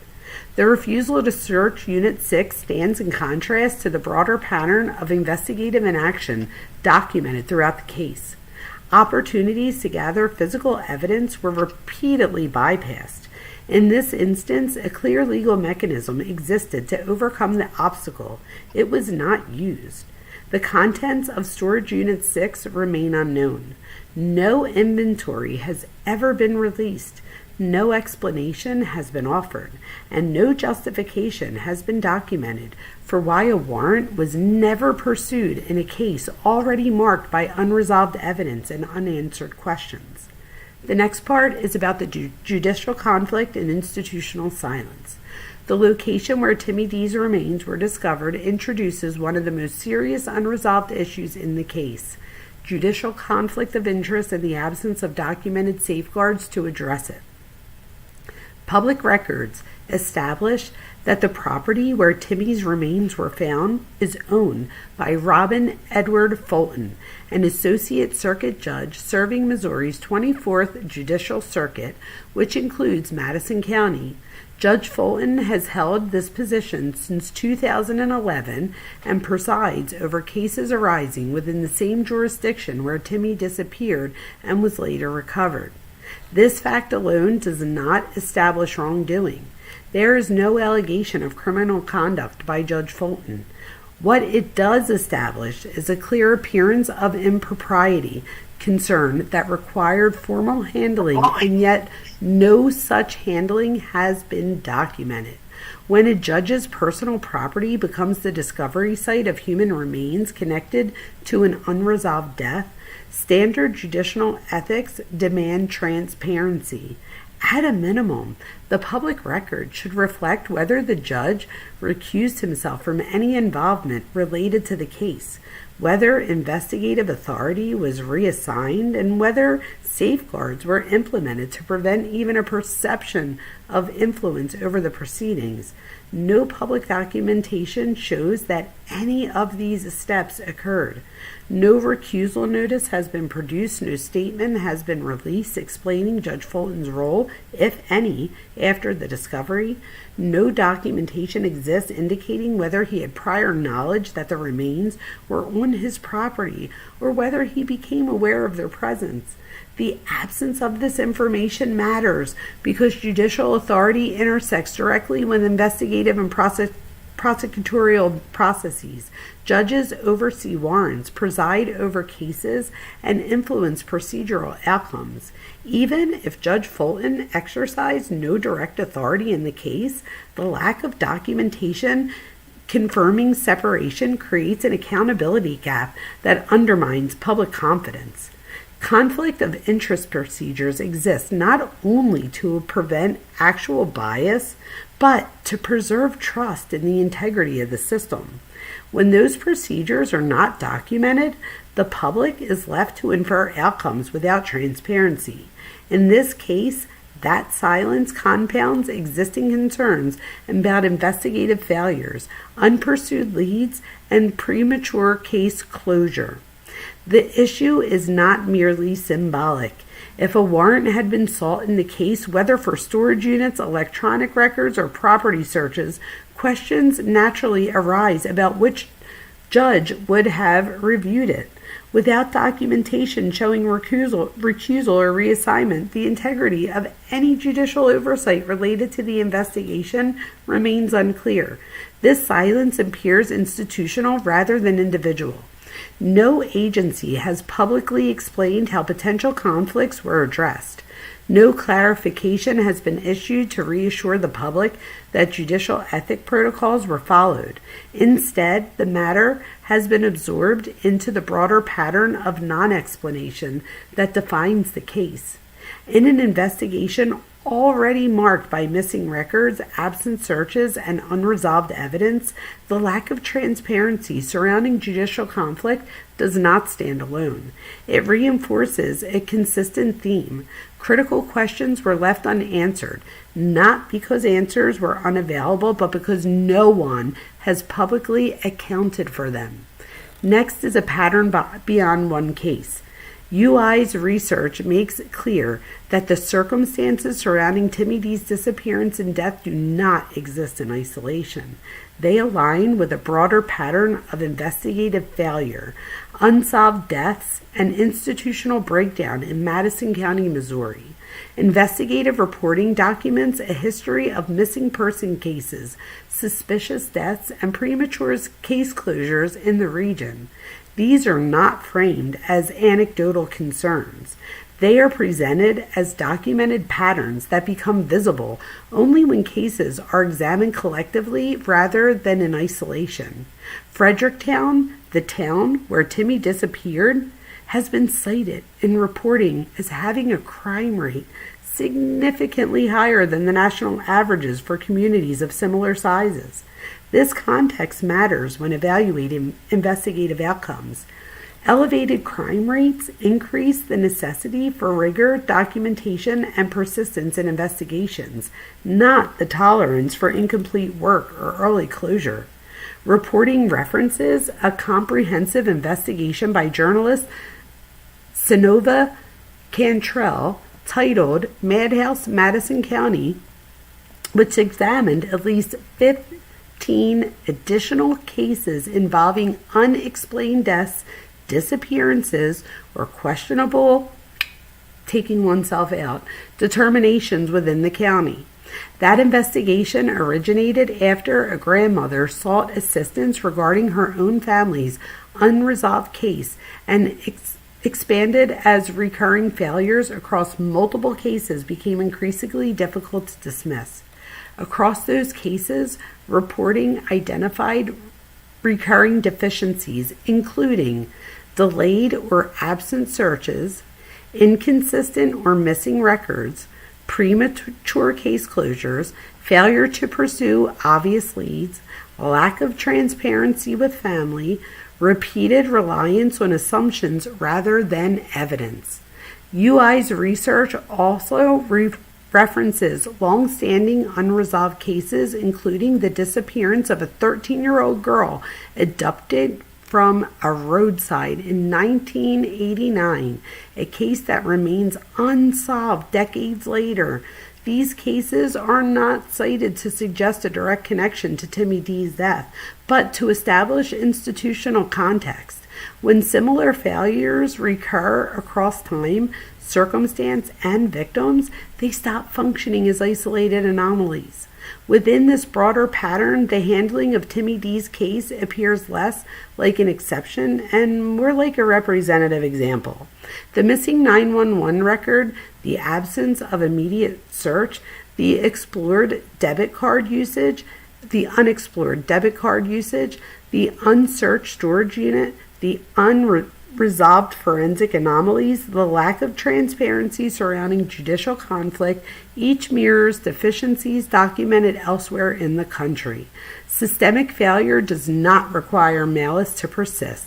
It can be sustained through normalization, through repeated acceptance of incomplete investigations as sufficient, through closure without resolution, and through institutional silence when unanswered questions remain. I have to say real quick, you guys, this one paragraph right here with systemic failure so far like hits the nail right on the head for me for this. I think it was, oh my God, who said it? Was it Lincoln that said, he's talking about how things like racism, like systemic failure and stuff, how like, in the sense of racism, of course I'm losing it right now with the exact quote, but it's along the lines of that those things only stop when people who are unaffected by them are as just as outraged as the people that are affected by it. So that's what this reminds me of here, that it says that that systemic failures does not require malice to persist. It can be sustained through normalization, through repeated acceptance of incomplete investigations as sufficient. And that is like at the core of institutional failures in so many areas in the country. But anyway, that's a story for a different day. Getting back to this, viewed against this backdrop, the closure of Timmy D's case, despite an undetermined cause and manner of death, unresolved evidence, and acknowledged investigative inconsistencies, is not an aberration. It is consistent. The significance of this pattern is not limited to any single case. It reframes the central question.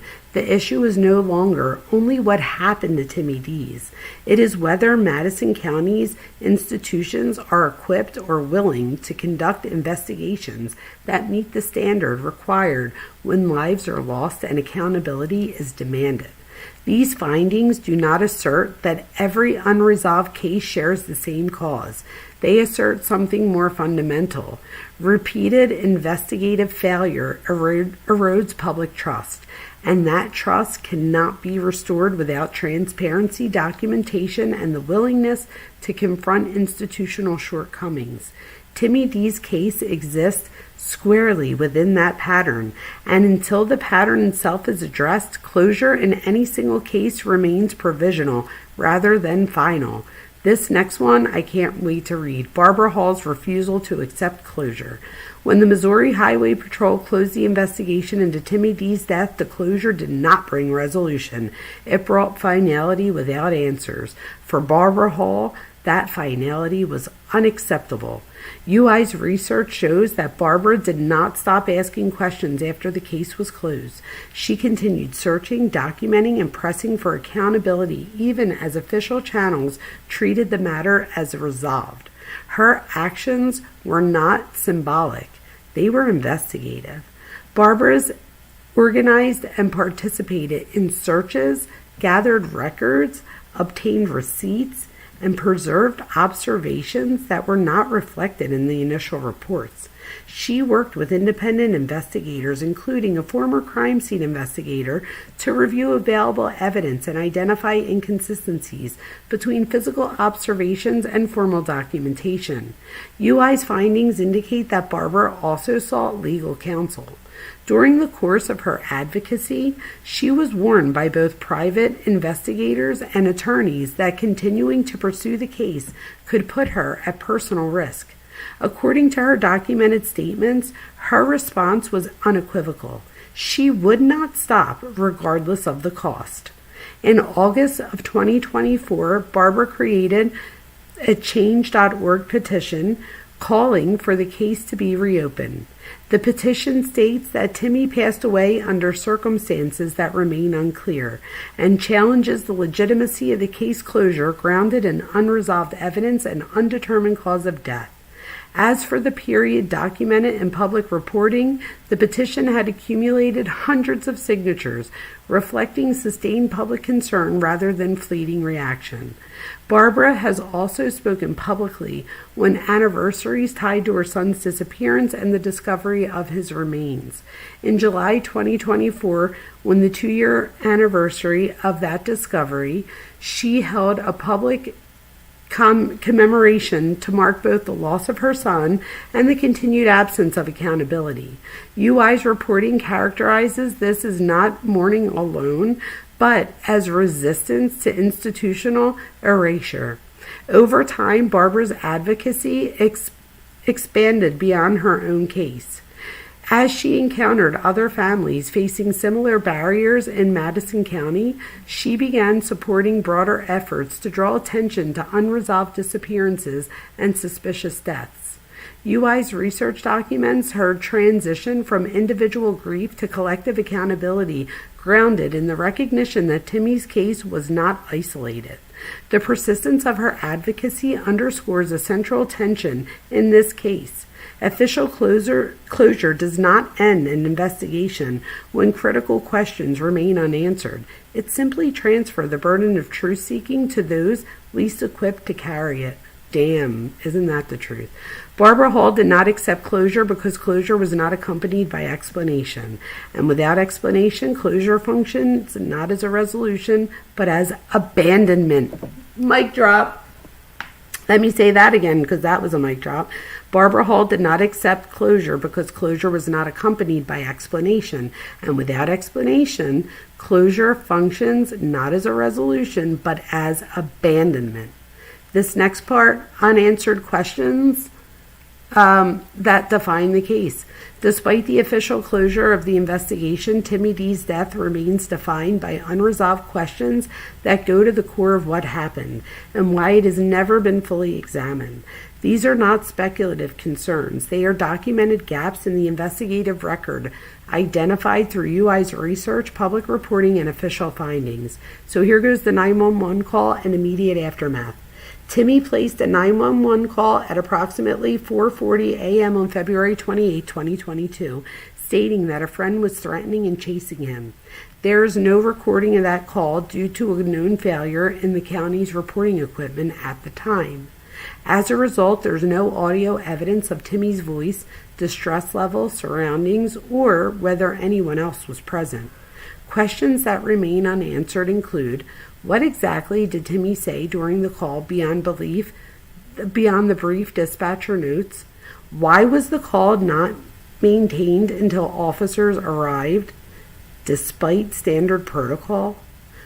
Where exactly was Timmy located when the call was placed, and did his location change during the call?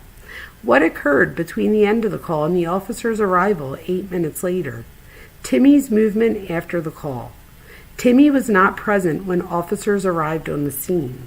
His remains were found approximately 184 yards from the call location.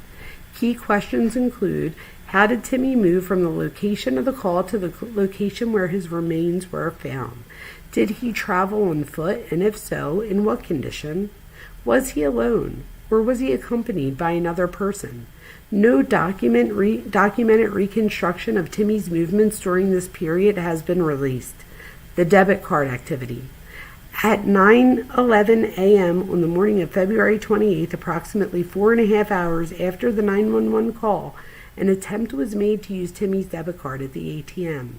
Unresolved questions include: who was in possession of the card at the time? Where was the ATM located? Were surveillance cameras present? And if so, what did they show? Why was the EMV chip error documented on the receipt not reconciled with investigators' apparent assumptions? How did the debit card later end up back in Timmy's pants pocket when the remains were recovered? No public documentation shows these questions were resolved. Physical evidence and forensic integrity. The discovery and examination of Timmy's remains introduced additional unresolved issues. Why was a tooth missing at discovery and later replaced without documentation? What caused the small hole observed by observed behind Timmy's front teeth? And why was ballistic or trauma analysis not documented? Why was the lower jaw a different color than the rest of the remains? And was its provens ever confirmed? The autopsy concluded with undetermined cause and manner of death, but did not address these specific anomalies. Witness statements and investigative handling. Investigators reportedly received multiple conflicting accounts of the individuals last known to be with Timmy. Outstanding questions include: why were these inconsistencies not resolved through documented follow-up interviews?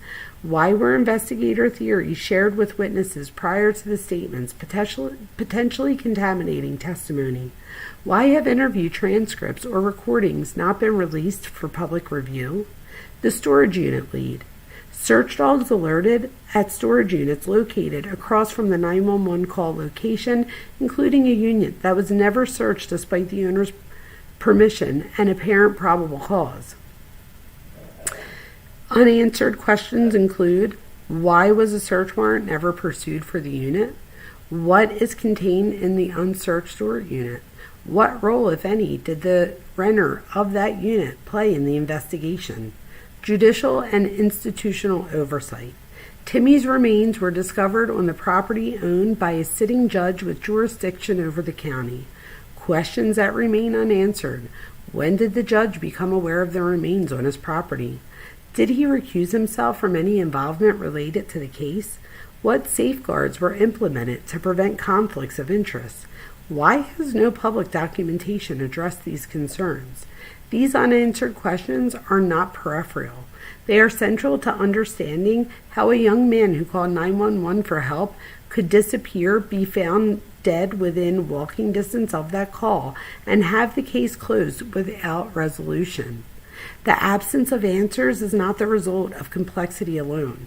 It's the result of decisions. Decisions not to record, not to search, not to pursue leads, not to document, and ultimately not to explain. Investigative failures in context. Taken together, the unresolved question in Timmy D's case do not point to a single misstep. They point to a pattern of investigative breakdowns that unfolded over time and was never corrected. UI's research shows that the emergency response system failed at its most basic function. A 911 call reporting an active threat was not recorded due to equipment failure. The call was not maintained until officers arrived, eliminating real-time documentation of Timothy's location, condition, and movements. When law enforcement did arrive, no search was conducted for the caller despite the proximity of the scene and immediacy of the reported danger. This initial failure was not isolated. It set the tone for what followed. Investigative practice requires that unsolved emergencies trigger escalation. Instead, the investigation narrowed prematurely. The officer's acceptance of an unverified explanation that Timmy had left replaced active inquiry with assumption. That decision removed urgency. At the precise moment, urgency was required. As days passed, the absence of an immediate coordinated search further eroded the possibility of recovery or evidence preservation. By the time a missing persons report was filed, the most critical window had already closed. Surveillance footage that might have captured movement near the scene was no longer guaranteed to exist. Witness memories were no longer fresh. Environmental exposures degraded potential physical evidence. When new evidence emerged, it was not meaningfully pursued. The attempted debit card transaction at 9:11 a.m. on the morning of February 28th proved a clear investigative lead, occurring hours after the 911 call. Rather than triggering location tracing, surveillance review, and focus interviews, the anomaly remained unexplained. The documented EMV error contradicted the apparent assumption of a simple PIN mistake, yet no reconciliation was made. The discovery of Timmy's remains did not correct the investigative course. Instead, it introduced additional anomalies that were never resolved. Undocumented changes to dental evidence and unexplained behind the front teeth and discrepancies in bone coloration raised serious forensic questions that were not addressed in the autopsy findings.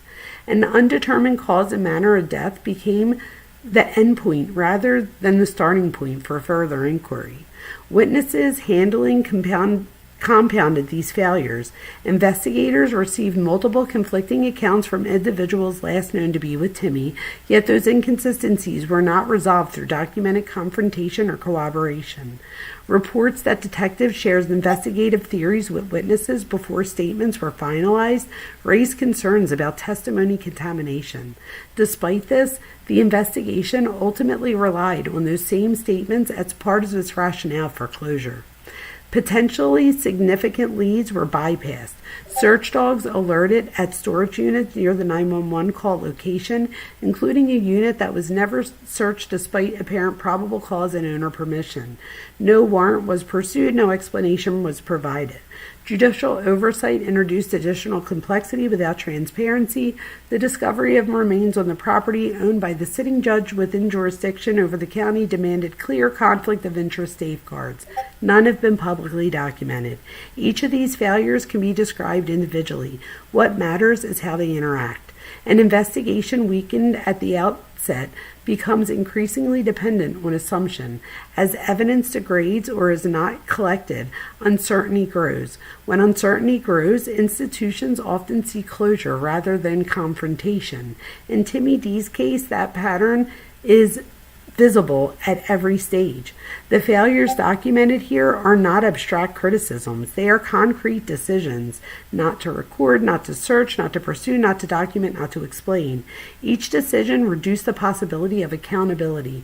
Taken together, they explain how a case with an emergency call, unresolved evidence, and undetermined death could still be closed. Understanding these failures in context does not answer what happened to Timmy D's. It explains why the system no longer seems able or willing to answer that question itself. We're getting to the bottom. Investigative actions required. UI's research identifies specific investigative steps that remain necessary because core evidence was never preserved, leads were not pursued, and the case was closed without resolving fundamental questions. These are not abstract recommendations. They are concrete actions tied directly to documented gaps in the investigative record. The dispatch 911 documentation. The first priority is reconstructing what can still be reconstructed about the emergency call and dispatch response. Obtained all dispatch records and CAD entries associated with the February 28, 2022 call, including any available notes, location data, caller identification, and timestamps. Determine what documentation exists reflecting why the call was not recorded, how the equipment malfunction was logged, and what interim procedures were used while recording capability was down. Identify whether any parallel systems captured information such as operator notes, incident logs, radio traffic records, and whether those records were preserved. The next thing is the full investigative file production. A complete reinvestigation cannot proceed without full transparency of what has been done, what has not been done, and why. Obtain all investigative reports generated by Missouri State Highway Patrol related to Timmy's disappearance and death, including supplemental reports, evidence logs, and follow-up documentation. Obtain all witness interview materials, including transcripts, recordings, investigator notes, and documentation reflecting the sequence of interviews and what information has provided to witnesses before statements were taken. Obtain all autopsy-related documentation, including forensic notes, change of custody records, and any photographs or scene documentations tied to recovery and examination of the remains. The third thing is the forensic re-examination of the remains. The existing autopsy resulted in undetermined cause and manner of death. UI's research identifies specific anomalies that require forensic reanalysis. So this is what they ask for. Conduct an independent forensic review of the remains, focusing specifically on the hole behind the front teeth and whether it is consistent with ballistic trauma or other mechanisms of injury.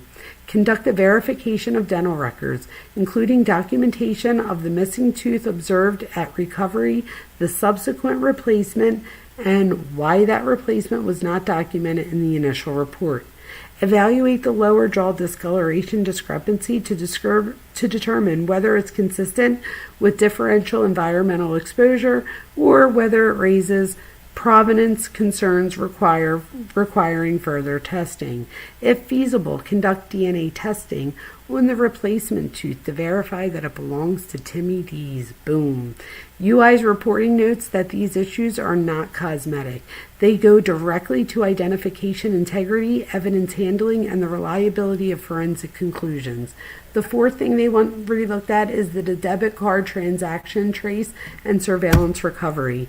The debit card attempt at 9:11 a.m. on February 28, 2022 remains one of the few timestamp post-call events documented in the record.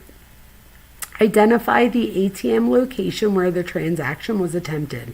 Obtain any surveillance footage from that ATM and surrounding area for the relevant time window. Obtain financial transaction logs and bank records confirming the attempted use, including the technical failure message recorded on the transcript, fail to read EMV card, 3 failures, and any associated metadata that could identify the terminal or location. Determine how the debit card returned to Timmy's pocket and whether it was recovered in a condition consistent with the documented attempted use earlier that morning. The fifth thing that they want relooked at, digital evidence and account access. UI's research identifies unresolved electronic evidence issues, including a documented claim that Timmy's Facebook account was accessed after his disappearance. Subpoena account access logs for the relevant time period, including IP addresses. Ooh, hello? Sorry. Oh, no, you were good. I didn't know if you said something and I didn't hear you. My bad. No, I'm sorry. I'm digging while we're talking. I'm so sorry. No, you're so good. We're almost done this. All right, so digital evidence and account access. UI's research identifies unresolved electronic evidence issues, including a documented claim that Timmy's Facebook account was accessed after his disappearance. Subpoena account access logs for relevant time period, including IP addresses, device identifiers, and location indicators tied to any post-disappearance access. Determine whether investigators obtained or attempted to attain this data, and if not, why the lead was not pursued. The sixth thing that they should relook at is the storage unit number 6, legal access and search.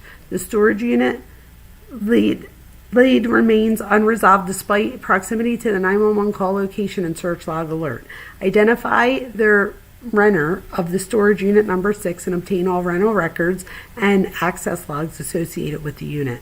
Determine why law enforcement refused to search despite reported owner permission and why a warrant was never pursued. Pursue a warrant-supported search if legally available based on existing evidence and documented probable cause factors. The seventh thing is re-interview key individuals with confrontation inconsistencies. UI's research documents that investigators received multiple inconsistent accounts from people last known to be with Timmy, and that investigative theory sharing may have contaminated the testimony. Re-interview Caleb Nanny with structured confrontation of prior inconsistencies and documented timeline comparison. Re-interview Michael Buski and any other individuals present at the residence on County Road 277 with focus on reconstruction of movements, time windows, and post-call activity. Interview the responding officer regarding the decision not to search for Timmy after the 911 call and the decision-making process that treated the conflict as resolved without cooperation. The eighth thing is judicial and institutional oversight review. UI's research documents that Timmy's remains were found on a property owned by a sitting judge. Obtain documentation reflecting whether the judge recused himself, determine what institutional safeguards were implemented to prevent conflict of interest, and establish documented timeline for when the judge became aware of the remains on his properties and what actions followed. The ninth thing is administrative accountability and independent review. Given the breadth of the investigative failures documented in public reporting and findings, UI's research identifies the need for external review mechanisms. So file former complaints and requests for review regarding investigative conduct and case closure decisions, including requests directed to state-level oversighted bodies. Pursue independent review of agencies outside the immediate jurisdiction where the failures occurred, and pursue public record litigation where necessary to compel production of investigative files and challenge excessive redactions. UI's reporting does not treat these steps as optional improvements. They are presented as corrective actions required to address an investigative record defined by missing documentation, abandoned leads, and closure without resolution. And then I think this is the last part, closure without accountability. The official closure of Timmy D's case stands in direct tension with the facts that remain unresolved. Closure in this context did not follow answers. It preceded them. The Missouri Highway Patrol closed the investigation despite the undetermined cause of death and undetermined manner of death, unresolved forensic anomalies, conflicted witness statements, unexplored physical evidence, and documented emergency call reporting, an active threat in the hours before Timmy's disappearance. These conditions would ordinarily compel continuing inquiry. Instead, they became justification for finality. UI's research shows that rationale cited for closure relied in part on accepting the accounts of individuals last known to be with Timmy as truthful, despite acknowledged inconsistencies and potential contamination of testimony. That reliance occurred without resolving contradictions, without reconciling these statements with physical evidence, and without explaining why unresolved leads did not warrant further investigation. Closure under these circumstances functions differently than resolution. It does not explain what happened. It explains only that the institutions involved in choose to stop asking. The absence of accountability is reinforced by silence. No public record has addressed why the 911 call was not recorded beyond the acknowledged equipment failure. No explanation has been provided for why the call was not maintained. No reconstruction has been released explaining how Timmy moved from the location of the call to where his remains were found. No statement has addressed why the debit card anomaly was not pursued. No documentation has explained the refusal to seek warrant for the unsearched storage unit. No public accounting has addressed for the forensic irregularities observed at recovery.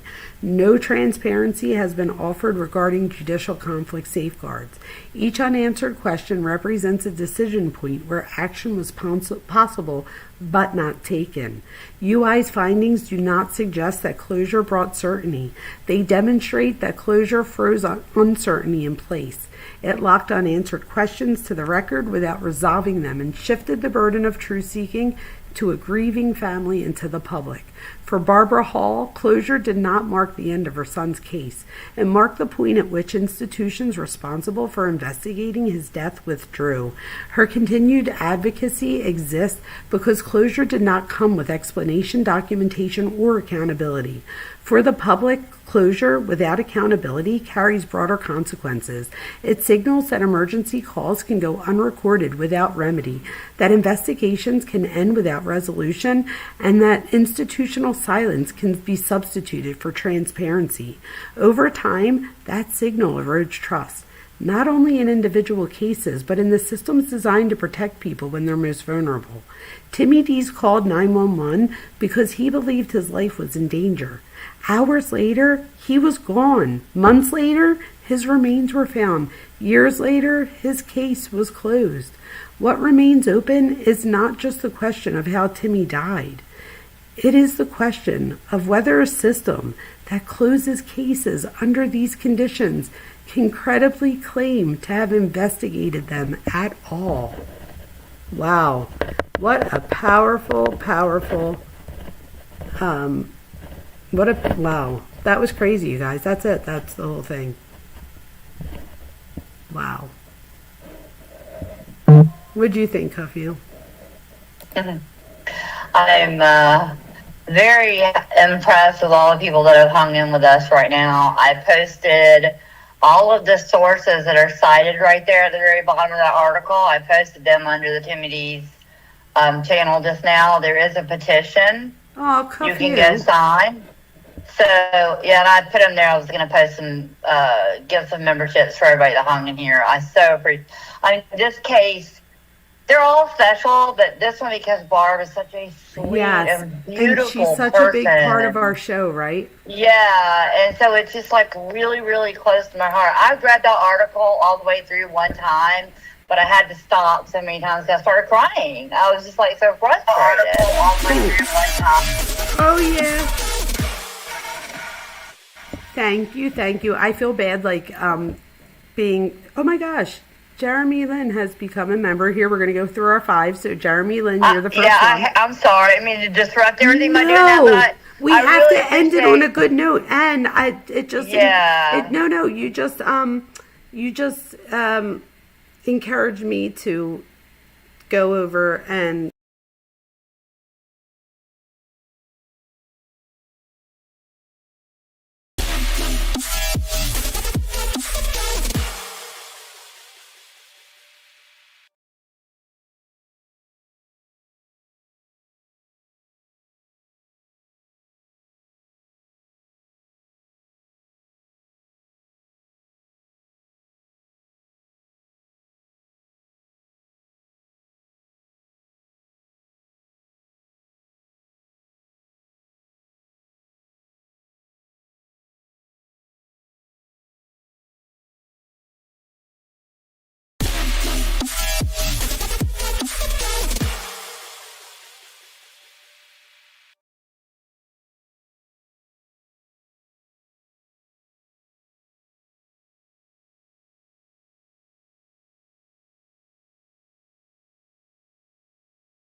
but we put the fun in dysfunction.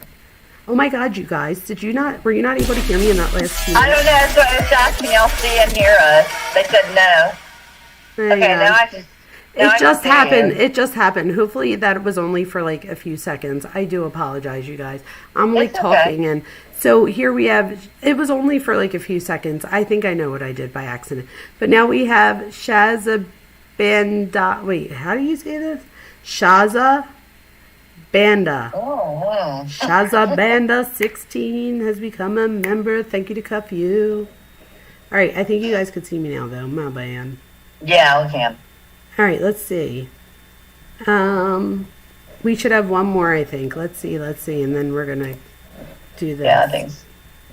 All right, ready? That I'm about to send 5. You guys ready? Yay! Okay, so now we have. Who's our new 5? We have Soul Child,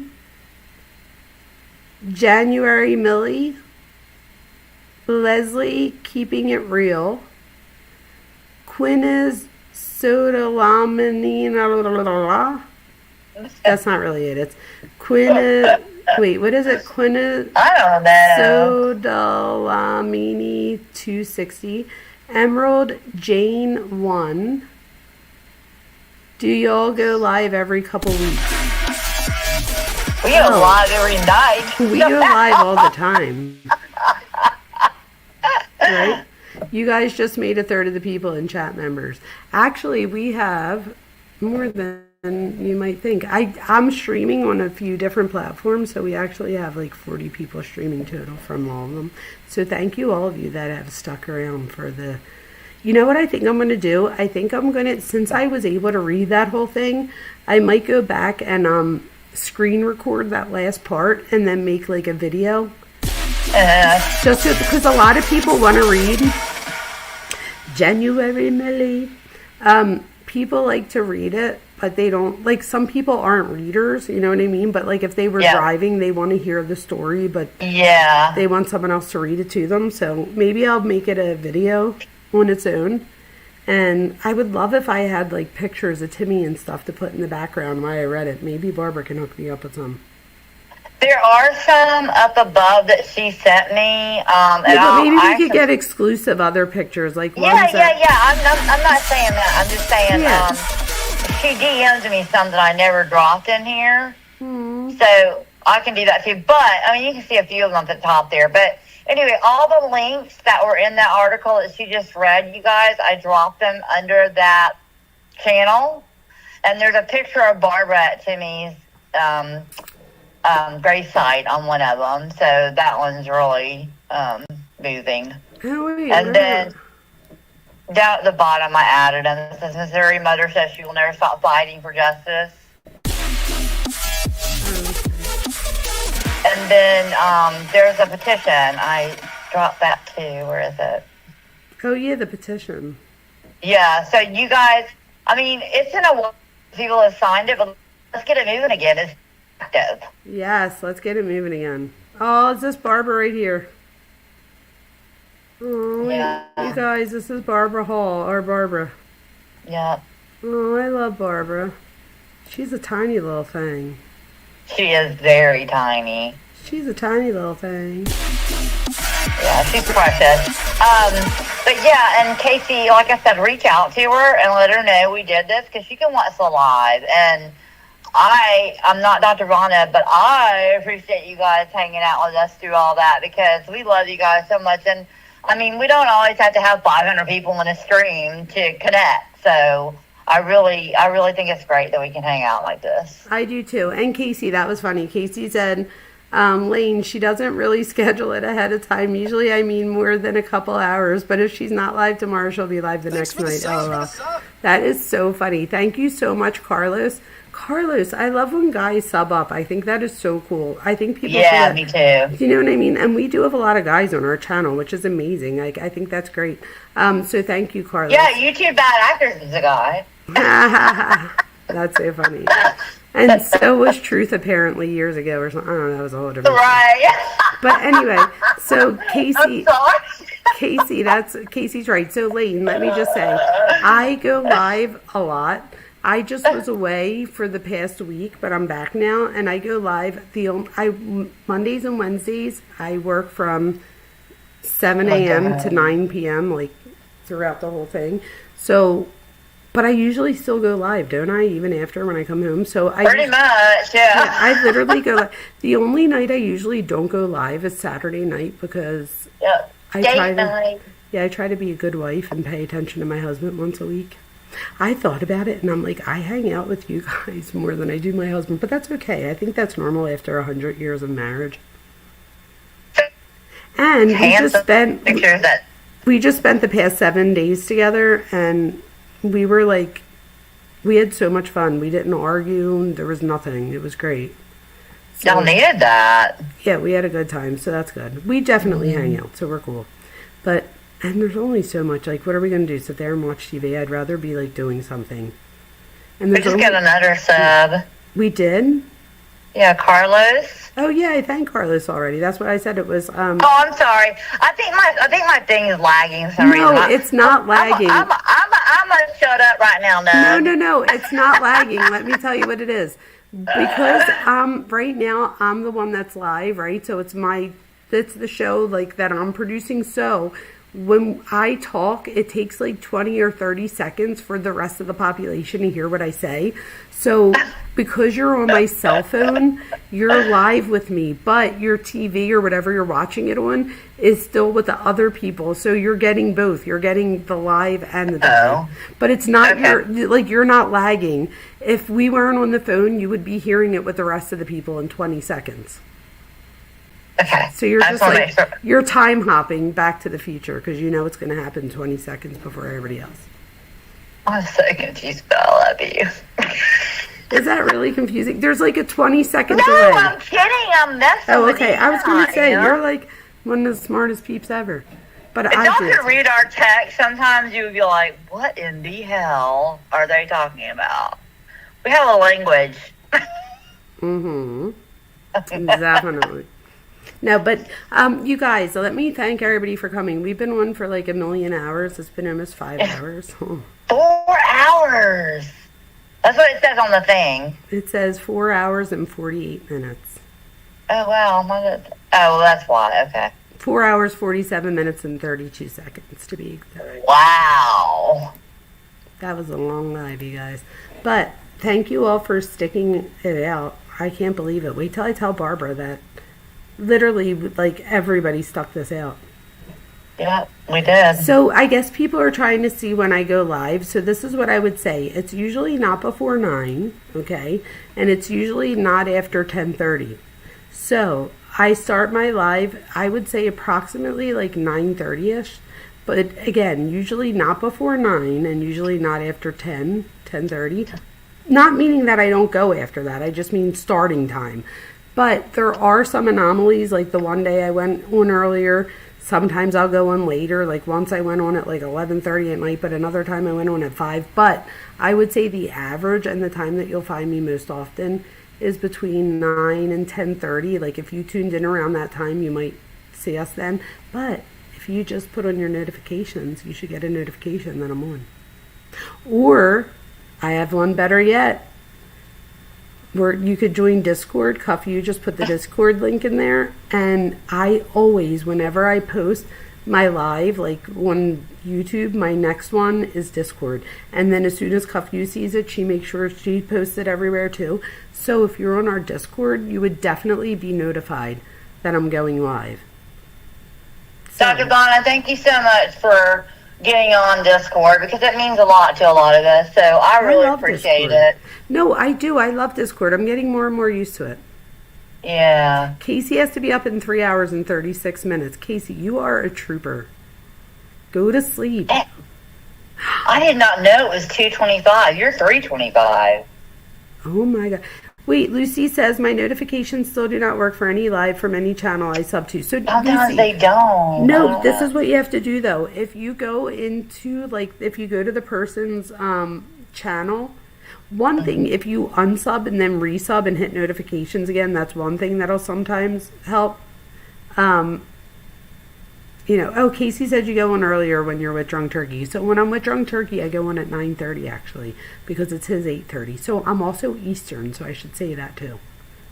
Because for Lucy, it's like 4 o'clock in the afternoon or something. Holy Maybe not shit. 4.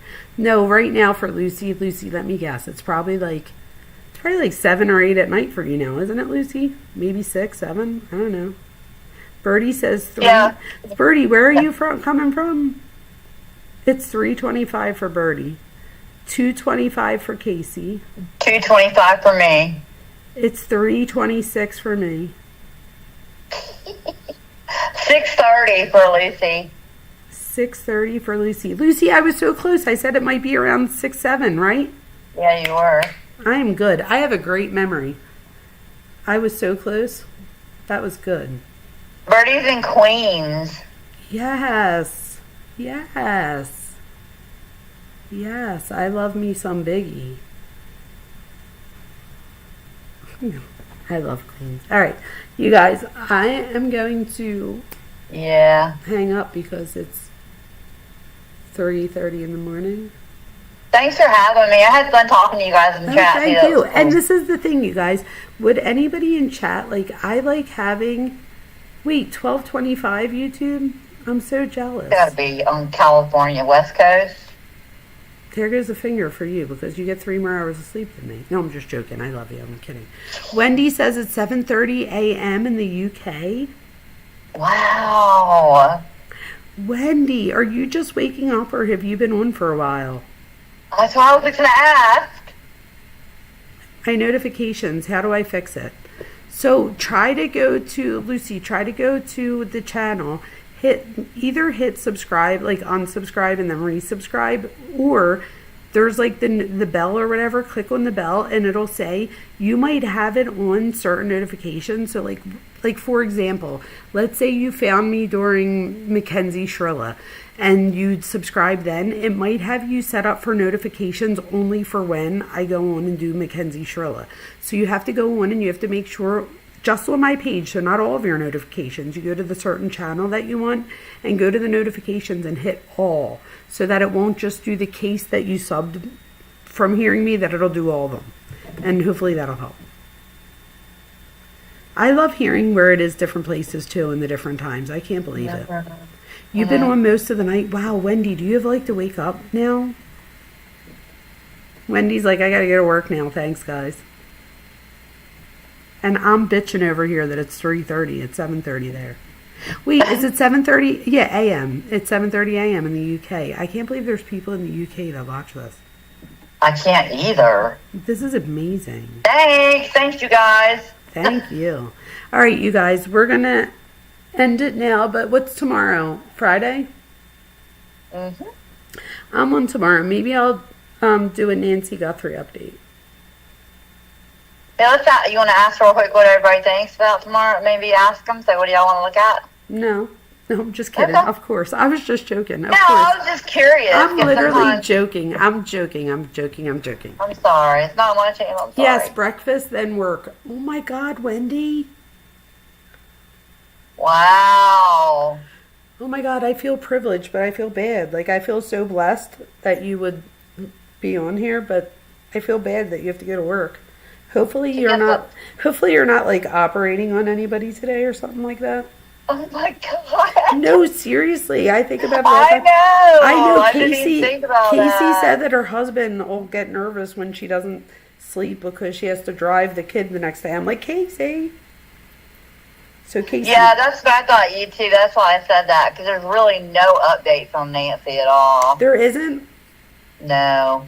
I looked today. I posted in there, there's a lot, like, there's so many rumors, and I posted, like, the rumors and the facts about those rumors in there, and they're just talking about, they're asking for any video from, like, another date in January. There's no truth to, what was the guy's name? Carlos and his mother being suspects anymore. There's been no polygraph test done. So it's just stuff like that. I just kind of debunked all I the was rumors. just saying that because it is really awful, right? I think I was just saying that because it just, my analytics, for some reason, when I do the Guthrie case, I have like really good analytics for it. So, but what else would you guys, because you guys are really the ones that I am caring about. My hair is all over the place. I look like a crazy person. Your hair's fine. I was like, wondering, looks fine. Could you imagine if I wear my hair like this? Wait, hold on. You'll see it in like 20 seconds. This is how tired I am. Hee hee. Anyway, my 80s hairstyle. Ready? You're going to see it in a sec. Let's see. So what can I do tomorrow? I mean, what are you doing? That's fabulous. I'm just tired. What case should I do tomorrow, you guys? Someone tell me. Come on, y'all. I mean, I know it's around, but it's not popular. You know what I should do? I should do like a mafia night. Oh. Go with something that I feel I can. You are a nut job. I am, but it's okay. What, my crazy Gen X hairstyle? It is, yes. Birdie. It so is. Oh, Lucy Letby, yeah. Who? Lucy Letby, the nurse that killed all those babies. Oh my God, that was a crazy one, right? I think she's in this one. Wait, John's analysis of Corey. Who's John? No, Dr. John. Oh. John. I would love to hear what he had to say about that. I mean, So I have an idea. All right, let me ask you guys a question real quick and just be honest about this. Is it a good or a bad thing to do more than one case in one sitting? Like, we did that tonight. We did that tonight, but it wasn't planned. You know what I mean? Like, No, it wasn't. But I mean, like, what if there was, like, something where it was, like, this and that? Like, if we did, like, I don't know. Or even a call-in show would be fun. Mm-hmm. I like a this and that show. Like, seriously, we did Delphi, Kohberger, Chris Watts, Timothy Dees, what else with BTK? Like, we talked about so many different cases tonight. How about we do, can somebody, you two bad actors, you're very creative. Can somebody create, any of us are creative, but what could we, let's do something fun. Like Friday, let's do like a play on something. Like Friday, like, I don't know, not Forensic Friday, that would be too, like, cheesy. But like something. Freaky Friday. Freaky Some Friday, freaky maybe? cases. Some like serial killer type Friday, I don't know. But we should do something. How do you go this long with only one smoke vape? Because it's not really that big of a deal. I go all day. I can't. Me too. I'm the same. I smoke like 1 or 2 a day, maybe. I'm serious. Yeah, the vape thing, I'm trying. But, and whatever. We'll talk on another thing where it's not everybody else watching one. Go to Discord then, we'll talk. The new generation of incompetent kids hired by organized crime. What? Wait, what? The new generation of incompetent kids hired by organized crime on social media to do these things. Follow Up Friday, that's a good one. Oh, that is good, Casey. I like that one. Follow Up Friday. Will you remember that, Cuffy? Because yeah, but it's really good. Yeah, Follow Up Friday's a good one. Hey, how about I make a channel in Discord and y'all go in there and so every Friday it's going to be a thing. I'll send a reminder out and post the cases you want to follow up on. Like, do it throughout the week. That's a good idea. And then Cuffy, you could even tell me, like, if I'm working or something, you could even give me, like, a thing at the end of the week and be like, this is what people said. Yeah, yeah. Wait, what? The kidnapping of the 85-year-old man here in Australia was recently... Australia? Mistaken identity. Which means that there was somebody out there... Wait, which means that there was somebody out there that was really trying to kidnap an 85-year-old. They just took the wrong one. So, you know what that makes me think of? That stuff can happen to an 85-year-old woman here in the United States, right? Right. It's crazy. Did y'all see? I saw a look at the Pima Sheriff's Department today. They had like 3 or 4 other elderly people go missing, but they found them all, like, in the last couple weeks. Wow. On Twitter. That's crazy. Yeah, it is crazy. Hey, Lucy, aren't you on Discord? Lucy, if you're not, you should.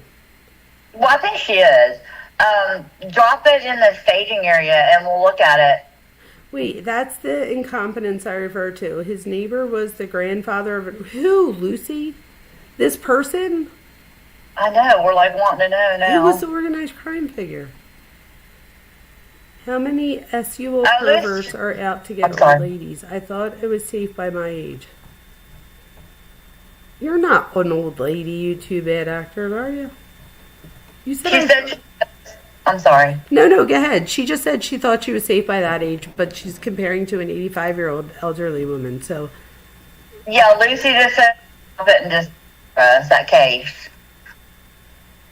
I am, but only go in occasionally. That's me too, Lucy, but I've been going in more, actually. And sometimes, you guys, I'm in class, so I'll be showing, like, a quick video. So sometimes I go in, and I'll see things, and I'll, like, harden and stuff like that. But I still, like, see a lot more than you might think I do. What was the neighbor of the crime boss, grandfather, kidnappers, got him on the thing? Dang! Wait, what? That sucks. She said he was the neighbor, that the 85-year-old man was the neighbor of the crime boss godfather. The kidnappers got him by mistake. Oh my God. Yeah. Wow. You should put that in the thing. I would look into that. Yeah, she's going to. You're too bad actor says I'm older than you. But you just compared yourself to the 85-year-old elderly, which is what I got confused about.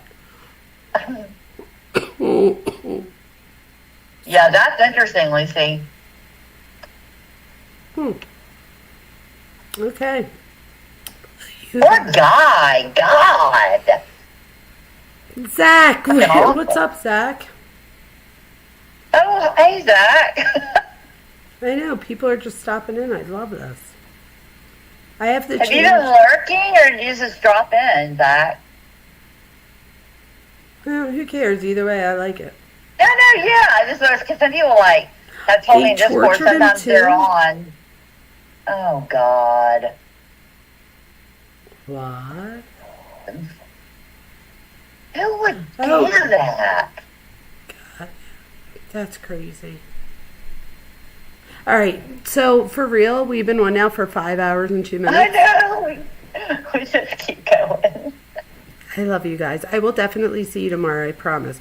I don't know exactly on what, but maybe we could do, like, if you guys think of any more Friday things, let me know. But so far, I'm liking Follow-Up Friday. That's pretty cool. Is that what it was? Yep. Follow-Up Friday. But if anybody has any other ideas, please drop it in Discord or in the chat. Because I'm putting Follow-Up Fridays under upcoming lives, you guys.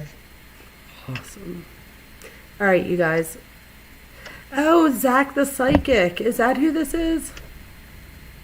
Zach. Oh, we need him for this one then. Zach, where have you been? Oh my! No, I know who Zach is. Zach, you have to go on Discord and message me because I do have questions. Maybe we could look at some.